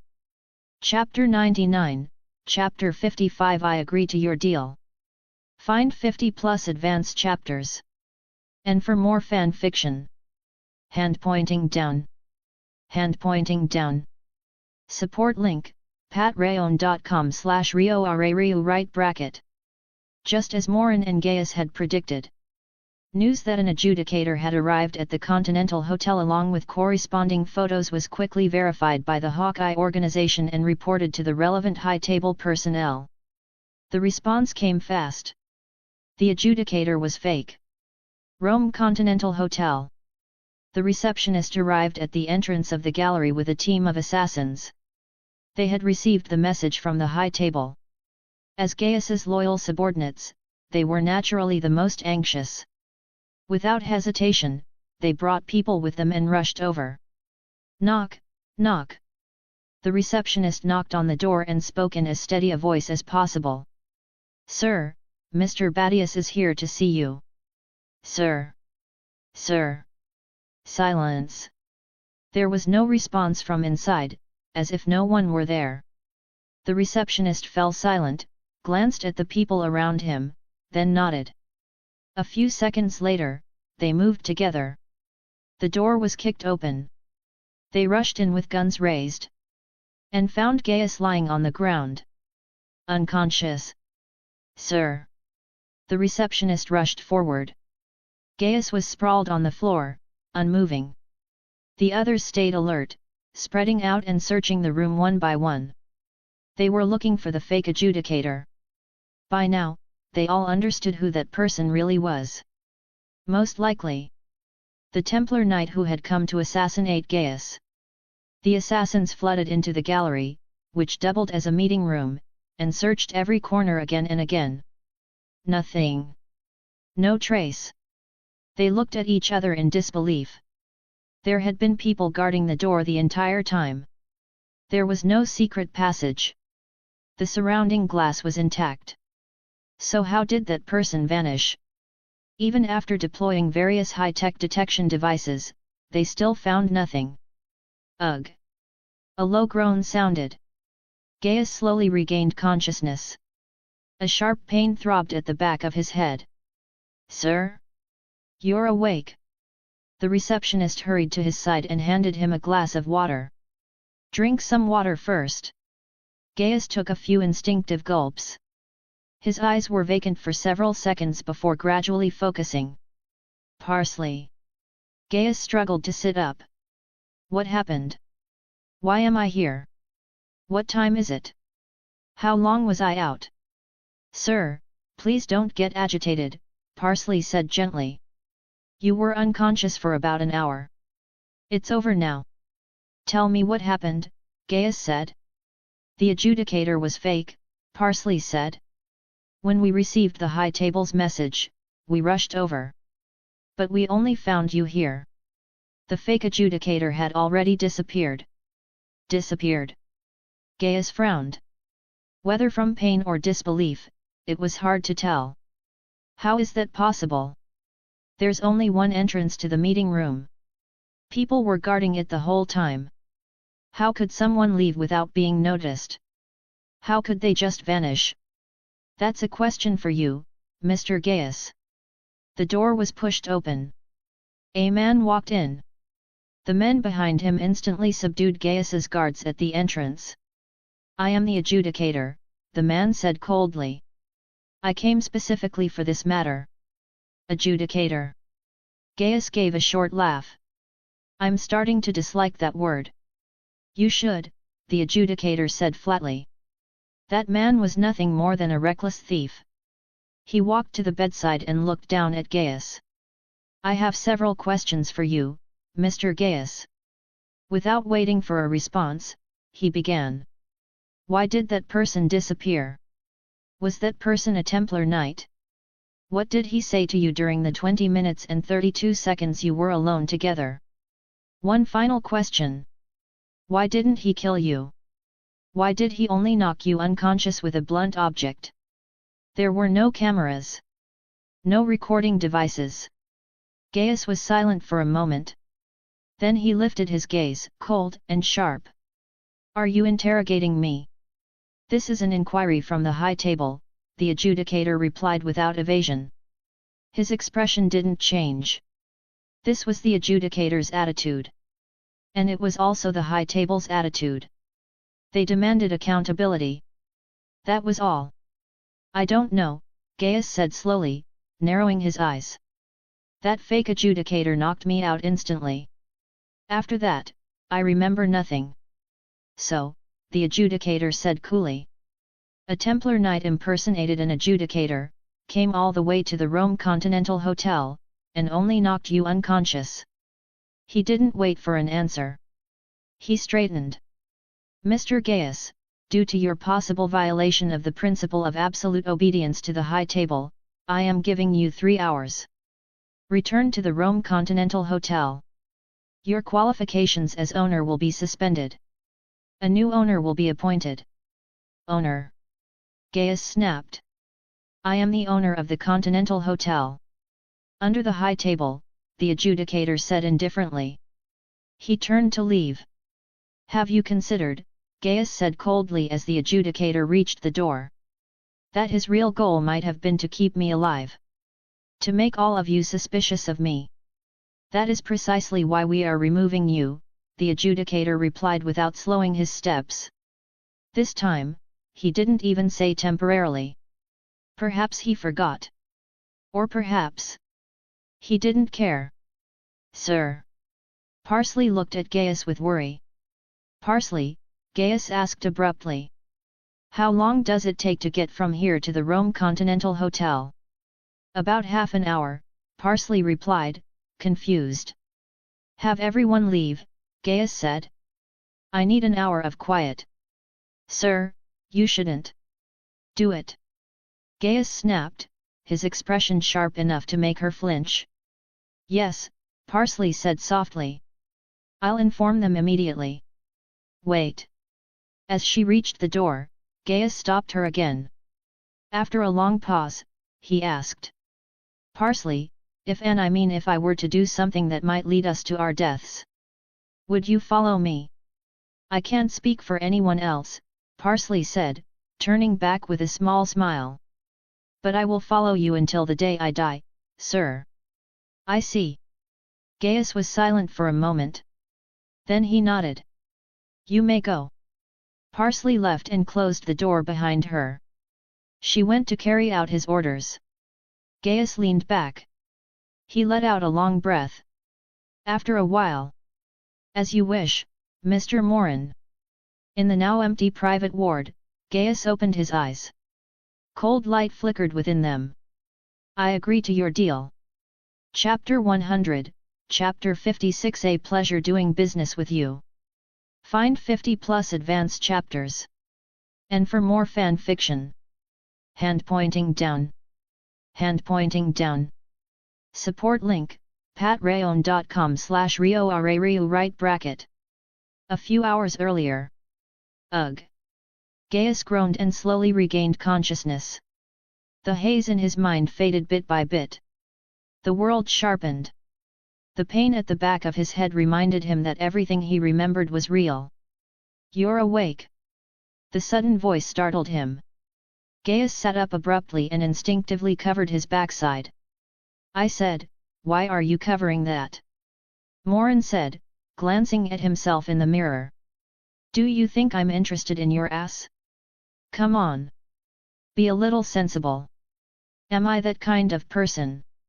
I'm only interested in beautiful women. You. Gaius backed away. Who are you? As you can see, Morin said, lowering the mirror and smiling at him, right now, I can be you. Well. How do I look? Don't I look exactly like you? Morin was wearing Gaius's face. Earlier, he had knocked Gaius out and used IRS equipment to copy his facial features. Only after finishing did he let Gaius wake up. Only this way would the next part work. Only this way would Gaius believe him. You. Gaius's eyes widened. It was like looking into a mirror. Aside from the clothes and hands, just the head. They were identical. Don't bother thinking too hard, Morin said lightly. I just wanted to show you one thing. If I want to, I can perfectly impersonate you. He chuckled. Imagine this. I disguise myself as you and kill the adjudicator who's about to arrive. Wouldn't that be interesting? What? Gaius panicked and tried to find a flaw.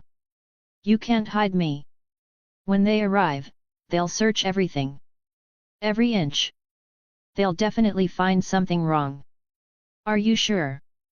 Morin smiled, placed his hand on the nearby table. And the table vanished. Gaius. He reached out. Nothing. Only then did he realize the table was truly gone. Trust me, Morin said calmly. Making a living person disappear isn't a problem either. So, Gaius thought for a long time, failed to find a loophole, then slumped to the floor. What do you want? He couldn't think of a reason why Morin wouldn't just kill him. Just like I said, Morin replied. I want you to work for me. Join the Templar Knights. And fight the High Table. That's impossible, Gaius shook his head without hesitation. What's the difference between dying now and dying later? The difference isn't big, Morin said evenly. But what if I can guarantee you survive after joining the Templar Knights? You've heard about the lightning that wiped out 500 High Table elites in New York, haven't you? That was you. Gaius blurted out. Morin just smiled. If that's the case, Gaius thought it over, then I'll join. Either way, he was going to die. At least this way, there was a chance. As for whether he would really keep his word later, that was another matter. Gaius still had his own calculations. Morin had already seen through them. He didn't want a half-hearted agreement. He wanted loyalty. A verbal promise isn't very reliable, Mr. Gaius, Morin said, tearing off the mask. It wasn't worthy of his face. Wearing it even briefly felt wrong. What are you planning? Gaius tensed instantly. I know what you're thinking, Morin said casually. You plan to agree for now, then go back on it later. You just want to survive. Morin chuckled. Nice idea. But I won't allow it. Tell me something, he continued. Do you really want to sit in this position for the rest of your life? Only to be replaced by someone the High Table sends when you're old and useless. I don't think you do. So I'm offering you an opportunity. An opportunity to climb higher. To become an elder of the Templar Knights. It was the same position Morin had promised Winston. He never said there was only one elder. And he never said the position was as supreme as it was in the High Table. Pure misinformation. Your conditions are very tempting, Gaius admitted. So tempting that I almost don't believe them. Besides, I'm the owner of the Continental Hotel. What right does the high table have to strip me of my position? You already know the answer, Morin said flatly. Stubbornness won't help you, Mr. Gaius. All right. Let's make a bet. A bet? Gaius asked. I'll knock you out, Morin said. I won't kill you. When you wake up, we'll see whether the high table takes away your authority. I bet they will. You bet they won't. If I win, you join the Templar Knights. How about it? And if you lose? Then I'll kill you. Gaius. Would you believe me if I said I'd let you go? Morin asked sincerely. If I lose, I'll definitely let you go. Gaius's eyelid twitched. He shook his head. Exactly, Morin shrugged. If you won't believe me anyway, why would I bother lying? As he finished speaking, Morin turned his head toward the door. Footsteps were approaching. Our bet is about to begin, Mr. Gaius. A wrench appeared in Morin's right hand. Quick or slow? Is there a painless, non-damaging option? Gaius asked carefully. Yes, Morin said brightly. A sword crackling with electricity appeared in his left hand. This won't hurt.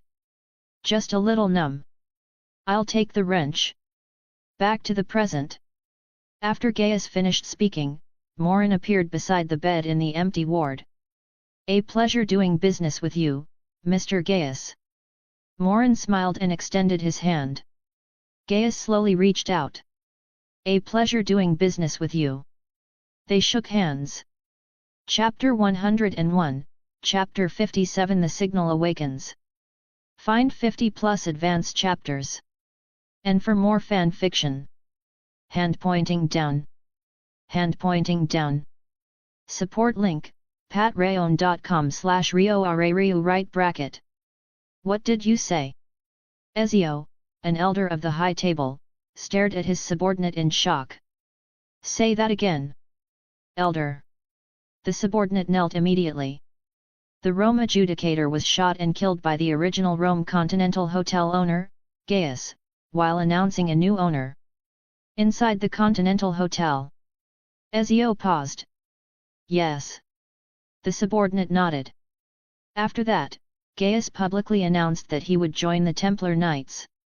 The local moles organization also joined them and began purging the Hawkeye organization. Hawkeye suffered heavy losses. Ezio's eyes narrowed. What about our people? The elite unit was dispatched, but shortly after, that lightning appeared again. The same lightning from New York. It was a massacre. The entire unit was wiped out. Ezio inhaled deeply, then slowly opened his eyes. It's him again. Morin. The Sword of Eden again. He straightened. Send more people. Use overwhelming firepower. I don't believe he can walk through a hail of bullets. He paused, then added coldly, prepare the missiles. If this batch is wiped out too, launch them immediately. Destroy the entire area. Elder. The subordinate looked up, eyes wide. Are you questioning me? Ezio's gaze swept over him. The attendant trembled and lowered his head at once. I wouldn't dare. Then get out and do your job. Ezio roared. When the subordinate hurried out, Ezio's chest rose and fell sharply. He took several deep breaths, but the scorching desert air only worsened his irritation. Damn it! He waved his hand and leaned back into his chair. Didn't he understand the consequences of using missiles? It would mean openly breaking the agreement between the high table and the government. But if he didn't act, Ezio knew exactly where this would lead. Honestly, he would rather have heard that Morin had wiped out the Rome Continental Hotel alone than hear about betrayal. What was this? Every time Morin arrived somewhere, a Continental Hotel pledged allegiance to the Templar Knights? The Continental Hotels were the core of the high table. If even the core organizations were defecting, didn't that mean they believed the high table couldn't win? Ezio understood how most factions saw this conflict. On the surface, the high table still held the advantage. That was why no one dared interfere. They feared retaliation later. But once people started believing the high table was losing, that would be fatal. Other forces would rush in without hesitation. At that point, the high table would be overwhelmed. Ezio couldn't allow that.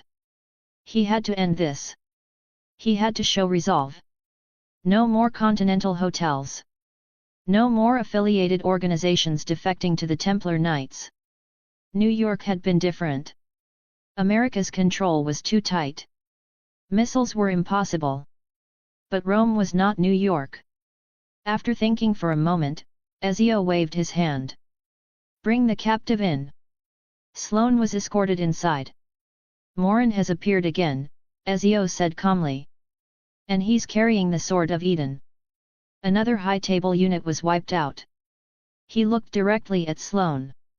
How much do you know about the Sword of Eden? All I know is that it can generate electricity and it's extremely sharp, Sloane replied, frowning. And it likely enhances physical ability. Otherwise, electricity alone wouldn't allow Mr. Morin to destroy an entire unit. Did I call you here to tell me useless things? Ezio's tone turned contemptuous. Of course it's because of the Sword of Eden. Are you saying he was born with that power? Even if he's an assassin grandmaster or has special blood, he's still human. He has limits. You're right, Sloane said, nodding. He didn't argue. Then, honored elder, you've kept me here for so long. You didn't summon me just to chat. Of course not. Ezio gestured. An attendant brought over the bronze box. He opened it and removed the Apple of Eden. Tell me how to use this. Ezio was convinced that Morin's performance came from the sword's enhancement. That made the apple irresistible. He wanted control of it. I already told you, Sloane said, shaking his head. It requires assassin blood. You can't use it, and you won't let me try. What do you expect me to do? They stared at each other. After a moment, Ezio drew a dagger from his waist. Give me your hand. An attendant brought over a table and placed it between them. On it were 2 plates. One empty. One filled with a transparent liquid. I'm already old, Sloane said, his eyelid twitching. I can't handle this kind of pain. Still, he extended his hand and placed it on the empty plate. He had no choice. He was meat on the chopping block. But Sloane's eyes shifted slightly. His expression remained calm. Don't worry, Ezio said. Just a small cut. He dipped the dagger into the transparent liquid, lifted it, and without hesitation sliced Sloane's hand. Blood flowed out, dripping onto the plate and spreading outward. That's enough, Sloane said through the pain. Ezio gestured. Stop the bleeding. He picked up the plate of blood and walked to the Apple of Eden. After a brief pause, he tilted the plate. The blood dripped. Nothing happened. Ezio stood there in silence for 2 seconds. Then he flung the plate aside. Don't stop his bleeding. Sloane. Ezio turned, his eyes cold. Nothing happened. You're useless. The attendant moved to restrain Sloane, preparing to drag him away and let him bleed out. Then a golden light appeared. Ezio turned sharply. The light came from the Apple of Eden. He reached out and grabbed it. The faint glow expanded, spreading across the entire apple until it shone brilliantly. Ezio stared at it. His eyes didn't ache. Instead, he felt drawn in. As if he were staring into an ocean of knowledge. Suddenly, the golden light contracted. Then exploded outward. Morin frowned. The Sword of Eden in his hand was glowing strangely. Before he could understand why, another group of high-table armed personnel arrived. He had no choice but to move. What's going on? As he fought, weaving through gunfire, a sentence resurfaced in his mind.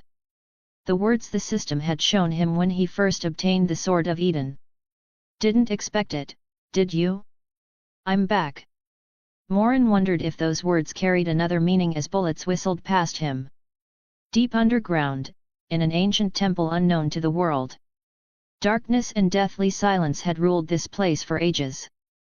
But now, 3 spherical objects began to emit golden light, illuminating the chamber. 3 apples of Eden. At their center lay a woman, motionless, as if asleep. She wasn't even breathing. Then the scepter in her hand began to glow. Under its light, her fingers twitched. Several armed attendants rushed toward Ezio's tent, alerted by the disturbance. Inside, everything appeared normal. Except the apple of Eden in Ezio's hand glowed faintly. "Get out," Ezio said coldly. "Our apologies, Elder."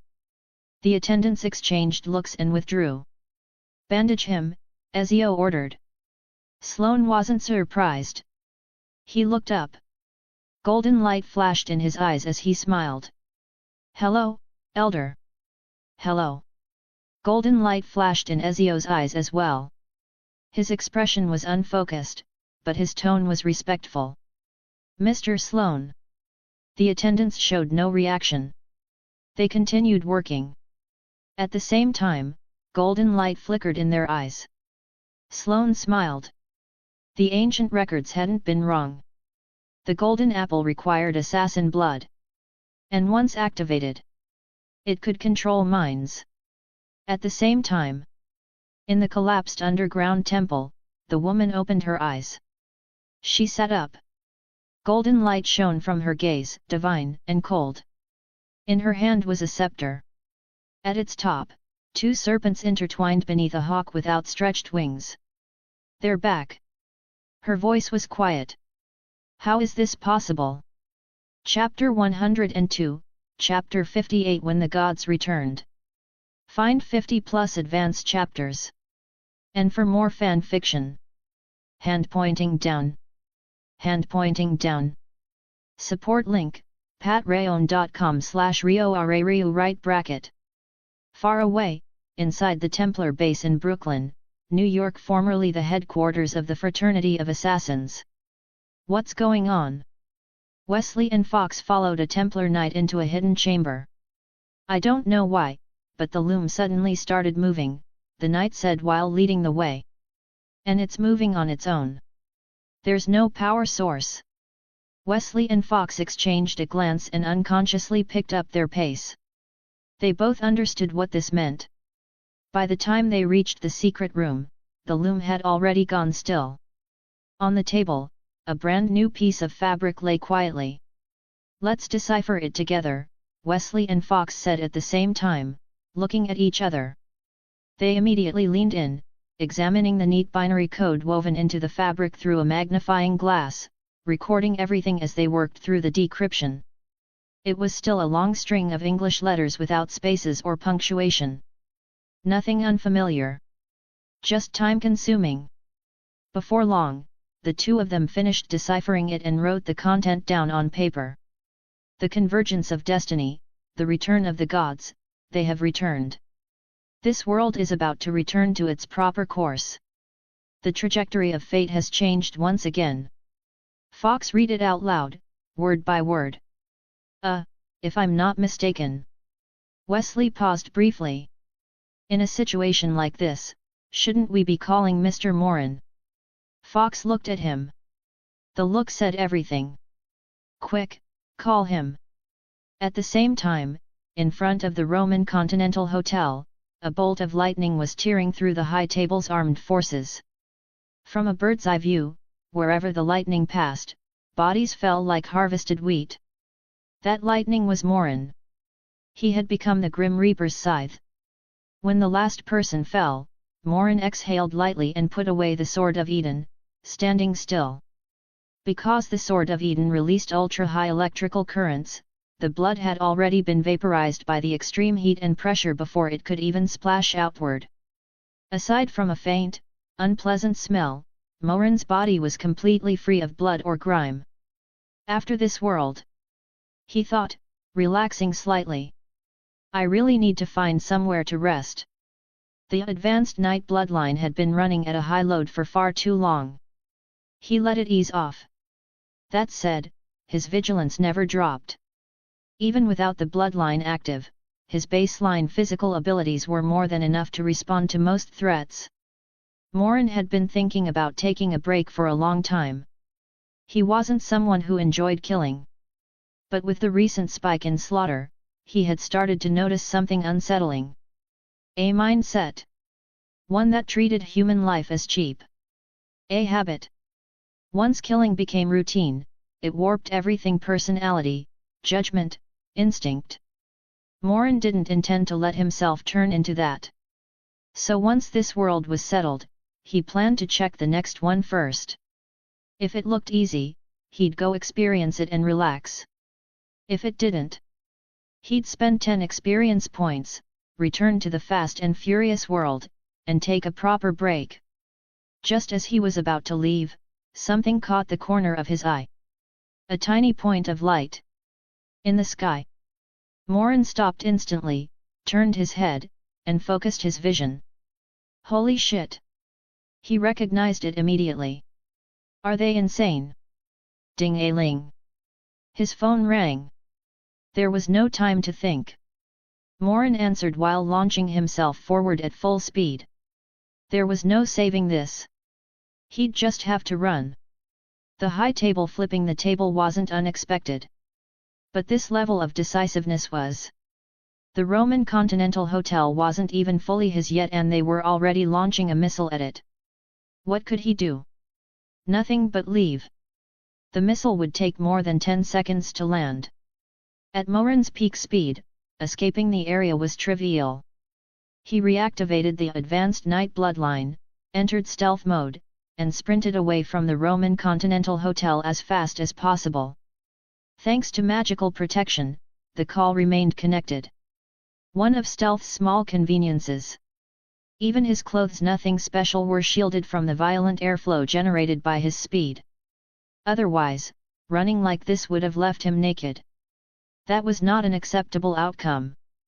Mr. Morin, the loom of fate has issued new instructions again. Fox spoke rapidly, relaying the decoded message.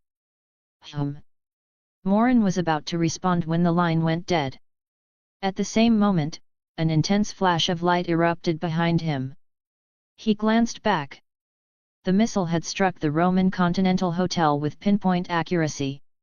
The explosion bloomed outward in a violent surge. The signal must have dropped when a nearby tower was destroyed. Morin only noticed because he was moving faster than sound itself. The shockwave and explosion noise couldn't catch him. He saw it. But he heard nothing. Even the wind noise from his movement was blocked by stealth. He didn't stop until he'd put enough distance between himself and the blast. When he finally slowed, he was breathing heavily. Only then did the distant roar reach him, followed by a faint shockwave brushing past. They've got some nerve, Morin muttered. But his thoughts quickly returned to something else. The loom. That message. His expression grew heavier. What does it even mean? The return of the gods. Do gods even exist here? He didn't know. The loom of fate's limits were unclear, but the fact that it recognized him as a stranger from another world was enough to take it seriously. He didn't have to obey it. But ignoring it entirely would be foolish. If gods truly existed, how strong were they? As that thought surfaced, a pillar of light descended from the sky and struck the ground 5 meters in front of him with perfect precision. Morin's pupils contracted. As the light faded, a man stood there. Morin entered the most alert state he had ever experienced. The man's method of arrival, his attire, and the spear in his hand all triggered instinctive caution. "You are very special," the man said calmly, in fluent English. "You are a descendant of the Isu." The Isu? Morin's gaze shifted. Even among the Isu, no one possessed your level of physical strength, the man continued with a faint smile. Golden light surged along his spear. Your body must have undergone mutation. I'm very curious about it. Would you be willing to cooperate with my research? I'm afraid not. Morin didn't hesitate. No feigned compliance. No surprise attack. He activated stealth and prepared to leave. By now, he already had a rough idea of who or what this man was. And internally, he was swearing non-stop. The Isu. An alien race from Assassin's Creed. Technology bordering on divinity. The Apple of Eden. The Sword of Eden. Standard equipment. A single staff of Eden had allowed Cassandra to live over 2,000 years without aging. Under Ubisoft's imagination, such a civilization had been wiped out by a solar flare. A questionable plot point. But that didn't reduce Morin's caution in the slightest. A race capable of interstellar travel wouldn't stand in front of him without precautions. Not after observing his performance. The answer was obvious. Morin had no interest in testing the upper limits of alien technology. One mistake could mean total annihilation. And the odds were not in his favor. He had plenty more complaints ready. What the hell was going on with this world? This was beyond excessive. First, the Sword of Eden with its bet you didn't expect me back. Now this. I wasn't asking. The Isu man's eyes flickered. Golden light shot out. Morin, who had vanished, was forcibly revealed outlined in golden red light against a dark blue visual field. I was stating a fact. Eagle vision. The man's gaze locked onto Morin's position. Even in stealth, he was being tracked. Excellent, the Isu man said calmly. Superhuman speed, strength, and now invisibility. Long-term genetic change seems to have granted you new abilities. That makes you even more interesting. Morin accelerated again, pushing his escape speed beyond what he'd used during the missile strike. A futile effort. The Isu man shook his head. His spear charged instantly. Lightning erupted and streaked toward Morin. Morin could outrun sound. But not light. The instant the lightning was released, Morin vanished completely. The Isu man froze. He knew Morin hadn't been vaporized. But even with eagle vision, he couldn't see where or how Morin had gone. Even with the starship monitoring from orbit, there were no results. Interesting. He looked around slowly. How did he do that? At the same time, Fox and Wesley, still worried, watched as the loom wove another piece of fabric on its own. They translated it in silence. The stranger has left, but when he returns, he will bring a long-awaited balance. The true balance. Chapter 103, Chapter 1, New World, A Magician Steps on Stage. Find 50+ advanced chapters. And for more fan fiction. Hand pointing down. Hand pointing down. Support link, patreon.com/rioarariu right bracket. Phew.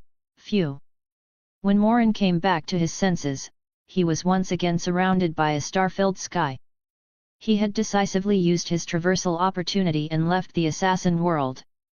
But this time, standing within this familiar starry expanse, Morin felt no shock. Only lingering fear.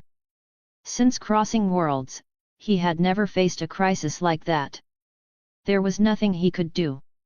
He couldn't win, and he didn't dare fight. He couldn't keep fleeing with his back turned to that Isu man either, so he had clearly seen the attack launched at him. The moment the lightning was released, Morin had felt it instinctively. If he were hit, the consequences would be unimaginable. He couldn't hide. He couldn't take it. So all he could do was run. They said it would be an assassin movie world, Morin muttered as he lay flat on his back, staring at the stars. So why did a game world intrude? And with that kind of opening coming straight for me. Crappy system. Explain yourself. After he shouted, there wasn't even the sound of a bird. Which, honestly, would have been even stranger. The system clearly had no intention of responding. Morin hadn't expected one anyway. He was just venting. Good thing I chickened out fast, he muttered. Otherwise, something really bad might have happened. As for what would happen after leaving the assassin world, Morin wasn't worried. When he returned, he could choose the time point. Which meant that if he wanted to, he could go back to a single second after he left. Of course, he had no intention of going back now. He would wait until his strength had grown enough to crush that Isu head-on. At that point. Bet you didn't expect me back. For now. The countless stars stirred once again. Morin decided to first check the next world before making any decisions. As planned, if it was an easy world, he would enter directly. If not, he'd return to the fast and furious world and lie low for a while. The stars churned as if moved by an invisible giant hand. One star drifted forward, approaching Morin. Its light flared, enveloping him. World selected, now you see me world. Please select, traversing location. Please select, new profession. Now you see me. Morin relaxed slightly. That works. I can have some fun showing off. Thank goodness it's not another merged world. If there's another Isu-level existence, I might actually break down. He let out a breath and began choosing his location. I choose the traversal location, a small street next to J. Daniel Atlas's residence. Then he glanced at the profession options. Magician. Stage magician. Morin blinked. Then blinked again. That's it. Only 2 options, he said instinctively. That's strange. His first impulse was to choose magician. After all, his attribute panel leaned heavily toward magic. He'd been frustrated by the lack of actual magical professions for a long time. Choosing magician would obviously increase his magic. But just as he was about to confirm, Morin stopped. Something felt wrong. Logically, the magician profession would boost magic. There was no doubt about that. But this wasn't a normal profession. This was a system-provided magician. First problem: money. Morin had no idea how a magician was supposed to make a living. He had no desire to repeat what happened in the previous world, spending ages experimenting just to figure out how a Templar knight earned money. Second problem. The most important one. Was this magician profession normal? Based on what the system had done with Templar Knight, Morin was convinced of one thing. His system was a little unhinged. So he absolutely could not apply common sense to it. What if he picked magician and the system said, "Congratulations! You're a magician. Use light spell, go berserk, charge in and hack them down. Here, have some bonus physique. Go get em, great magician." Morin had zero doubt the system could do that. So he immediately changed his choice. I choose the profession stage magician. Location confirmed. New profession selected. Traversal begins. In the blink of an eye, Morin regained his senses. He was standing in a narrow alley. At the same time, a wave of noise reached his ears. Curious, he walked toward it while checking his newly acquired profession panel. Stage Magician Novice, 0/10. Some stage magicians pretend to perform magic tricks in order to display real magic. Title bonus. Magic plus 10. Oh yes, my dear fellow, you actually picked it. I really want to kiss your butt with my shoe. For the sake of the one-eyed guy, this is what you wanted, right? Novice skill, rabbit out of a hat. I assume your literacy level is sufficient. Now, perhaps you can try making a rabbit disappear from a top hat. Novice skill, mind control. Hypnosis? Promise me you won't use it to do weird things, okay? Novice skill, Kato's hand. Extremely fast hands and precise control are required to perform magic without mistakes. Its inventor often used this to make women feel weak and limp. A very terrifying skill. Morin. There were too many things to complain about. For a moment, he didn't even know where to start. For example, Why did it feel like the system was getting more and more deranged? While mentally filing his complaints, Morin arrived at the source of the noise. A crowd had gathered, clearly waiting for someone important. Curious, Morin pushed forward. His strength was considerable, and the people around him were moved aside with almost no resistance. A few people turned, ready to curse.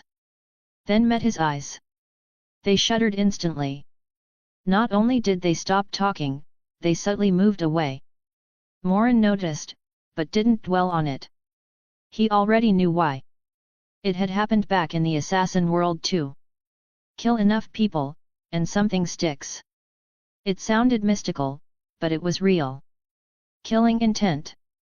There were other similar auras, people in high office, battlefield generals, or that homeroom teacher who always appeared behind you at the worst possible moment. Do something long enough, and it leaves a mark. Morin's aura came from killing. From treating human life as expendable. And an aura wasn't something you could simply suppress. Even with near total control over his body, Morin couldn't hide it. Only time or another aura, like happiness, could wear it down. That was why Morin had been deliberately acting like a normal person since entering this world. And planned to keep doing so. A bowstring pulled too tight for too long would snap. In this world, Morin wanted to live normally. Relax. Have fun. As for being a stage magician, knowing a little magic was only natural. And using magic to make money and pick up women? Perfectly reasonable. Just then, a man with medium-length hair stepped onto the stage. J. Daniel Atlas. One of the main characters of the Now You See Me world. Daniel. I love you. Cheers erupted instantly. Before being selected by Dylan Rhodes and becoming one of the Four Horsemen, Daniel was already a top-tier, wildly popular magician. I love you too. The response only intensified the crowd. All right, Daniel said, smiling. Lately, many people have asked me why my dear assistant Henley left me. But is that really the case? He raised a finger and shook it. No. No. No. I just made her disappear. As for how? He gestured. A staff member pushed a large box onto the stage. At the same time, a beautiful woman in a bikini walked out. It's the same thing I'm about to do to my new assistant. Ooh. The cheers rose again.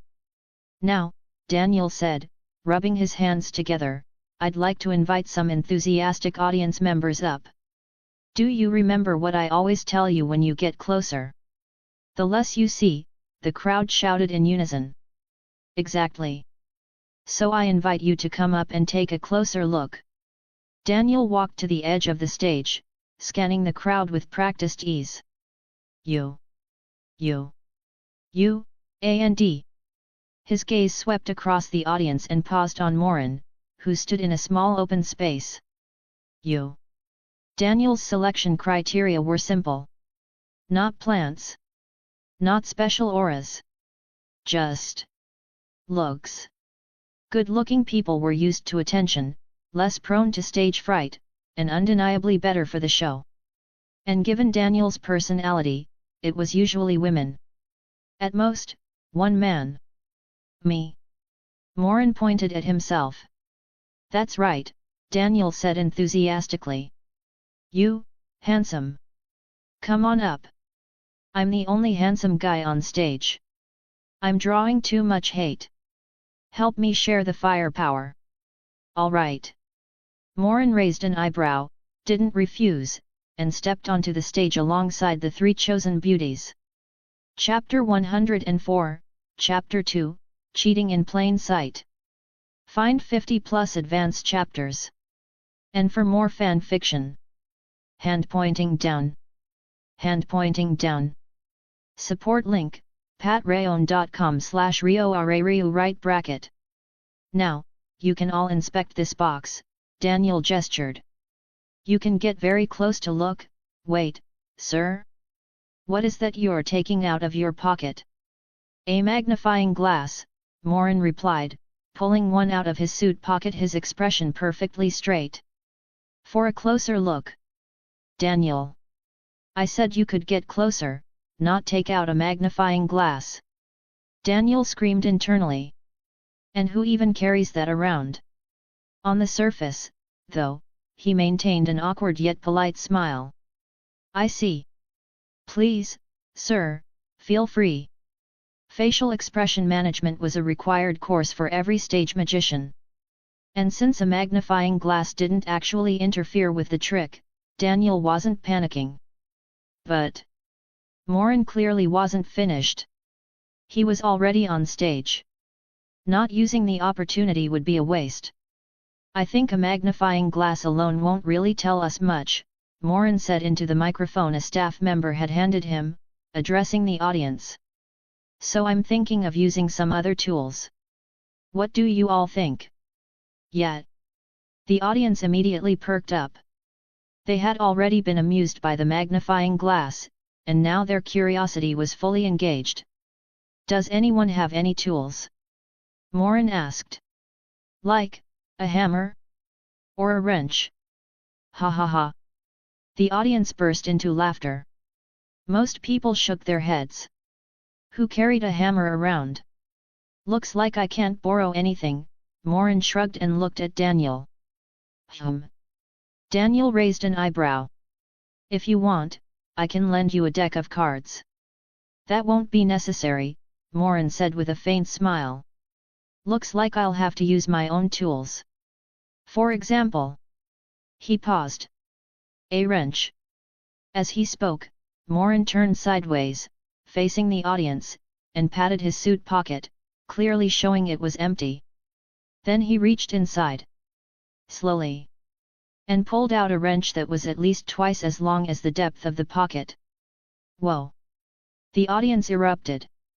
Morin handed the wrench to a nearby audience member, gesturing for them to pass it around. Daniel couldn't stay calm anymore.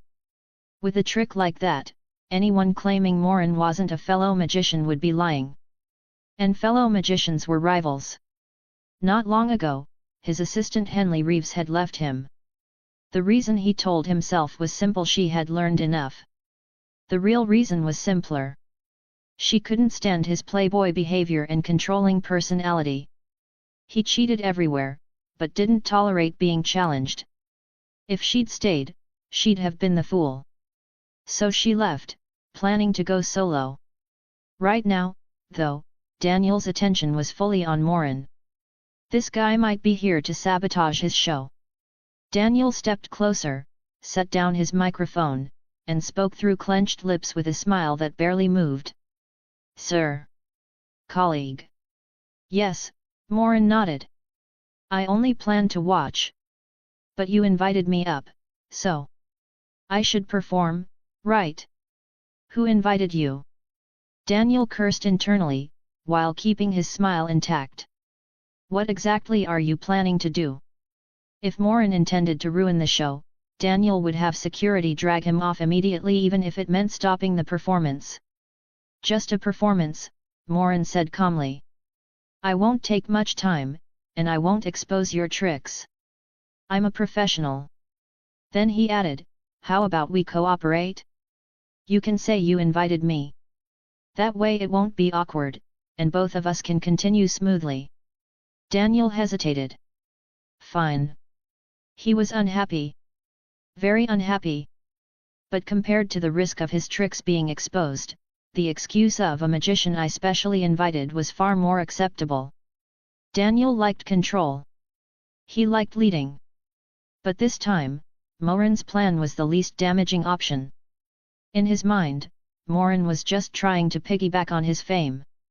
He completely forgot who had pulled who onto the stage. All right, Morin said. This wrench has been thoroughly inspected. He took back the superdimensional wrench. Did anyone notice anything strange? No. The audience answered in unison. They'd tested it every way they could. It was just a normal wrench. Of course, it wasn't. I've noticed a serious issue, Morin continued. This box is nailed shut, right? He frowned slightly. Which means we need another tool. How about a claw hammer? The audience cheered. Morin moved fast. He grabbed the wrench, clapped his hands together to block the view, muttered something under his breath, then opened his palms.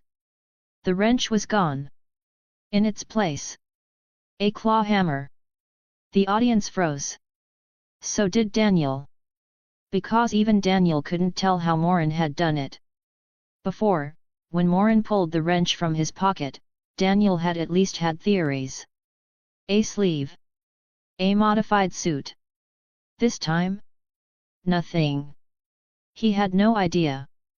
Still, Daniel quickly recovered and smiled again. No matter how it was done, the audience was fired up. Their cooperation only elevated his own performance. Morin kept his word. Daniel had flaws. He was controlling. But he wasn't evil. Morin had no intention of ruining his show. Besides, Morin wanted to learn a few tricks himself. Using magic was one thing. Knowing magic tricks was another. After a few more demonstrations pulling items from his pocket, transforming objects in plain sight, Morin returned the stage to Daniel. All right, Daniel clapped. This gentleman is actually a magician I invited. Let's have him introduce himself. If Daniel hadn't already known Morin's name and feared further trouble, he wouldn't have said that. My name is Morin. A simple smile. A brief introduction. Then he returned to the three beautiful women who had been invited on stage, leaving Daniel to continue. The four of them were led backstage by staff. This was standard. Guests would receive a small gift, maybe chat, take photos. And Daniel would usually flirt. Daniel let out a quiet sigh of relief. Well then, he said aloud, let's begin today's performance. The show proceeded flawlessly. The audience was once again thoroughly satisfied. But backstage, as Daniel prepared to flirt with the three women as usual, he stopped. They were all gathered around Morin. Laughing. Touching him. And they were the ones initiating it. Daniel. He stole my stage. Rode my popularity. And now he's hitting on all three of them? At once? This was unbearable. I curse you to be unable to get out of bed tomorrow. Ladies, Daniel interrupted. Morin and I need to discuss something. Why don't you wait outside for a moment? Go ahead, Morin said casually.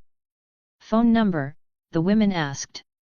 Morin smiled and tilted his head slightly. Instead of that, how about the hotel name and room number? Daniel. What shocked him more was their reaction. They didn't get angry. They giggled. And then they wrote it down. Morin had just opened a new world for him. Daniel had slept with plenty of women using magic tricks. But he'd never seen anything so simple. I should try that sometime. Morin glanced at him, sensing some questionable thoughts, and ignored them. Mr. Atlas. Hey? Yes. Didn't you say you wanted to talk? Right. Daniel nodded. Morin, was it? Just Morin. Well, Daniel said slowly, your skills are impressive. He recalled the comments from his regular fans. My assistant just left. Would you be interested in taking the position? Don't you already have one? You mean her? Daniel waved it off. Temporary. Just last night's companion. In that case. Morin thought briefly. No. Being an assistant isn't very appealing. Daniel frowned. Then what do you want? Wouldn't it be more interesting if two magicians competed on the same stage? Morin said. Let the audience score us. It adds rivalry. Entertainment. And if we both get famous, we can separate later without affecting each other. You mean cooperation? Daniel laughed lightly. My popularity is far higher than yours. With my abilities, that won't last forever, Morin said calmly. Think about it. Would you rather have a rival stealing your business, or a partner helping you succeed. He clapped his hands. A wrench appeared. Daniel's pupils tightened. Not because he feared being hit, but because, at this distance, with no distractions, he still couldn't tell how Morin had done it. The idea suddenly didn't sound so bad. The audience had been more excited than usual. Morin watched Daniel think, his expression unchanged. Inside, though, he felt genuine amazement. No wonder magicians love showing off tricks. Using cheats right in front of people's faces. And all they can do is doubt their own intelligence. It's incredible. Chapter 105, Chapter 3, The Eye That Opened. Find 50 plus advanced chapters. And for more fan fiction. Hand pointing down. Hand pointing down. Support link, patreon.com/rioarariu right bracket. Alright, I agree with your suggestion, but with one condition. Daniel raised his index finger. I'm the leader. No. Be clear. Morin shook his head. I'm asking for a partnership, not a superior-subordinate relationship. Understand? A partnership means exchanging ideas and compromising, not giving orders. Then what's the point of me partnering with you? Daniel said. We cover each other's weaknesses, Morin replied. Of course, I don't have to partner with you. That's your choice. Morin was telling the truth. Even without Daniel, he could have made a fortune in this world. Leaving aside the skills granted by the stage magician profession, just the fact that he had an instant access storage space and a superdimensional wrench that could appear or disappear at will was already enough to perform most impossible magic tricks. And he wouldn't need to worry about exposure, unless someone could detect the use of his storage space and also produce solid evidence. Honestly, Morin felt that such a person probably didn't exist in this world. Probably, right? He didn't dare make any more bold claims. All right, if that's the case. Daniel took a deep breath, suppressing the displeasure in his chest. I agree. A pleasure working with you.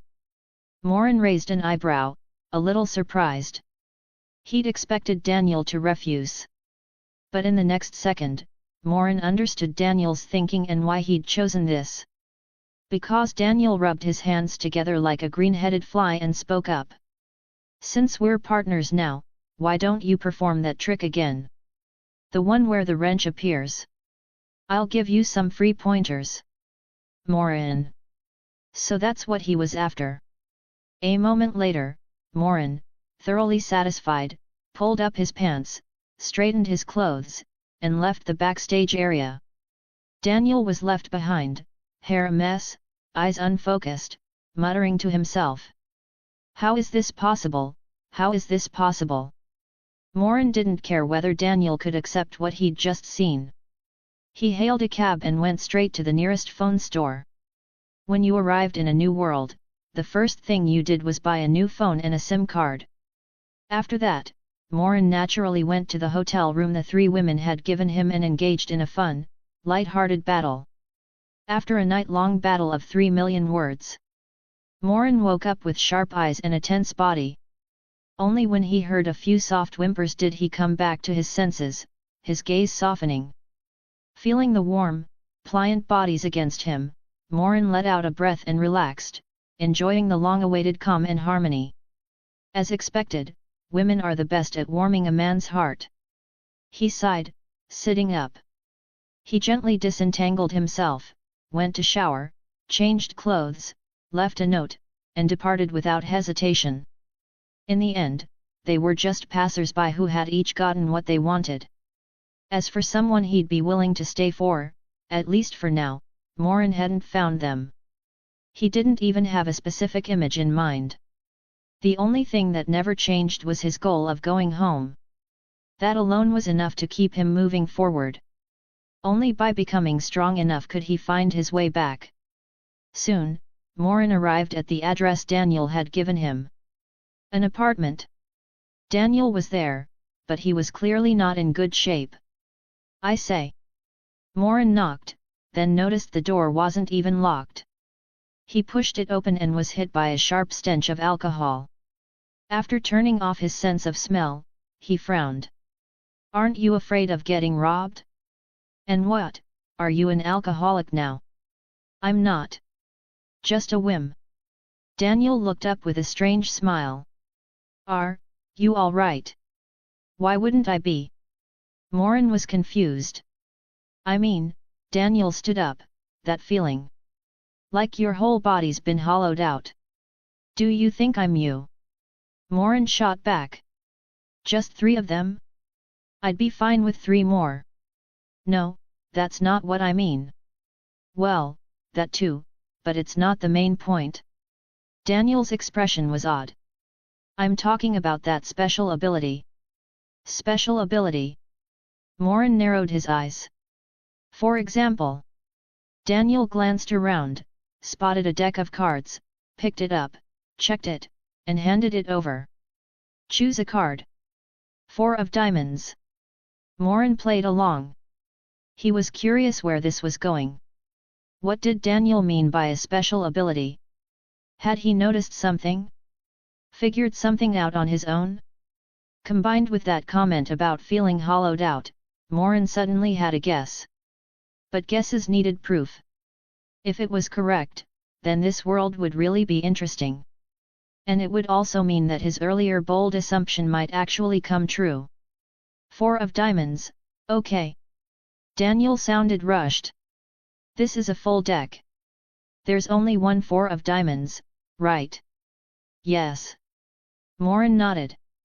And then, Daniel carefully put the deck together, every movement slow and deliberate. "I didn't make any small moves. I just stacked them. Next, I'll make it appear in your pocket." "Go ahead." Morin raised an eyebrow. Snap. Daniel snapped his fingers. Morin checked his pocket and shrugged. "Empty. Sorry. I haven't mastered it yet." Daniel closed his eyes, muttering as he tried to grasp that feeling, that ability he'd stumbled upon last night. "Ah!" He groaned and collapsed to the floor. At that moment, his body truly felt hollowed out. Morin's eyes narrowed. He'd sensed the sudden change. He could have interrupted it. He hadn't. He slipped a hand into his other pocket, pinched the card inside, and pulled it out. A playing card. The 4 of diamonds. Morin then checked the scattered cards on the floor beside Daniel. The 4 of diamonds was missing. It was the same card now in his hand. With both his vision and magical senses, Morin confirmed his suspicion. Daniel had just used a spell. With Daniel's physical condition, it was impossible for him to slip a card into Morin's pocket without being noticed. And Morin's magic attribute enhanced all aspects of magical perception. He'd clearly felt the fluctuation just now, a specific structure that had teleported the card across space, straight from the deck into his pocket. Combine that with Daniel's drained state, his hollowed-out description, and Morin's own experience of mana depletion. The conclusion was obvious. Daniel Atlas, this honest-looking stage magician, was also a magician in truth. What? Magic? Daniel's gasp drew attention from nearly everyone in the restaurant. "Don't get so worked up," Morin said helplessly. Noticing the stares, he stood and smiled. "We're just discussing how to make magic tricks look more realistic." "Sorry about that. I know you. You're that amazing Morin from yesterday," someone shouted excitedly. "Thanks for remembering me." Morin nodded politely before sitting back down. "You did it yourself. What's there not to believe? I just can't process it yet." Daniel's eyes were wide, his thoughts blank. "This is too unreal." "Magic. Yes. Magic." Morin lowered his voice. "But we're still stage magicians." "Stage magicians? Understand. As a stage magician, using magic to perform tricks is completely normal. Don't make a fuss. That's normal." Daniel's eye twitched. He felt like Morin was treating him like an idiot. Of course. Morin nodded solemnly. He'd perfected this skill long ago. Look at me. I'm a stage magician too. I know a few spells. Perfectly normal. Then why haven't I seen anyone else like this? Daniel pressed. Different levels, Morin said calmly. Someone like you is at my level. You awakened on your own, discovered magic, and integrated it into your performances. Then, there are higher levels. Daniel asked. Of course. Morin sounded confident. Meet the conditions, and you'll come into contact with them. What conditions? First, awaken on your own and use magic skillfully in your shows. Second, gain enough fame for them to notice you. Third, once both are met, they'll approach you. They'll give you a task. Complete it, and you'll meet them. Those people? That organization. Daniel leaned in, curiosity fully hooked. Who are they? I'm not completely sure. I only read about them in a book. Morin smiled faintly. I just know their name. The Eye. Chapter 106, Chapter 4, A Luxury Dinner, served live. Find 50+ advanced chapters. And for more fan fiction. Hand pointing down. Hand pointing down. Support link, patreon.com/RioRaRiu right bracket. Morin's words weren't completely fabricated. The three conditions were almost identical, except for the requirement to incorporate magic. And the existence of the Eye was real. It was an organization that already existed in Now You See Me. The only thing Morin had made up was that the Eye was an organization of stage magicians who could actually use magic. But now, even that had a reasonable explanation. Thanks to Daniel's display. Before this, Morin had already felt that Now You See Me was a little unscientific. Leaving aside disappearing playing cards, instant hypnosis, and post-hypnosis effects. Those could all be explained as highly skilled techniques, or slightly exaggerated tricks. But later on, the scene where raindrops stopped in mid-air. Even though the movie claimed it was a visual effect created by strobe lights, the water droplets didn't fall even after the umbrellas were thrown away. Or the scene where Daniel crossed his arms, fell backward, and his entire body vanished, leaving only a raincoat behind. None of that could be explained by magic tricks. In this world, if those phenomena actually existed, there was only one logical explanation. Magic. Once magic was added to the equation, everything that had been stuck suddenly made sense. And if it wasn't, the tears of countless physicists would fall once again. As a loyal protector of physicists' tears, Morin felt there was nothing wrong with accepting that these magicians could use magic. While he was thinking this, Morin had a whim. He picked up a steak knife from a paper bag, spun it once, and activated his novice skill, rabbit out of a hat. He had already practiced novice skill, Cato's hand, yesterday.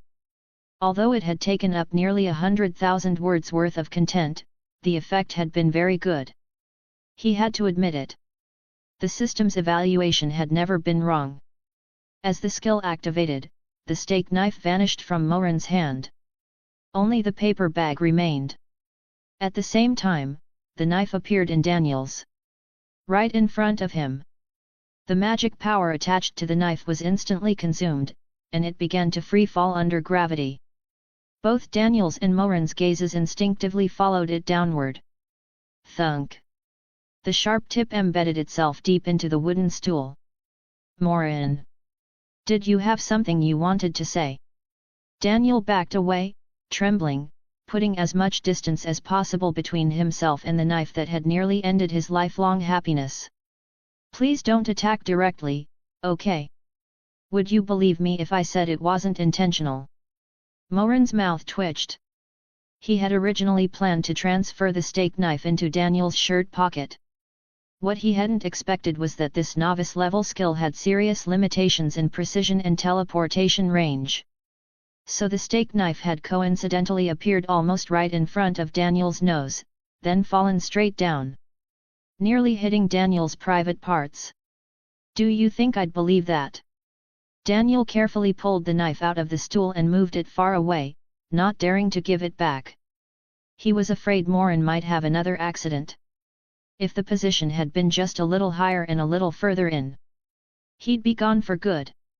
All right, don't sweat the small details, Morin waved his hand. Anyway, I've proven the existence of magic with facts. What do you think? Yet, to prove something I already believed, you almost destroyed my future. Daniel stared at him. It was only off by a little, wasn't it? Morin chuckled, stood up, and said, let's go. It's time to prepare for a new magic show. Hey, changing the subject this obviously. Daniel hurried after him. You're just going to ignore this? I want compensation. What kind of compensation? Teach me a few spells. How about that? Magic tricks? They're magic tricks. Morin noticed two passers-by glancing over after hearing Daniel and immediately emphasized, they just look magical because there are very few flaws. Real magic doesn't exist. Daniel. Who was it that had just confidently told him magic existed? The change in attitude was way too fast. Fine. Under Morin's subtle signal, Daniel noticed the surrounding attention. Then teach me a few magic tricks. Is that okay? Daniel had always been strong-willed and controlling. But now, in an unfamiliar field like magic, he could only cling to Morin's leg. And perhaps influenced by the environment, he also reverted to a much sillier version of himself. No. Why? Because I don't know how to teach it. What? You can use it, but you can't teach it. It's the same as you, Daniel, Morin said as he walked. You can use your magic. But do you know how to teach someone else to use it? Daniel scratched his head, grasping the core of the problem. He knew how to use his magic. But right now, it was nothing more than an effect he produced based on instinct. If he had to explain it, all he could say would be the universal phrase. Feel it with your heart. In countless movies, wise elders said this to protagonists, who then had an epiphany and defeated the final boss. In reality, those elders had said the same thing to many others before.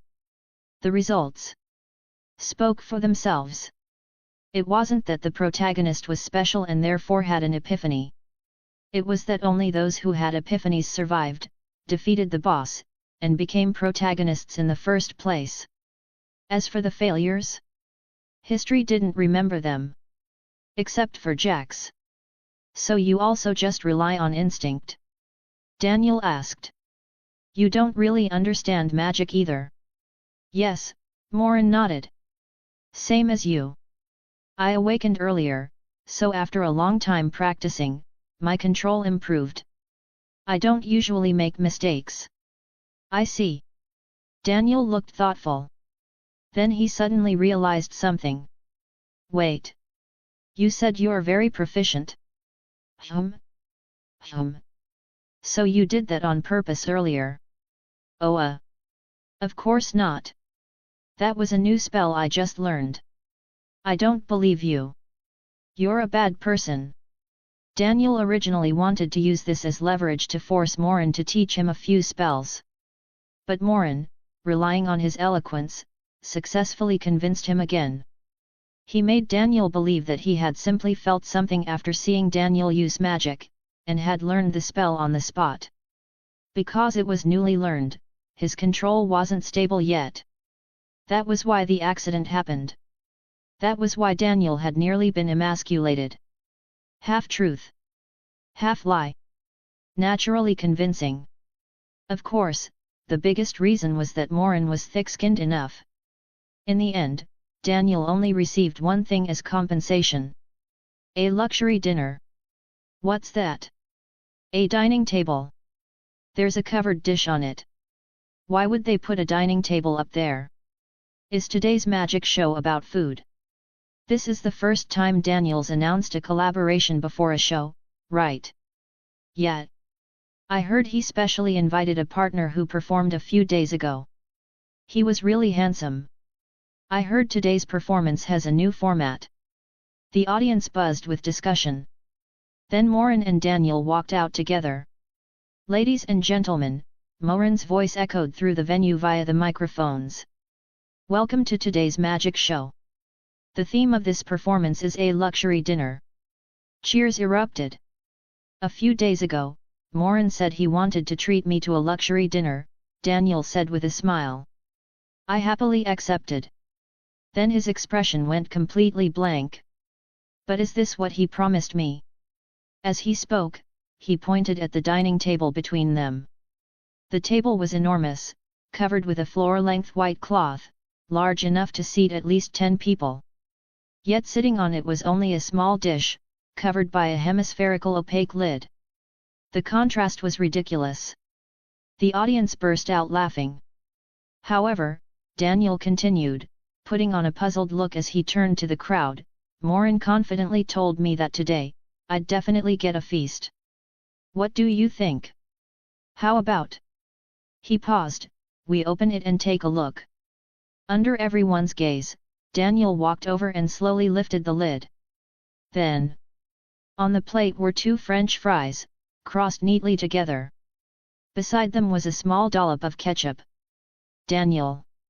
What is this? He picked up the fries and showed them to the audience with an exaggerated expression. 2 French fries.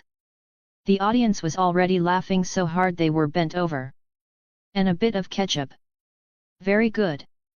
Very good, Daniel nodded seriously, applauding as he used the fries to scoop up the ketchup and display it.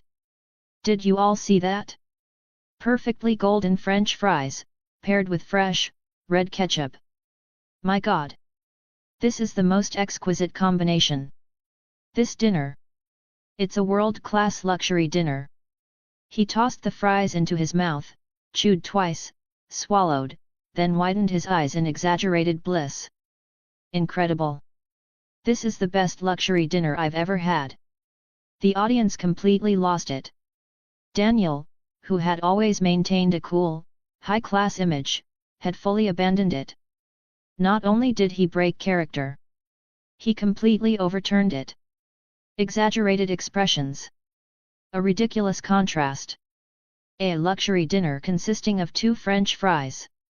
The audience was shocked, delighted, and laughing non-stop. The venue was filled with explosive laughter. But of course, this wasn't the end. Because this performance had only just begun. Chapter 107, Chapter 5, The Magnificent Dinner takes the stage. Find 50+ advanced chapters. And for more fan fiction. Hand pointing down. Hand pointing down. Support link, patreon.com/rioarariu right bracket. Very good, very good. Let's give a round of applause for Mr. Morin and thank him for this magnificent dinner he prepared for me. I declare that tonight's show is now over. Daniel nodded as he clapped, already walking toward backstage while speaking. Suddenly, Morin covered Daniel's mouth and dragged him back. Daniel flailed and kicked in exaggerated fashion, but it was completely useless. He was hauled straight across the stage, and the audience burst into laughter again. They could tell it was part of the act. That only made it better. Compared to the usual arrogant magic performances, this kind of exaggerated, comedic routine was far more entertaining. Ahem. Don't be in such a hurry, Morin said, pulling Daniel to a stop. He slowly circled the table. I mean, would I really use such a huge table, put only 1 dish on it, and call that a magnificent dinner? Would I do something like that? Daniel stood beside him, face blank. He sneered. If it were anyone else, I might doubt it. But you?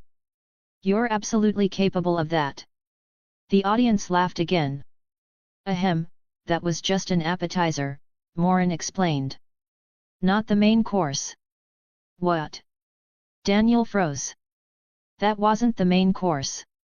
Then, where's the main course? He glanced around. I don't see a food cart. What are you looking at? Morin pointed at the covered dish. It's right here. Daniel stared. I feel like you're trying to fool me. The resentment in his voice sent the audience into another fit of laughter. Of course not, Morin waved him off. Do I look like that kind of person? Just wait. I'll conjure up the magnificent dinner I'm giving you tonight. The audience immediately cheered. Morin stepped to the table and lifted the lid, preparing to cover the dish. Wait, wait, wait. Daniel stopped him. What now? Same old rule. We can't skip this, Daniel said, turning to the crowd. As I've always told you, the closer you get, the less you see, the audience shouted together. So. Daniel walked to the edge of the stage. You, and you. Come up here. Well, if that's the case, Morin frowned theatrically, I guess I should prepare something for our guests to eat. Daniel nodded. That's only fair. Then. Morin hesitated. How about a magnificent dinner appetizer? As soon as he finished speaking, he lifted the lid. The dish was overflowing with French fries. What? How did he do that? Wow! Exclamations rippled through the audience.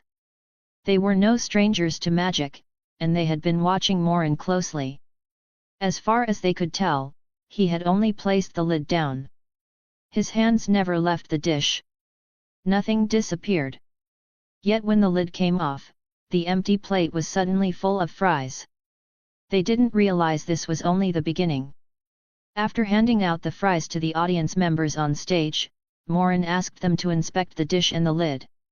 All right, he said, showing both items to the crowd. Our guests have checked them. No issues. He was about to continue. No, there's a problem. Daniel suddenly declared. You're going to spoil my trick. Morin stared at him in shock, drawing more laughter. Humph.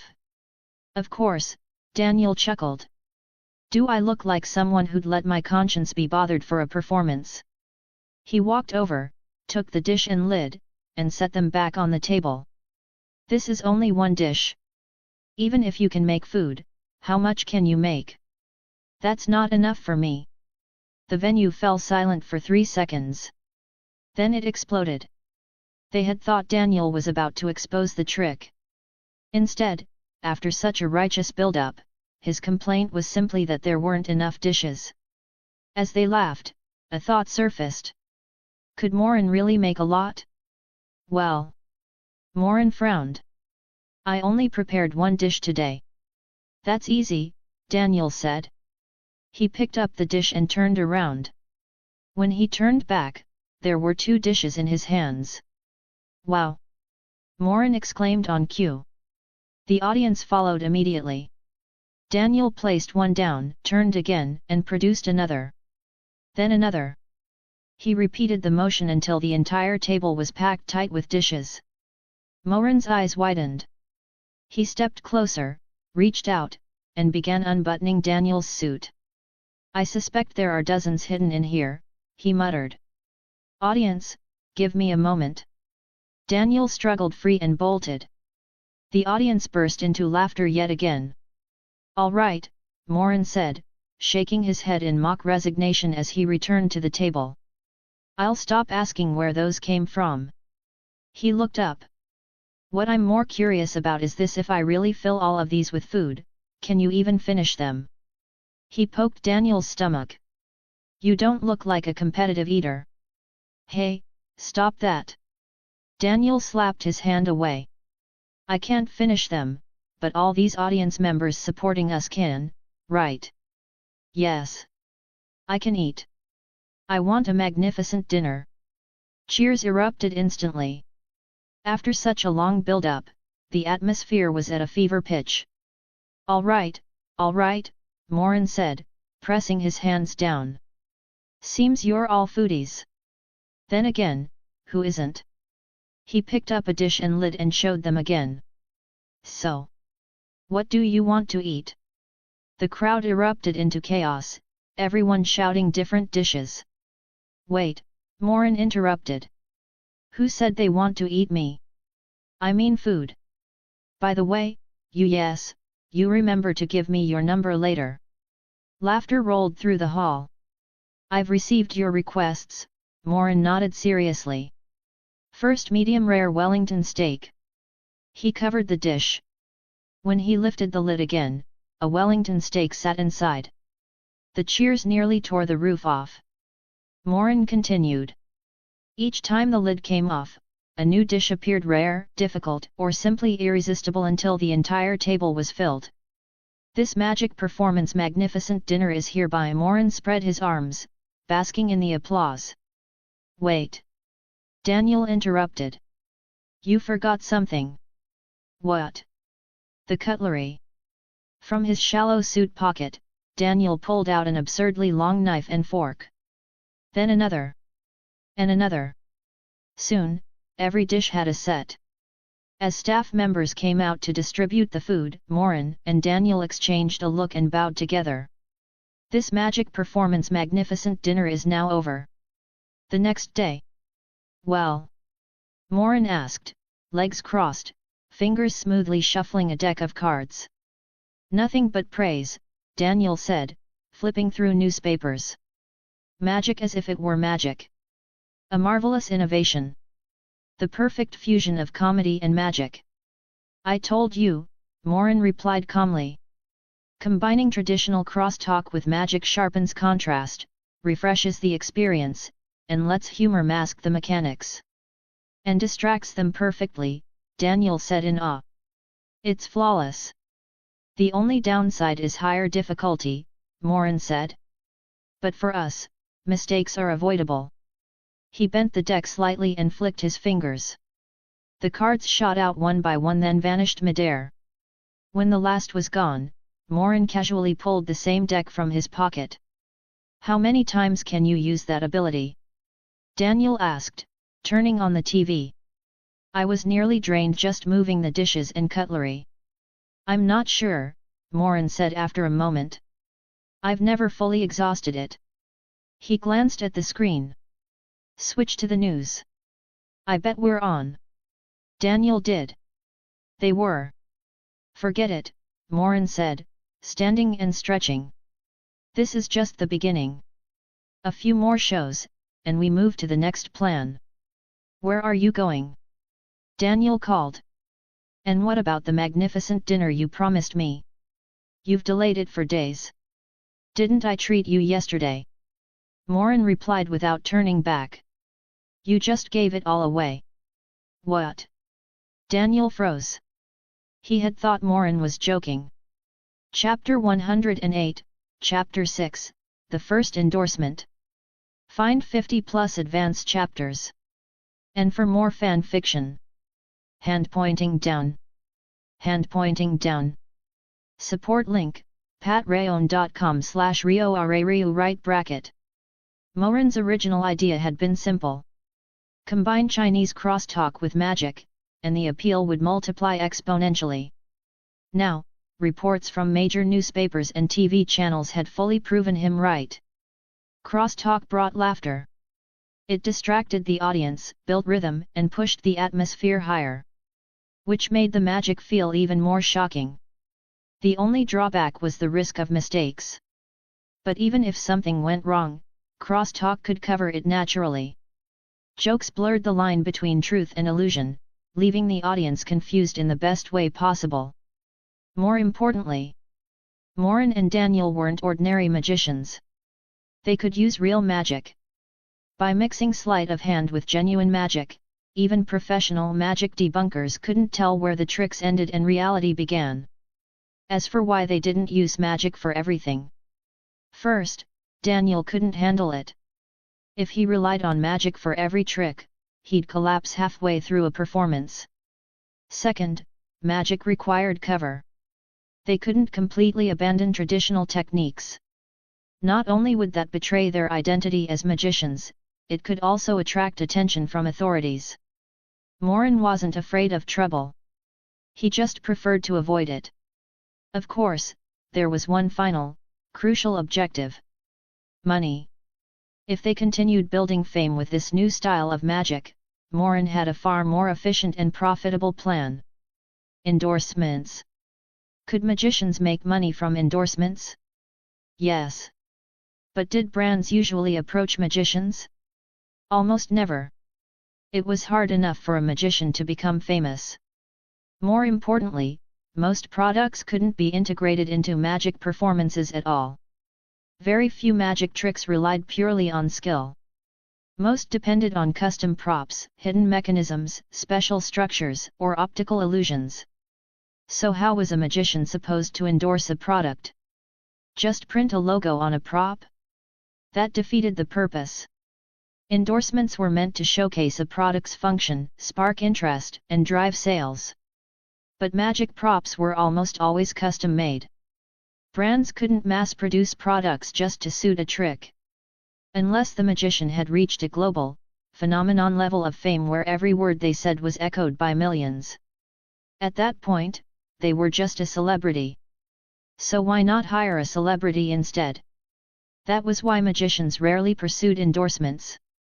But Morin was different.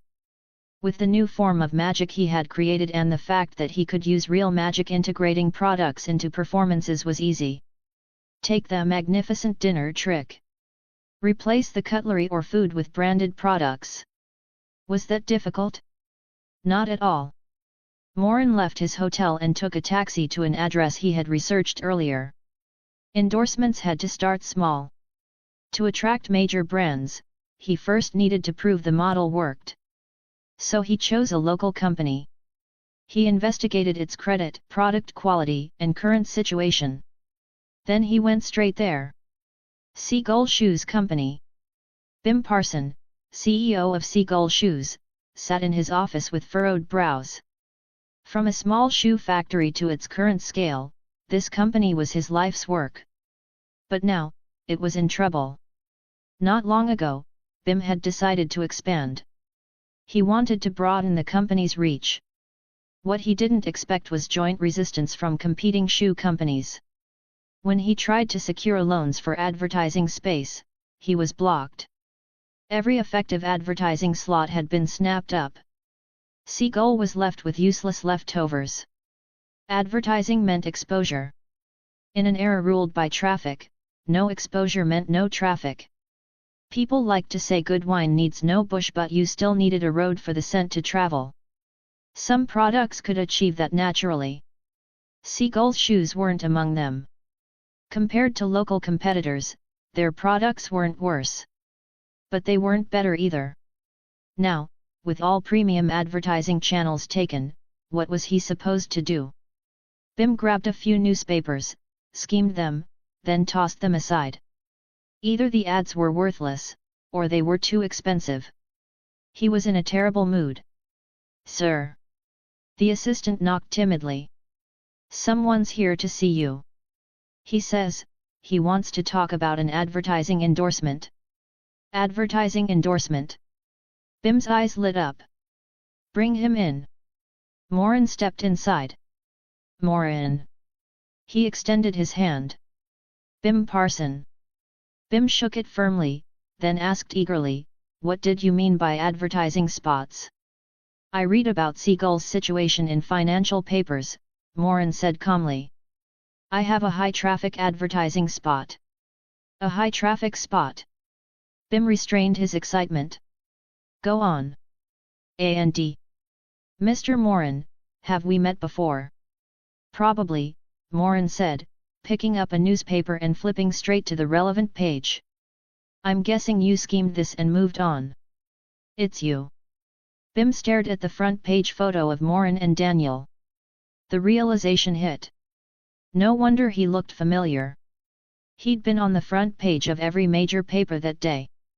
Europeans weren't great at distinguishing Asian faces and Bim had been distracted. "As you can see," Morin said, "I represent traffic. I'm the advertising spot." Bim sighed. "Mr. Morin, with all due respect, I know you have traffic. But do you know why I never considered asking you to endorse my products?" He continued without waiting. "First, I don't know if your popularity will last. Second, we make shoes. How would you endorse them? Perform magic with shoes. That wouldn't show the product's function. It wouldn't serve the ad's purpose. It might even hurt your performance. His tone grew heavier. Finally, he waved his hand. I'm sorry, Mr. Morin. I don't think I can invite you to endorse Seagull. All right. Morin didn't insist. If you're interested, he said casually, you can watch our next performance. He picked up a pen, wrote his number on the newspaper, and placed it down. It's scheduled for about a week from now. If you change your mind, call me. With that, Morin stood and left. As he passed the female assistant at the door, he snapped his fingers and murmured a few words. On the way out, he snapped again. That was a great magic trick. Back in his office, Bim sighed and shook his head. He subconsciously believed that magic endorsements were a bottomless pit. Just as he was desperately thinking of solutions, laughter drifted in from outside. Once was fine. Then it kept going. Louder. Longer. Bim frowned. I'm in here trying to save this company, he thought, and you're all laughing right outside my door. Furious, he stood up, strode over, and flung the door open. Nothing changed. The employees including his assistant didn't even look at him. Bim froze. Ahem. Humph. Ahem, ahem. He stopped himself, worried he'd lose his voice before anyone reacted. What are you all doing? He finally roared. Oh, boss. The assistant turned around. To his shock, she didn't panic or apologize. She waved at him confidently. Boss, come watch with us. This magic trick is amazing. Chapter 109, Chapter 7, You Are No Longer Yourself. Find 50+ advanced chapters. And for more fan fiction. Hand pointing down. Hand pointing down. Support link, patreon.com/rioarariu right bracket. Humph. Bim snorted. What are you all doing during working hours? Boss, we didn't want to slack off, but this magic trick is just too good. You end up watching it again and again, the assistant said excitedly. I can't really explain it. Just come take a look, boss. You'll understand. What nonsense, Bim said flatly. Is working time meant for this kind of thing? He refused outright. I'm not watching. I won't watch even if you beat me to death. As the boss, even if his subordinates were slacking off, he couldn't fall into the same trap. He had to set an example. A magic trick? What could possibly be so impressive? Ridiculous. He was going to fire all of them tomorrow. Ha ha ha. Some time later, a new slacker had joined the group. After watching the video, Bim still wasn't satisfied. He wanted more. The humor. The rhythm. The magic itself seamless, flawless. He couldn't figure out how a single trick was done. Just as he was about to replay it, a thought hit him. Wait.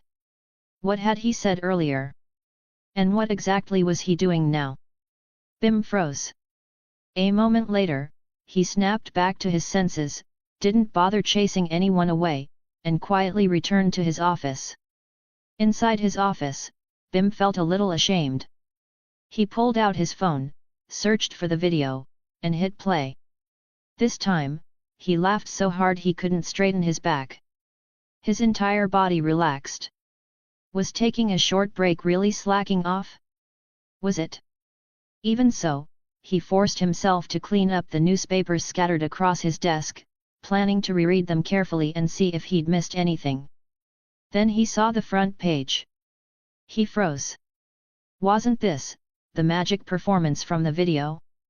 At that moment, everything clicked. Bim finally understood why Morin had told him to watch the performance. Flustered, he quickly found the phone number printed on the newspaper and called it. A few seconds later, the call connected. Guess what? Morin's relaxed voice came through, instantly easing Bim's nerves. I knew you'd change your mind. Not long after, Morin returned to the office.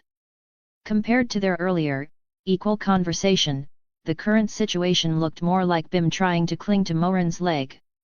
Don't worry, Morin said with the same calm smile. My conditions are exactly the same as before. This little hiccup won't change them. And they won't change during negotiations either. Morin hadn't gone far. He was confident Bim would call him back. From their first meeting, he'd already judged that Bim was flexible enough. The only problem was that he hadn't seen the performance and didn't understand just how much product placement this new style of magic could achieve. So the solution was simple. If he hadn't seen it, just show it to him. Problem solved. The junior mind control skill, a hypnotic ability, was perfect for this. Morin hadn't used it before, but he could easily guess its function. He didn't directly hypnotize Bim. Not because it was difficult, but because the system would likely classify that as a deal made under duress. That meant the agreement wouldn't count as voluntary. And if it wasn't voluntary, the compensation wouldn't convert into experience points. Morin didn't lack money. He lacked experience points. If hypnosis worked on contracts, he would have gone straight to the CEOs of top-tier corporations. Why bother with a small company? The system might be harsh, but it wouldn't leave such an obvious loophole. As for less obvious ones, maybe they existed. He just hadn't found them yet. Still, Morin wasn't someone who got stuck on small obstacles. If he couldn't hypnotize Bim, why not hypnotize others? When he left earlier, he'd casually snapped his fingers at the people he passed and dropped a few suggestive words, easily sending them into a trance. The rest was exactly what Bim had seen. For Morin, this level of manipulation was effortless. Please continue, Bim said, listening intently. First, Morin said, I want a performance-based agreement. Your compensation to me will depend entirely on how much your company's performance increases after the advertisement.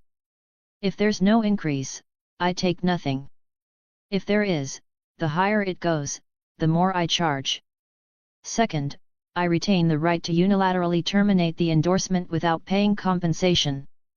Third, during the endorsement period, I'm free to accept other endorsements. These conditions. Bim instinctively tried to negotiate. I can agree to the first and third. But can we adjust the second? As I said, Morin replied calmly, his smile unchanged. My conditions haven't changed. If you agree, we cooperate.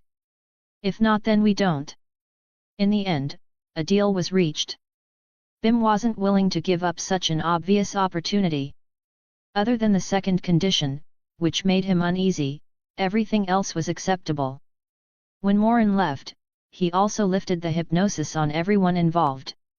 Strictly speaking, he didn't even need to snap his fingers. He could activate magic just by speaking. As for why he snapped earlier, because it looked cool. The author definitely doesn't harbor resentment toward being unable to snap their fingers. In any case, Morin's plan progressed almost perfectly. Everything unfolded just as he'd expected. A week later, Morin and Daniel performed together again. The show was called The Duke of Shoes. It was essentially a two-man skit filled with popular Western satire. But the core remained unchanged. Magic was non-negotiable. The performance was another massive success. The media dubbed them the twin stars of magic. Their style was praised as ushering in a new era for magic. Even afterward, very few could replicate their level of performance. After all, a magician who could use real magic was rare. Though apparently, this was normal. Other magicians, what do you mean, normal? As expected, the first endorsement was also a huge success. The reason was simple. Morin's product placement was impossible to ignore. Others inserted products into their performances. Morin built entire performances around the products. The difference was obvious. Endorsement offers flooded in. Morin rejected any brand with poor quality, unethical practices, or a bad reputation. For the rest, he sent his 3 conditions. Agree, and they cooperated. Disagree, and the deal was over. Morin had the confidence to do this. He and Daniel also reached another agreement. All income from their performances would go to Morin. Morin would then give 70% of it to Daniel. Daniel never understood this. Was there really someone who only cared about nominal ownership and not actual money? Morin never explained. Daniel couldn't figure it out no matter how hard he tried. Eventually, he gave up. They continued like this for a full year. That night, backstage. "Are you serious?" Daniel asked, shocked. "Of course," Morin nodded. But. Daniel struggled to accept it. "At a time like this? What's wrong?" Morin smiled. "You've gone astray, Daniel." "What?" Daniel froze. "Look at the mirror," Morin said, pointing at a large theatrical mirror. "Do you still see your old self?" "Yes." Daniel stared at his reflection, which looked almost unchanged. "No," Morin chuckled. "That's no longer the real you." He walked over, adjusted his clothes, and met Daniel's gaze through the reflection. "You've been blinded by money. It's time to break free. How long has it been since you actually practiced your magic tricks rather than relying on magic?" "Laziness is the most terrifying weapon there is," Morin continued. "It can drive civilization forward. And it can destroy it. The same applies to people. Remember this. You are a magician. Not a wizard." Morin pulled out a deck of cards, shuffled them smoothly, and handed them to Daniel. "Think back. What was your original dream? To stand above the world using magic? Or to catch the eye's attention, and enter that place magicians treat like a holy land?" Daniel took the deck. He suppressed the instinct to use magic. Instead, he relied on pure sleight of hand. The cards slipped. They scattered across the floor. "Ha ha!" Morin patted his shoulder and walked away. "Get ready. This will be our last performance. Our final collaboration. And you, if you still want to join the eye, why not go back to where you started? And pick up the magic you abandoned long ago." Chapter 110, Chapter 8, 5 Spiced Carrot and Cilantro Juice. Find 50 plus advanced chapters. And for more fan fiction. Hand pointing down. Hand pointing down. Support link, patreon.com/RioRaRiu right bracket. As he stepped onto the stage, Morin checked his current magician job panel. Magician Intermediate, 900/1000. Title, Adept. Attributes, 110. Skills, Intermediate Golden Cicada's Escape, Intermediate Mind Control, Intermediate Cat's Hand. Magic performances weren't something you could hold on a whim. Especially large-scale stage shows like this broadcast on television and reported in newspapers required extensive preparation. Scripts, venues, coordination with the audience. Every detail mattered. As a result, the interval between performances was relatively long. This was also necessary to maximize the effect of endorsements. If you took someone's money, you had to do the job properly. If you didn't, no one would work with you again. If you did well, you didn't even need to promote yourself. People would come to you on their own. That was the most basic business principle: get paid, do the job. Trying to be clever might bring short-term gains, but in the end, strength decided everything. In the long run, those with real ability always developed better than those relying on dishonest shortcuts. So over the past year, Morin and Daniel had only performed 9 shows together. Today was the 10th. They lacked quantity, but they more than made up for it in quality. The returns were more than sufficient. That was clear from Morin's job panel. He was about to break through to the advanced level. After this performance, Morin was almost certain he would advance. However, he didn't plan to leave this world yet. As a transmigrator, he had to squeeze every bit of value out of each world. In the Fast and Furious world and the Spy world, there was nothing to gain beyond money and status. Once he reached the advanced level and enjoyed enough benefits, he left. The Assassin's world was different. He'd planned to push the Templar Knights to their limit and farm a continuous experience buff. Instead, he'd accidentally dropped into the Assassin's Creed world.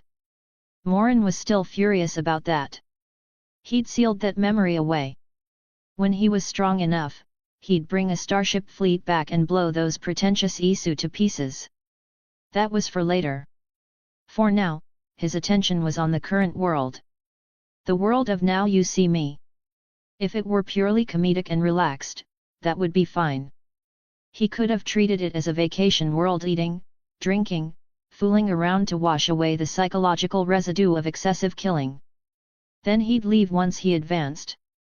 But this world wasn't like that. Magic existed here. And more importantly, the Eye existed. Magic in this world wasn't primitive or undeveloped. An entire organization had already formed around it. Based on the information Morin had gathered over the past year, he was certain of one thing. The Eye, this so-called holy land of magicians, was full of people who genuinely believed it was normal for a magician to know a few magic tricks. The organization had a long history.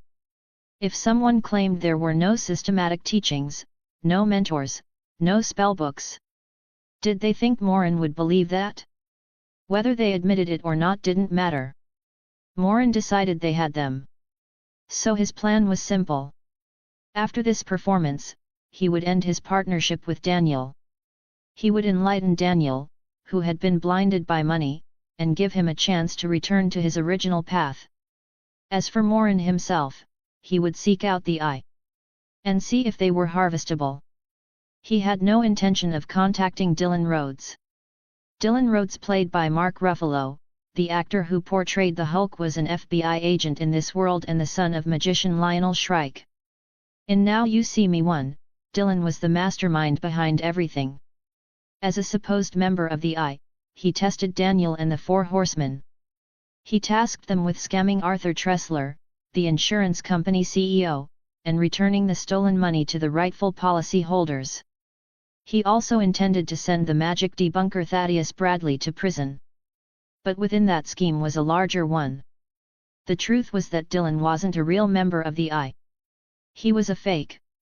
He lacked the qualifications, but through certain information, he learned of the organization's existence. Driven by revenge, he chose to impersonate a member of the Eye.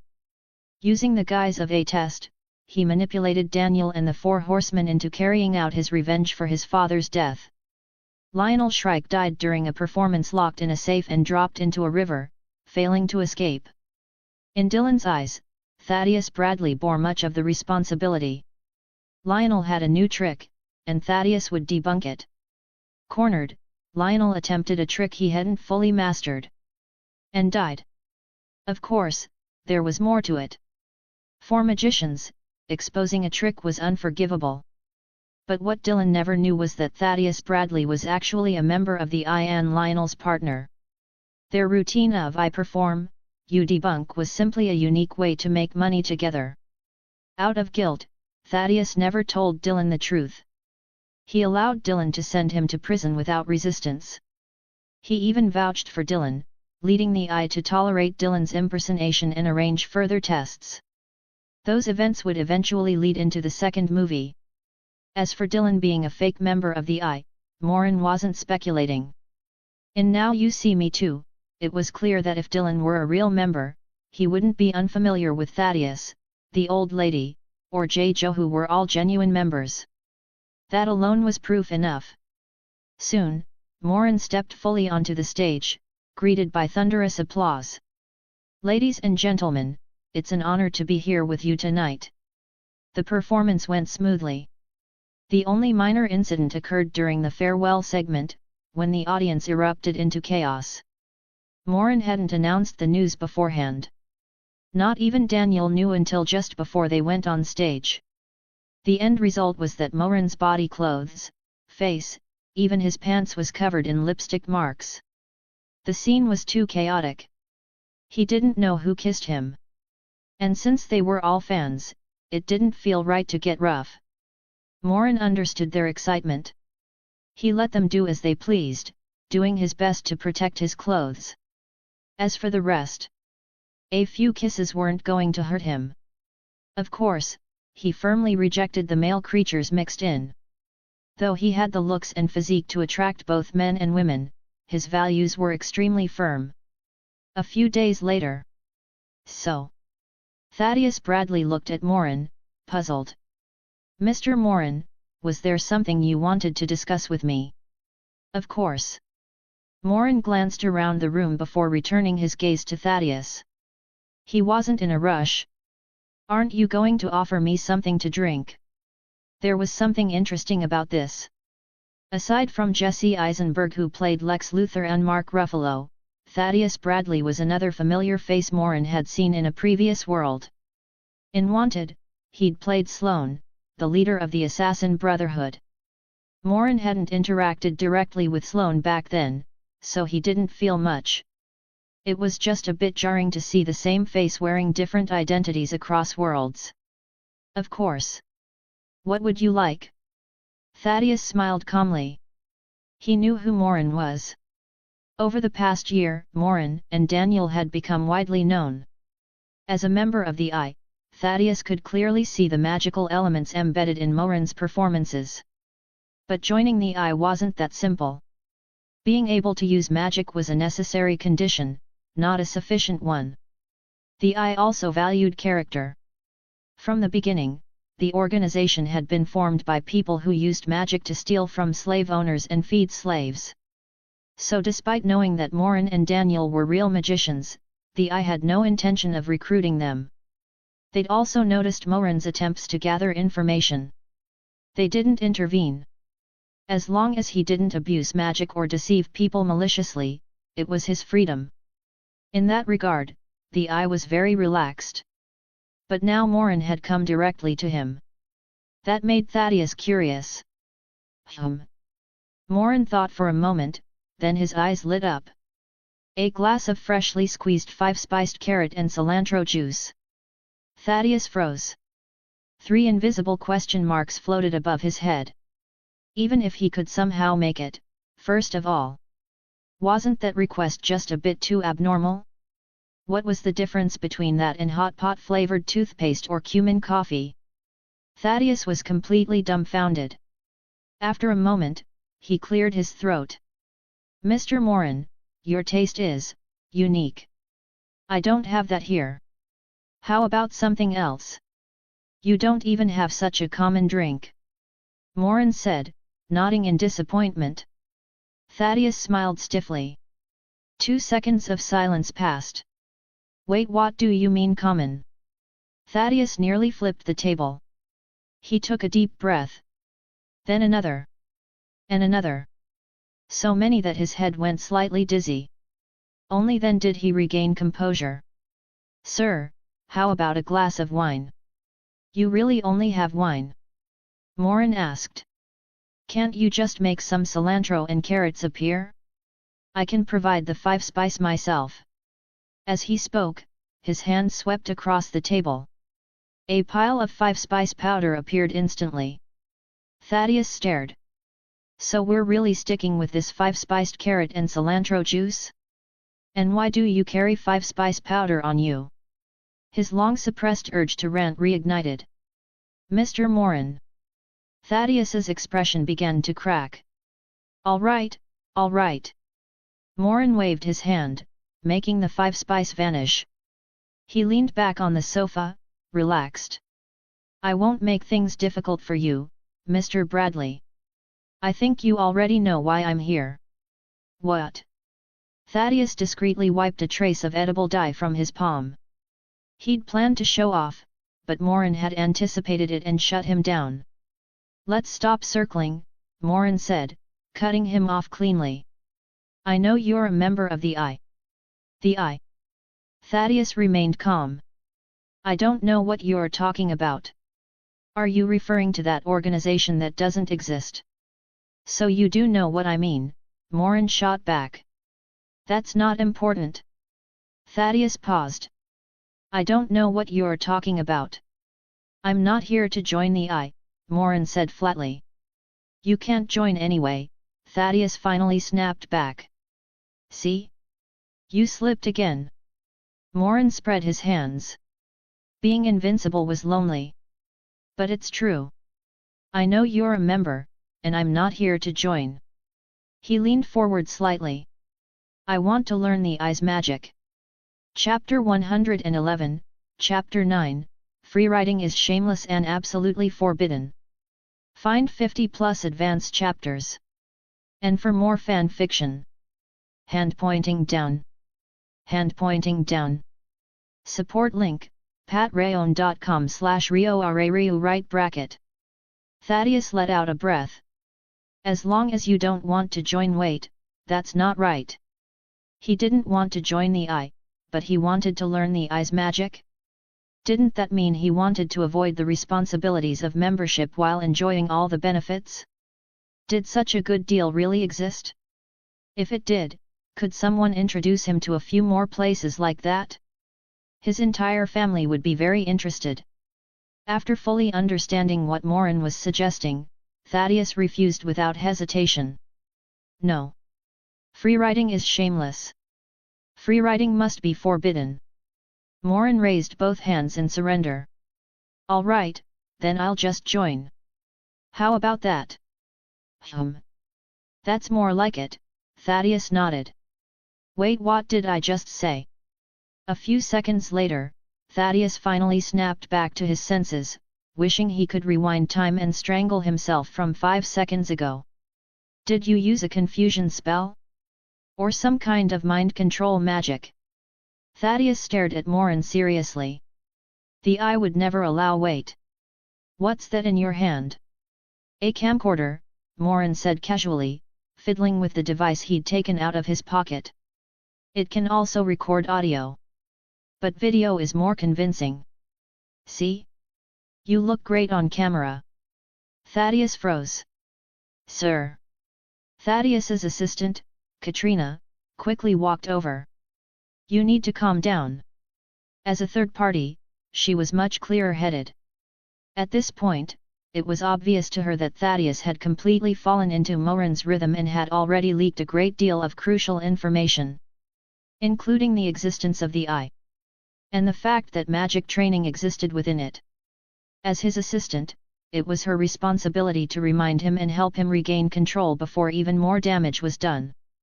I need to go to the bathroom, Thaddeus said, using the classic escape tactic. With Katrina's interruption, his thoughts finally broke free from Morin's pace. Katrina, please entertain Mr. Morin for a moment. With that, Thaddeus stood up and hurried toward the bathroom, his posture looking suspiciously like someone fleeing the scene. Morin didn't stop him. The escape to the bathroom maneuver was extremely effective. As long as it wasn't an enemy, it almost always worked. And Morin wasn't at the stage of openly clashing with Thaddeus yet. As for the more extreme version, the fecal escape, that was rarely used.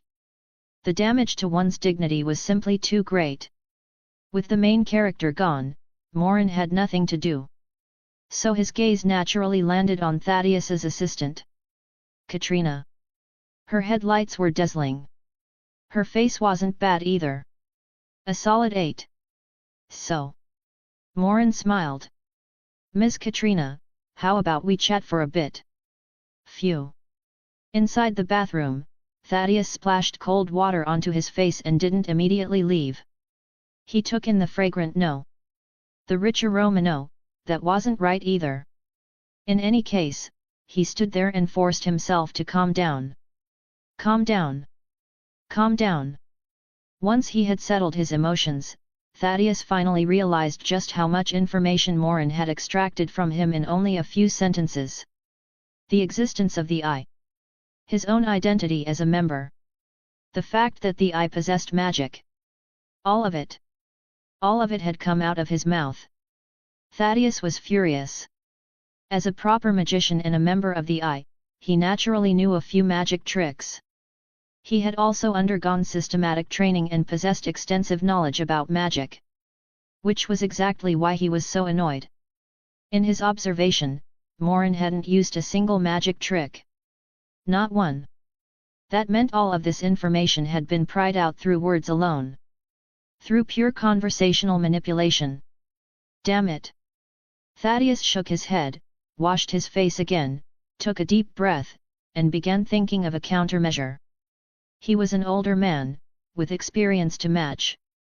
He had only lost control because Morin's approach was too unconventional.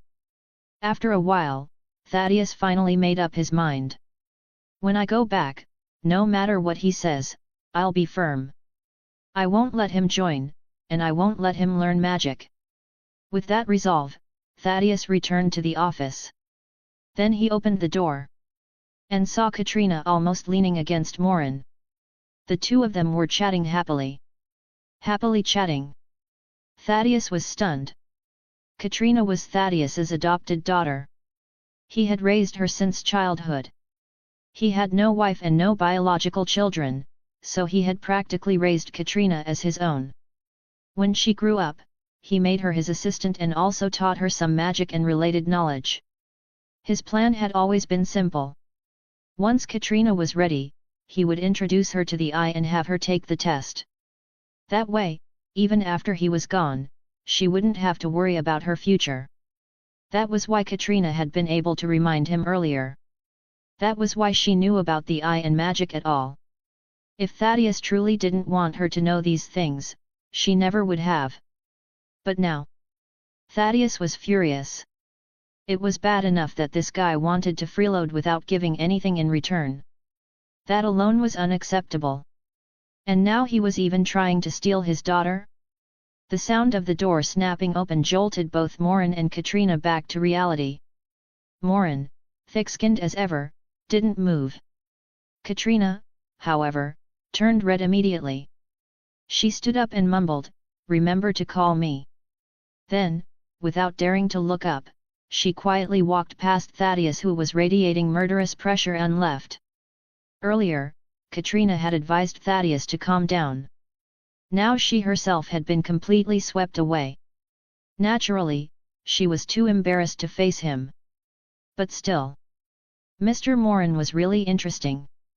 Otherwise, she wouldn't have said something like that. With Katrina gone, only Morin and Thaddeus remained in the office. More accurately, Thaddeus was unilaterally emitting pressure. Unfortunately, that kind of pressure was completely useless against Morin. After a full year, Morin had successfully reclaimed his original temperament. Do whatever he wanted. He could be cool, cute, serious, or gentle. In short, do whatever he wanted described him perfectly. All right, Morin said without turning around, waving his hand. I was just chatting with Ms. Katrina. You don't need to look like that. She's my daughter. Thaddeus's anger, which had been slowly cooling, surged again. He rushed over and glared down at Morin. And you're trying to date her? Of course, that wasn't the only thing making him angry. What truly enraged him was the implication of what he had just seen. It wasn't just the pig wanting to eat the cabbage. The cabbage looked more than willing. Infuriating. Wait, your daughter? Morin looked genuinely surprised. He hadn't known about this relationship. It hadn't been mentioned in the movie. But that wasn't what surprised him most. If I'm not mistaken, your daughter is white, right? Morin looked at Thaddeus with faint sympathy. For some reason, in his vision, the black hat on Thaddeus's head seemed to glow faintly green. This was reaching an entirely new level of green. What's with that look? Thaddeus exploded, then immediately clarified. She's my adopted daughter. Oh. Okay then, Morin said. His attitude instantly shifted from interested to not interested at all. What do you mean, okay then? Thaddeus was stunned. She's my adopted daughter, and you're still trying to date her. Hold on, Morin said, pointing at his own face. Am I handsome? Average, Thaddeus said reluctantly. His conscience stopped him from saying worse. Am I rich? More or less, Thaddeus replied. He wanted to add not as rich as me, but he knew Morin wouldn't stay poor for long. Then that's enough, isn't it? Morin spread his hands. Hey! Thaddeus laughed in anger. Even if you're average looking and have money, you're still not a good person. What's wrong with that? Morin squinted. I don't want to marry Katrina. I just want to date her. Oh. That actually makes sense, Thaddeus nodded subconsciously. What do you mean it makes sense? Thaddeus snapped back. Wasn't this just another version of freeloading without responsibility? In any case, it's just young people wanting to be together, Morin said, casually throwing an arm around Thaddeus's shoulder. As an old man, you shouldn't interfere too much. But, you know, if you introduce me to the eye, you'll stop dating her. No. Then what are you even saying? Relax. I promise I won't use force. I'll rely purely on my own charm, Morin said calmly. Whether Ms. Katrina agrees is entirely her choice. Of course, he added, I can promise you something else too. You want Katrina to join the eye, Morin said with a smile. Don't deny it so quickly, Mr. Bradley. I can read people. As a member of the eye, you know exactly what benefits that would bring her. What are you planning? Thaddeus asked, forcing himself to ignore the earlier part. Otherwise, he really might punch Morin. Whether he could win or not was another question. I'm guessing that even though you've mastered so many of the eye's magic techniques, you haven't taught them to Katrina, Morin continued. Because the eye has rules preventing that. Am I right? Morin calmly laid out the conclusions he had reached in an instant. As a high-intelligence player, his analytical ability was exceptional. In the original story, Katrina was never mentioned as Thaddeus's adopted daughter. But from a few of Thaddeus's words and his brief conversation with Katrina, Morin had already pieced everything together. As a father, Thaddeus would naturally want to give his daughter the best. The fact that he hadn't meant there were restrictions. The eye. Joining the eye would remove those restrictions. Yet Thaddeus hadn't let her join. Combined with the trials faced by the protagonists and the four horsemen in the original movie, Morin understood everything immediately. You want her to join the eye, Morin said. But you're worried she isn't strong enough to pass the tests without getting hurt. So you're stuck. Morin's words hit Thaddeus straight in the chest. Now, Morin grinned, instantly flipping the power dynamic, I can give you an opportunity. You want Katrina to join the eye. I can help you. What do you want? Thaddeus asked, finally setting aside his prejudice. He knew Morin would never work for free. This guy was absolutely a freeloader. But he also knew Morin could do it. I already told you, Morin said, spreading his hands and sighing. Mr. Bradley, I'm starting to wonder if you're getting senile. Here. Let me recommend a drink. 8-spice celery and cilantro juice. Packed with vitamins. The flavor is complex enough to stimulate neural redevelopment. Thaddeus stared at him. What are you even saying? He burst out. Is that something humans can drink? Fine, I'll believe it's nutritious and complex, but what is that nonsense about nerves redeveloping? That sounds like a plot for reincarnating as a hero 18 years later. Why are you so obsessed with these dark drinks?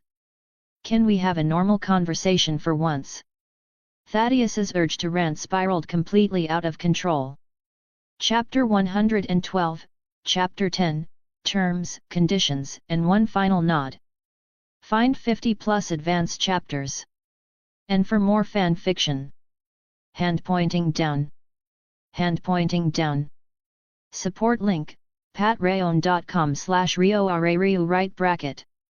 In short, Bradley opened his mouth, then forced himself to swallow the frustration that rose as naturally as breathing. He knew the rule.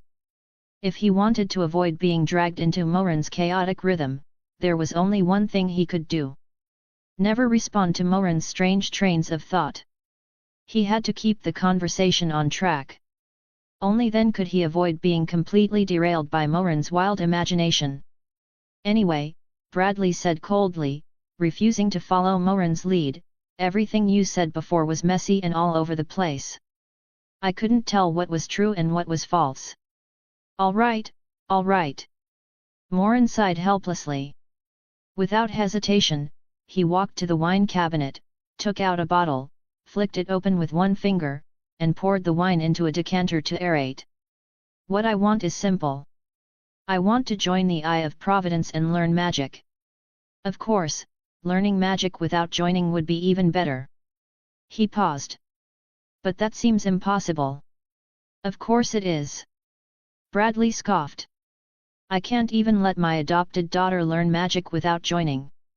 Why should you be an exception? Besides, for Miss Katrina to join the Eye of Providence, she can't rely on outsiders. Morin poured the wine into 2 glasses, picked them up, and walked back, handing one to Bradley. There's only one way for Miss Katrina to accept my help without the Eye of Providence considering it cheating. You and her form a team and join together, Bradley said slowly, uncertainty creeping into his expression. He wasn't questioning Morin's ability. Over the past year, he had personally watched Morin's 10 magic performances. Based on skill alone, Morin was more than qualified to join the Eye of Providence. He exceeded the requirements by a wide margin. As a magician himself, Bradley could vaguely distinguish which parts of Morin's performances were real magic and which were sleight of hand. That was exactly the problem.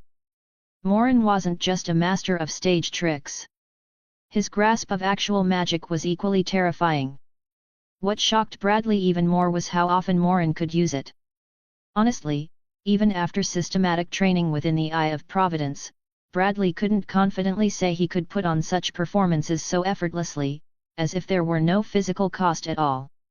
If Morin hadn't been so obsessed with making money and hadn't lacked any noble inclinations like robbing the rich to help the poor, the Eye of Providence would have already extended an invitation. And if Bradley wanted, he could make that invitation happen himself. No organization was free from human nature. Connections existed everywhere. So the real question was simple. Should he agree? Should he issue Morin an invitation and let him help Katrina pass the trials? Morin raised his glass. Bradley hesitated. Then he accepted the glass, clinked it against Morin's, and drank. Excellent. Morin nodded, completely unsurprised. The deal is made. I need to warn you first, Bradley said immediately. Even as her partner, you absolutely cannot use this opportunity to go after her. Of course, of course. Morin waved dismissively. Didn't I say I wouldn't make any advances? Isn't that enough? No. You must reject her. That's excessive. Morin frowned. I'm an upright, red-blooded man. What if she tries to seduce me? That will never happen. Anything can happen. If it does, am I supposed to refuse? Are you seriously planning to accept? Why not? Morin shrugged. Besides, if I reject her, aren't you worried her confidence will shatter and she'll either fall in love with me or turn lesbian? You might have a point. Bradley hadn't debated like this in a long time. And once again, he lost. When it came to fooling people, Morin never made empty promises. After fooling protagonists across 3 worlds, his success rate spoke for itself. In the end, the deal was finalized. Morin would help Bradley's adopted daughter and assistant, Katrina, pass the trials and join the Eye of Providence. In return, Bradley would secure him an official invitation. That invitation was rare. And Morin intended to make full use of it. That night. In a bar booth. Morin. Bradley's roar came through the phone. Morin had already moved it a full meter away. "Where did you take Katrina?" "You see," Morin said calmly, "to adapt to our partnership, Miss Katrina and I decided to get used to our future working dynamic. Building chemistry is important. The best kind is when we're in each other's heads." He hung up without waiting for a response. Katrina sat beside him, smiling as she sipped her wine. "You're not angry?" Morin shook his phone once. It vanished. "Do you think I should be?" she asked. "Well..." Morin smiled. "I think so. I just met a girl who's been suppressed for a very long time." "How did you know?" Katrina looked surprised. "Mind reading. I know some magic," Morin chuckled, tapping his head, "but mind reading isn't my specialty. And I wouldn't waste it on a normal person. I figured it out." "Wow." Katrina leaned closer. "How?" "Magic takes time. If Bradley wanted you to join the Eye of Providence, that means long-term training. If you weren't naturally gifted, even longer." Morin looked at her. "And judging by today, this should be the first time you've ever been asked out by a man." As someone experienced, Morin noticed immediately when her reactions felt off. He had only been casually flirting, yet she responded far too easily. After talking with Bradley, the truth became clear. Despite her figure and an easily 8 out of 10 face, Katrina had never dated. Strict control and endless training had seen to that. "You're right," Katrina smiled, glancing around. "I was strictly disciplined. Drinking was limited. Friends were rare." "But you don't hate him," Morin said. "Yes." She looked at him, eyes full of admiration. "I'm starting to think you really can read minds." "Who knows?"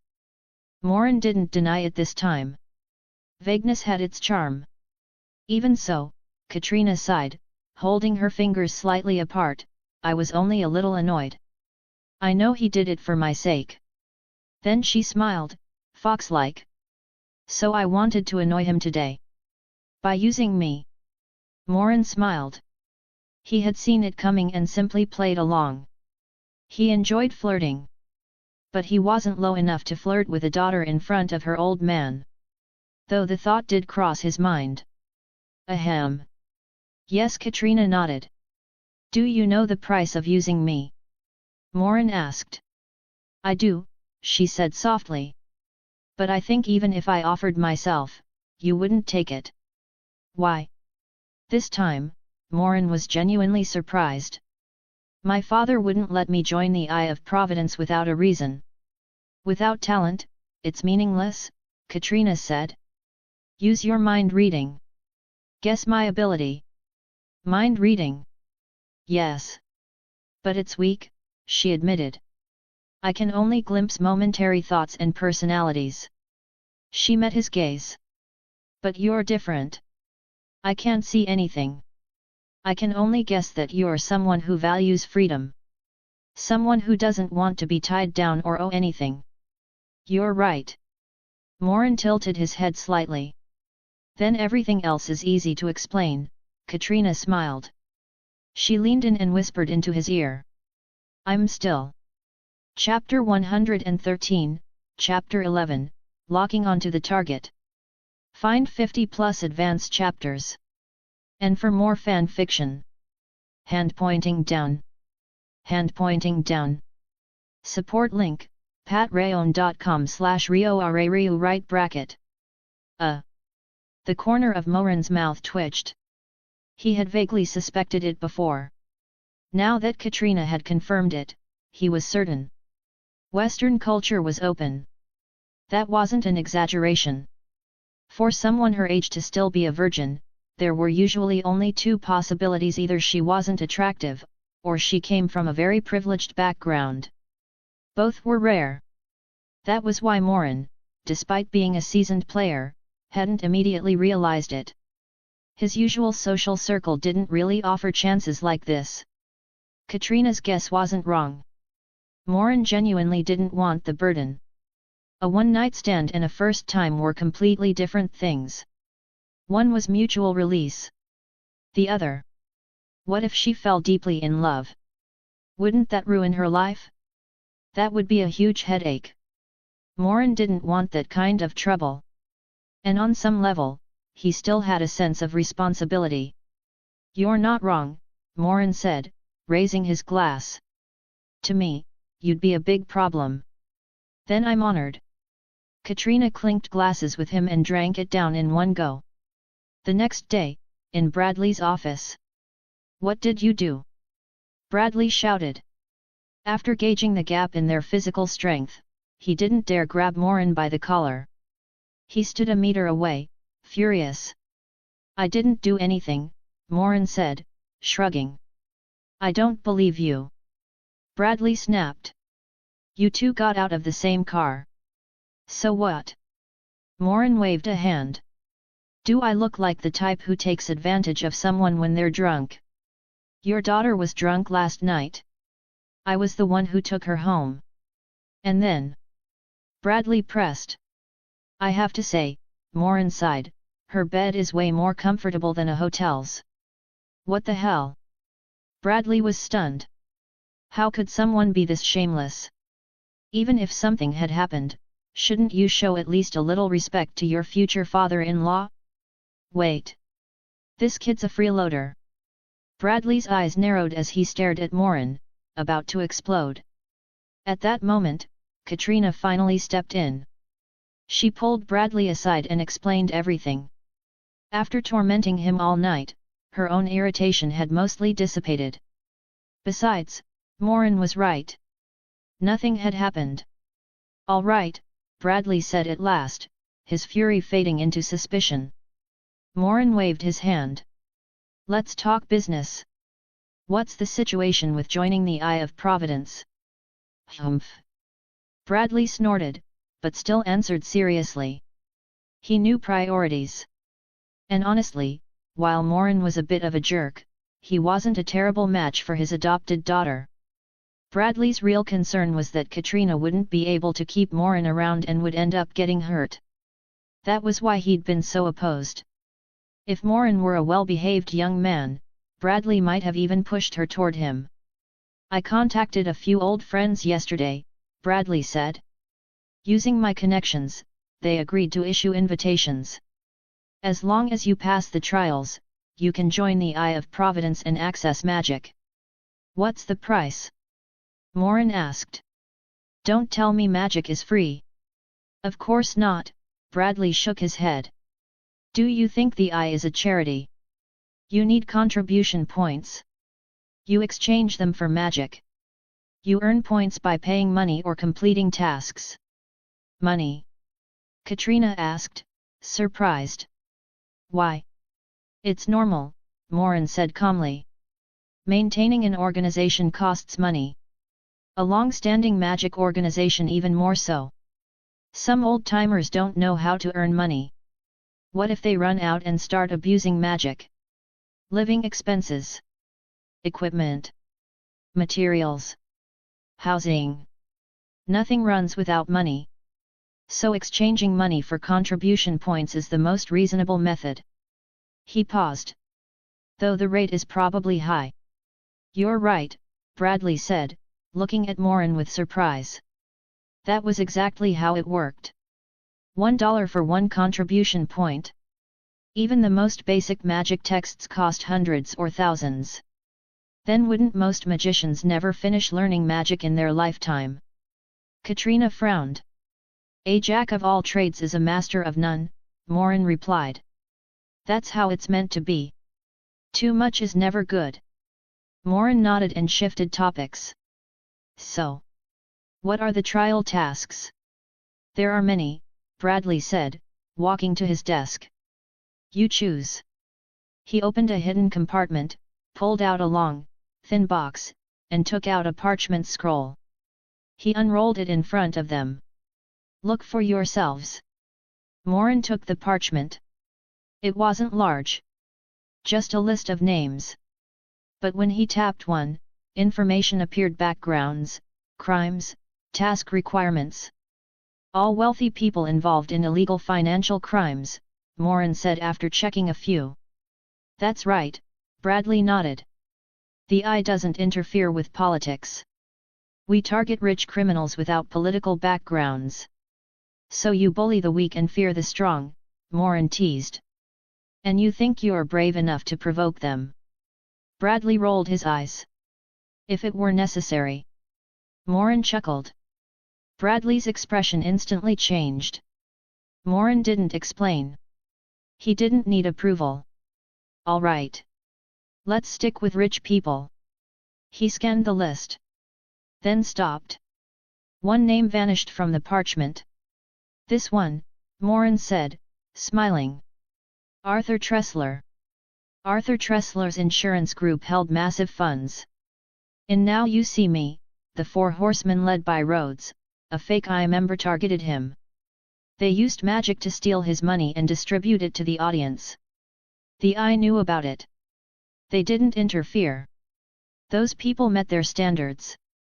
Later, they gave them another test, officially admitting them and clearing Bradley. That was Now You See Me too. But now, Morin planned to remove the boss before Rhodes could stir things up. If the main plot target disappeared, what would Rhodes do? How would the protagonists develop? That sounded interesting. More importantly, the danger level here was low. Morin could leave at any time. Even if he changed or erased the main plot entirely, it wouldn't matter much. At least, not to him. As for Rhodes and the four horsemen including Daniel, what problem couldn't be solved with communication? He'd compensate them appropriately. For example, Eye of Providence qualifications. First, he needed to get in himself. That wasn't in doubt. Even if they refused, he'd force his way in. After completing his 10th performance, Morin's magician profession leveled up again. Magician Senior, 100/10,000. Title bonus. Magic plus 1110.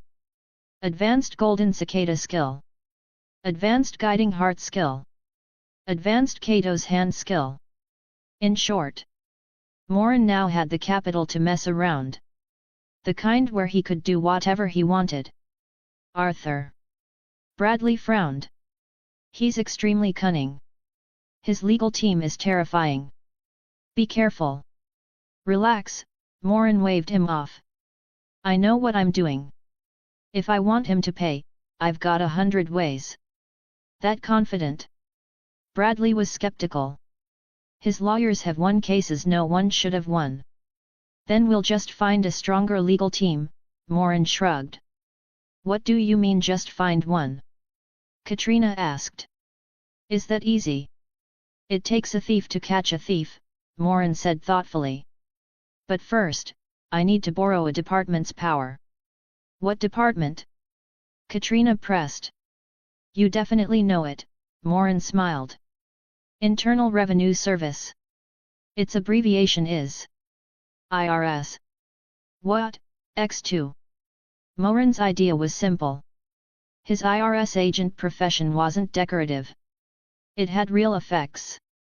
With advanced tax law master and his past life IRS experience, Morin knew one thing. Almost no company had clean taxes. Especially not one built on scamming policyholders. Claiming their accounts were spotless was like saying magic didn't exist. Morin knew every common tax evasion trick. He knew how fake accounts were built. As long as he got their ledgers, he was certain he'd find something. After that, work with the IRS. Make a few adjustments. And the money would come out. Morin wasn't an IRS agent yet. But he could be. With advanced tax law master and a little magic hypnosis, for example, joining the IRS wasn't hard. Now that his magician profession was senior level, it didn't matter which profession he leveled next. He could choose freely. Morin adjusted his plans and explained them. You're saying, Bradley said slowly, shocked, that you self-studied all IRS knowledge, fell in love with magic before certification, and now plan to get certified, join the IRS, and then go after Arthur. That's insane. So much effort for uncertain returns. Relax, Morin smiled. I know what I'm doing. And becoming an IRS agent isn't just for this. I can deal with any rich person with assets in the US. It was simple. 2 professions. Shared experience. Win-win. It sounds plausible, Katrina said after thinking. But how do you make the IRS cooperate? Morin looked at her. Smiled. That's where you come in. What? Katrina froze. Then realized. No, I can only read minds. I can't control or hypnotize. I'll teach you new magic, Morin interrupted. The magic of charming people. Chapter 114, Chapter 12, The IRS Agent is Back. Find 50+ advanced chapters. And for more fan fiction. Hand pointing down. Hand pointing down. Support link, patreon.com/RioRaRiu right bracket. What did you say? Bradley, who had been watching from the sidelines for a while, finally found an opening. Teach magic? That's something only high-level magicians can do. Are you saying you've already reached that level? This time, Morin didn't feel like arguing. He could easily go on for a few thousand more words, but the readers would probably be gone by then. That wouldn't do. Guess, Morin said.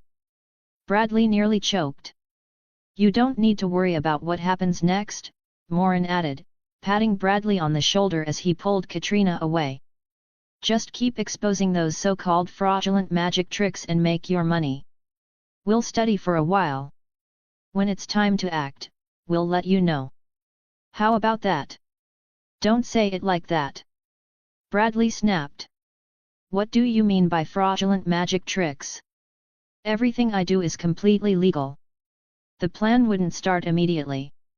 Aside from teaching Katrina how to use magic, Morin still needed to study the tax laws of this era and obtain certification. He also had to apply for a position at the IRS.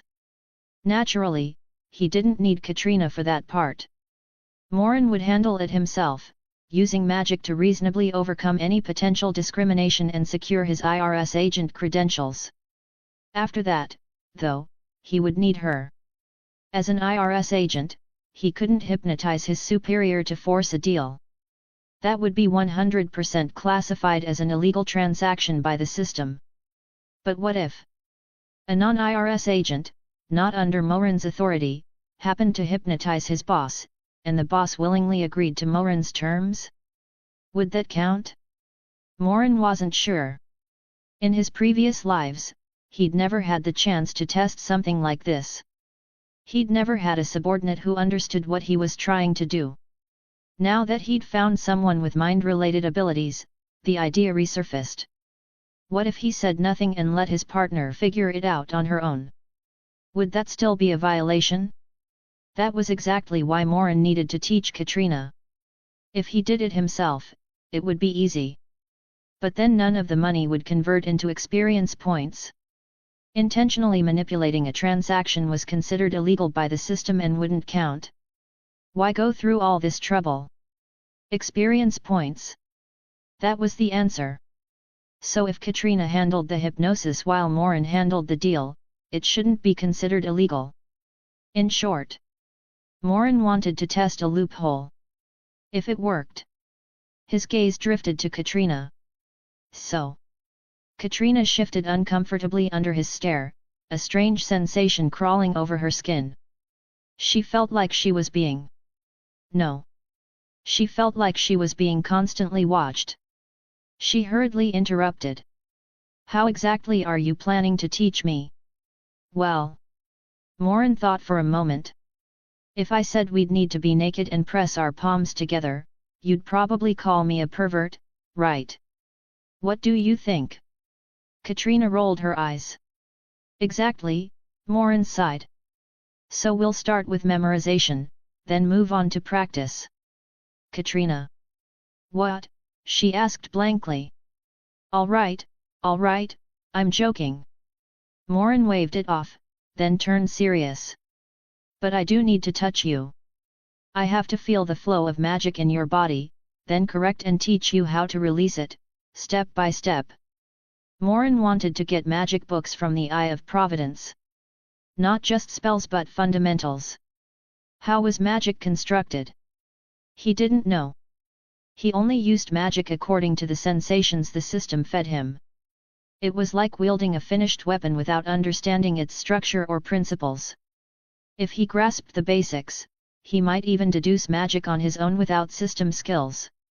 And once he mastered those basics, he wouldn't need this kind of hands-on teaching anymore. He could just explain theory, assign exercises, and let people practice. Simple.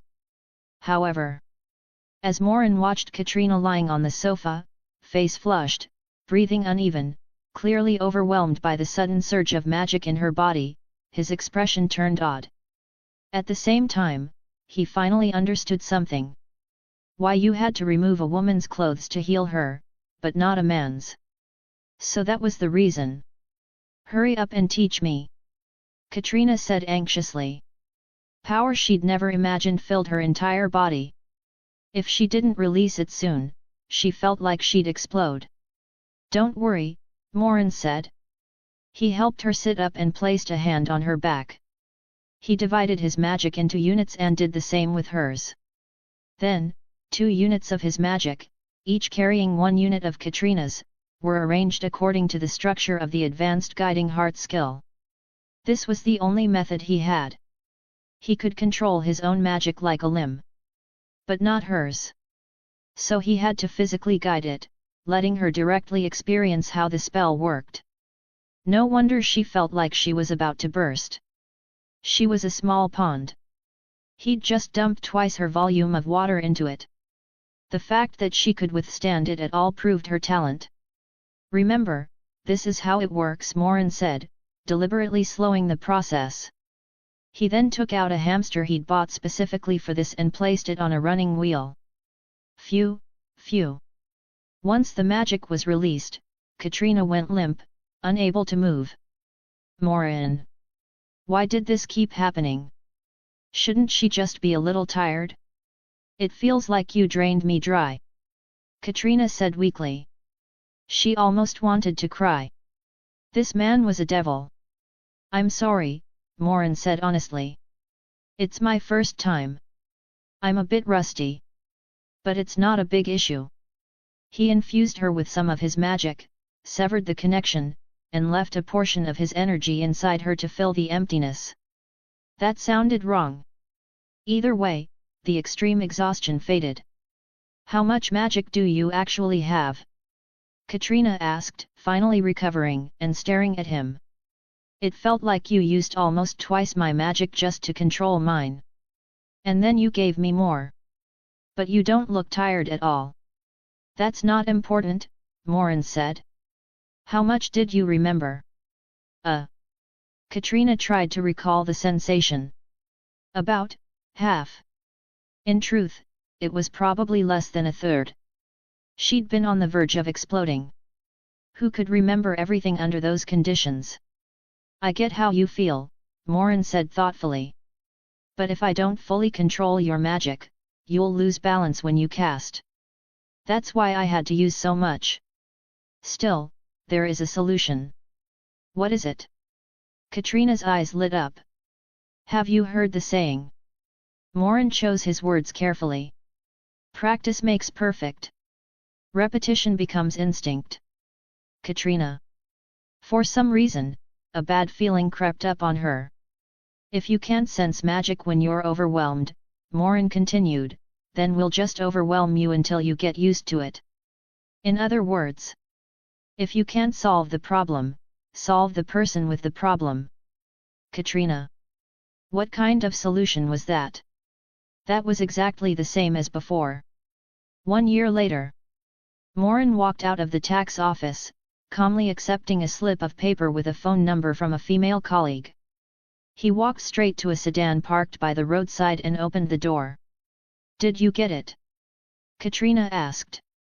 I did, Morin replied, glancing at her. You're in the wrong seat.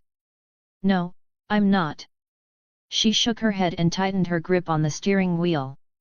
I got my driver's license. All right. Morin gave in and walked around to the passenger side. Seriously, he said, am I really that bad at driving? Did I force you to rush and get licensed? It's not about bad. Katrina's face turned pale as memories resurfaced. You weren't driving a sedan. You were driving a race car through the city. Not a big deal, Morin said casually, touching the license in his hand. We can finally begin.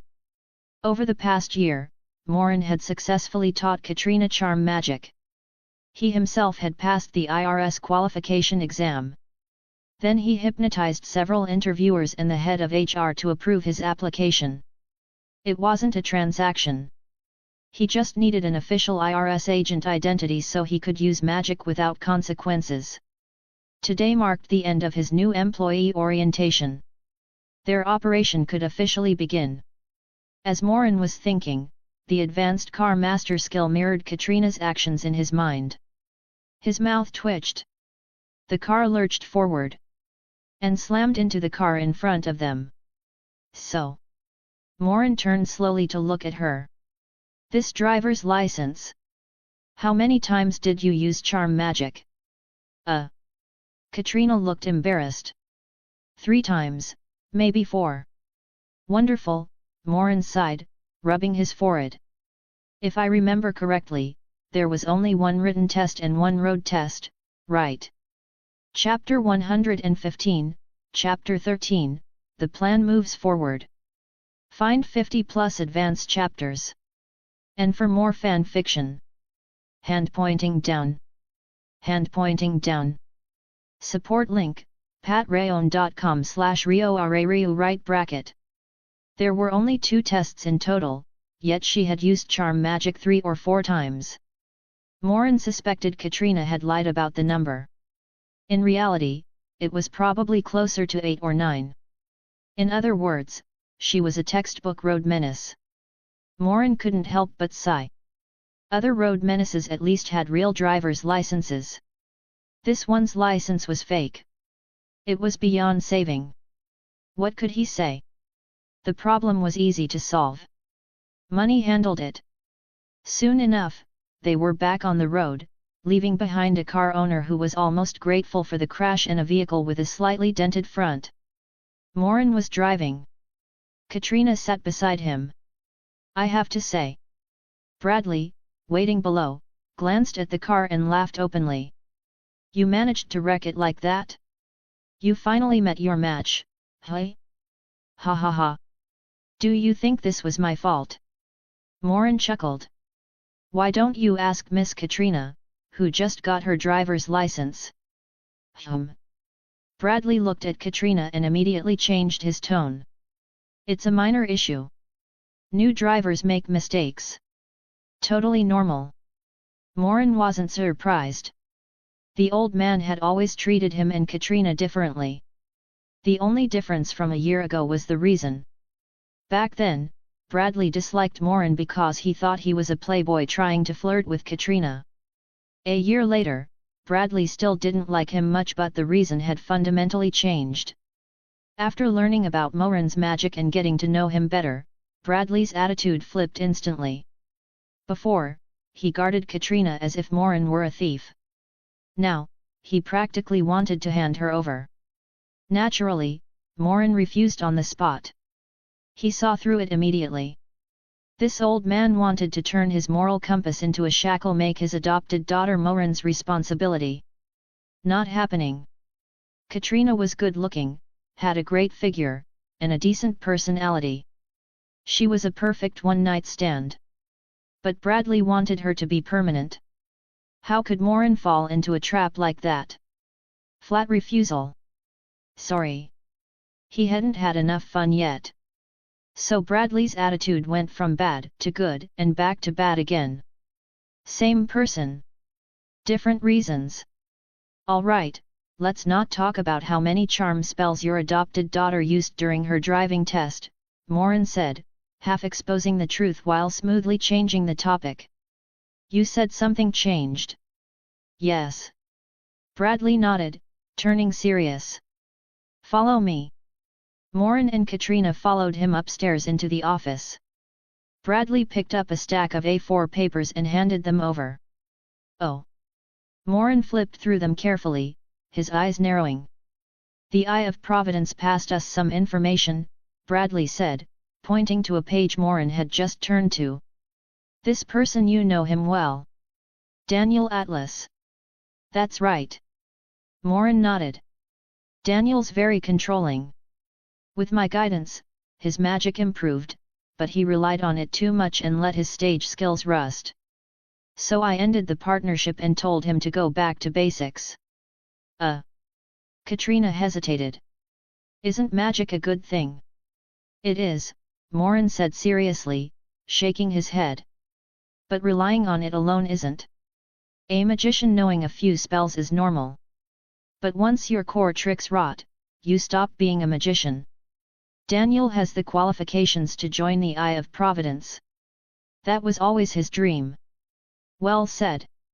Bradley nodded with clear satisfaction. His approval of Morin grew by the second. Perfect son-in-law material. Too bad he was a womanizer. Bradley sighed internally, his opinion slipping again. Morin. I didn't even do anything. And what about these three? Morin continued, pretending not to recognize the familiar faces. The Daniel Atlas you know, plus Jack Wilder, Merritt McKinney, and Henley Reeves, Bradley said. The four of them formed a performance group and received funding from Arthur Tressler. So? Morin looked up, asking what he already knew. What's their goal? Are they working for Arthur, or targeting him? Why do you think they're targeting him? Bradley asked. Simple, Morin replied. Daniel isn't that kind of person. He was blinded by money before, but after my guidance, he straightened out. Otherwise, he wouldn't have gone back to performing from scratch. But there's still a problem, Katrina said. If they're targeting Arthur, how? They're not members of the Eye of Providence. That's exactly the issue, Bradley said grimly. Our intel confirms Arthur is their target. And during the investigation, we discovered they received an invitation from the Eye of Providence. Interesting. Morin's interest was obvious. So Arthur is their trial target, but the invitation itself is fake. You guessed it, Bradley nodded. They've been deceived. So someone is impersonating the Eye of Providence and using aspiring magicians for their own agenda. Katrina said in surprise. That's our conclusion for now, Bradley replied. And if their target hadn't overlapped with yours, we might not have noticed at all. So what now? Morin asked. What does the organization want? Do we switch targets, or stay the course? We stick with Arthur, Bradley said. But we're adding objectives. Besides dealing with Arthur, you must identify the mastermind impersonating the Eye of Providence. Using the Eye's name is unacceptable. That makes sense, Morin nodded. Arthur deserves it. But next time, the target might not. Bradley stared at Morin in silence. Something felt off. This kid wasn't arguing. No resistance. No sarcasm. Full cooperation. He even offered a reasonable analysis and accepted the task immediately. Too smooth. Bradley narrowed his eyes and glanced at Katrina, recalling her slightly strange posture earlier. Did Morin do something he shouldn't have? What kind of nonsense are you thinking now? Morin said, looking at Bradley's face, which clearly screamed you're suspicious, she's suspicious, everyone's suspicious. Can we focus on work? Ahem, right. Bradley coughed. Then it's settled. I'll send you all the intel we have. In 2 days, Daniel and the Four Horsemen are performing at the MGM Grand in Las Vegas. That's likely their first move. So, should we attend? Morin thought for a moment. We can. I actually have a faster option. A phone call would do it. but to earn all four of their trust and flush out the mastermind. He paused. Forget it. Let's go to the show. Perfect, Morin said, eyes narrowing. Let's see how much little Daniel has grown. In truth, if Morin were serious, this could have been resolved instantly. He could have gone straight to Rhodes, dealt with him, explained everything, and ended it cleanly. But he wouldn't. Partly to keep things interesting. And partly because aligning Daniel's group with his and Katrina's actions would multiply the payoff. Arthur wouldn't keep all his money in one account.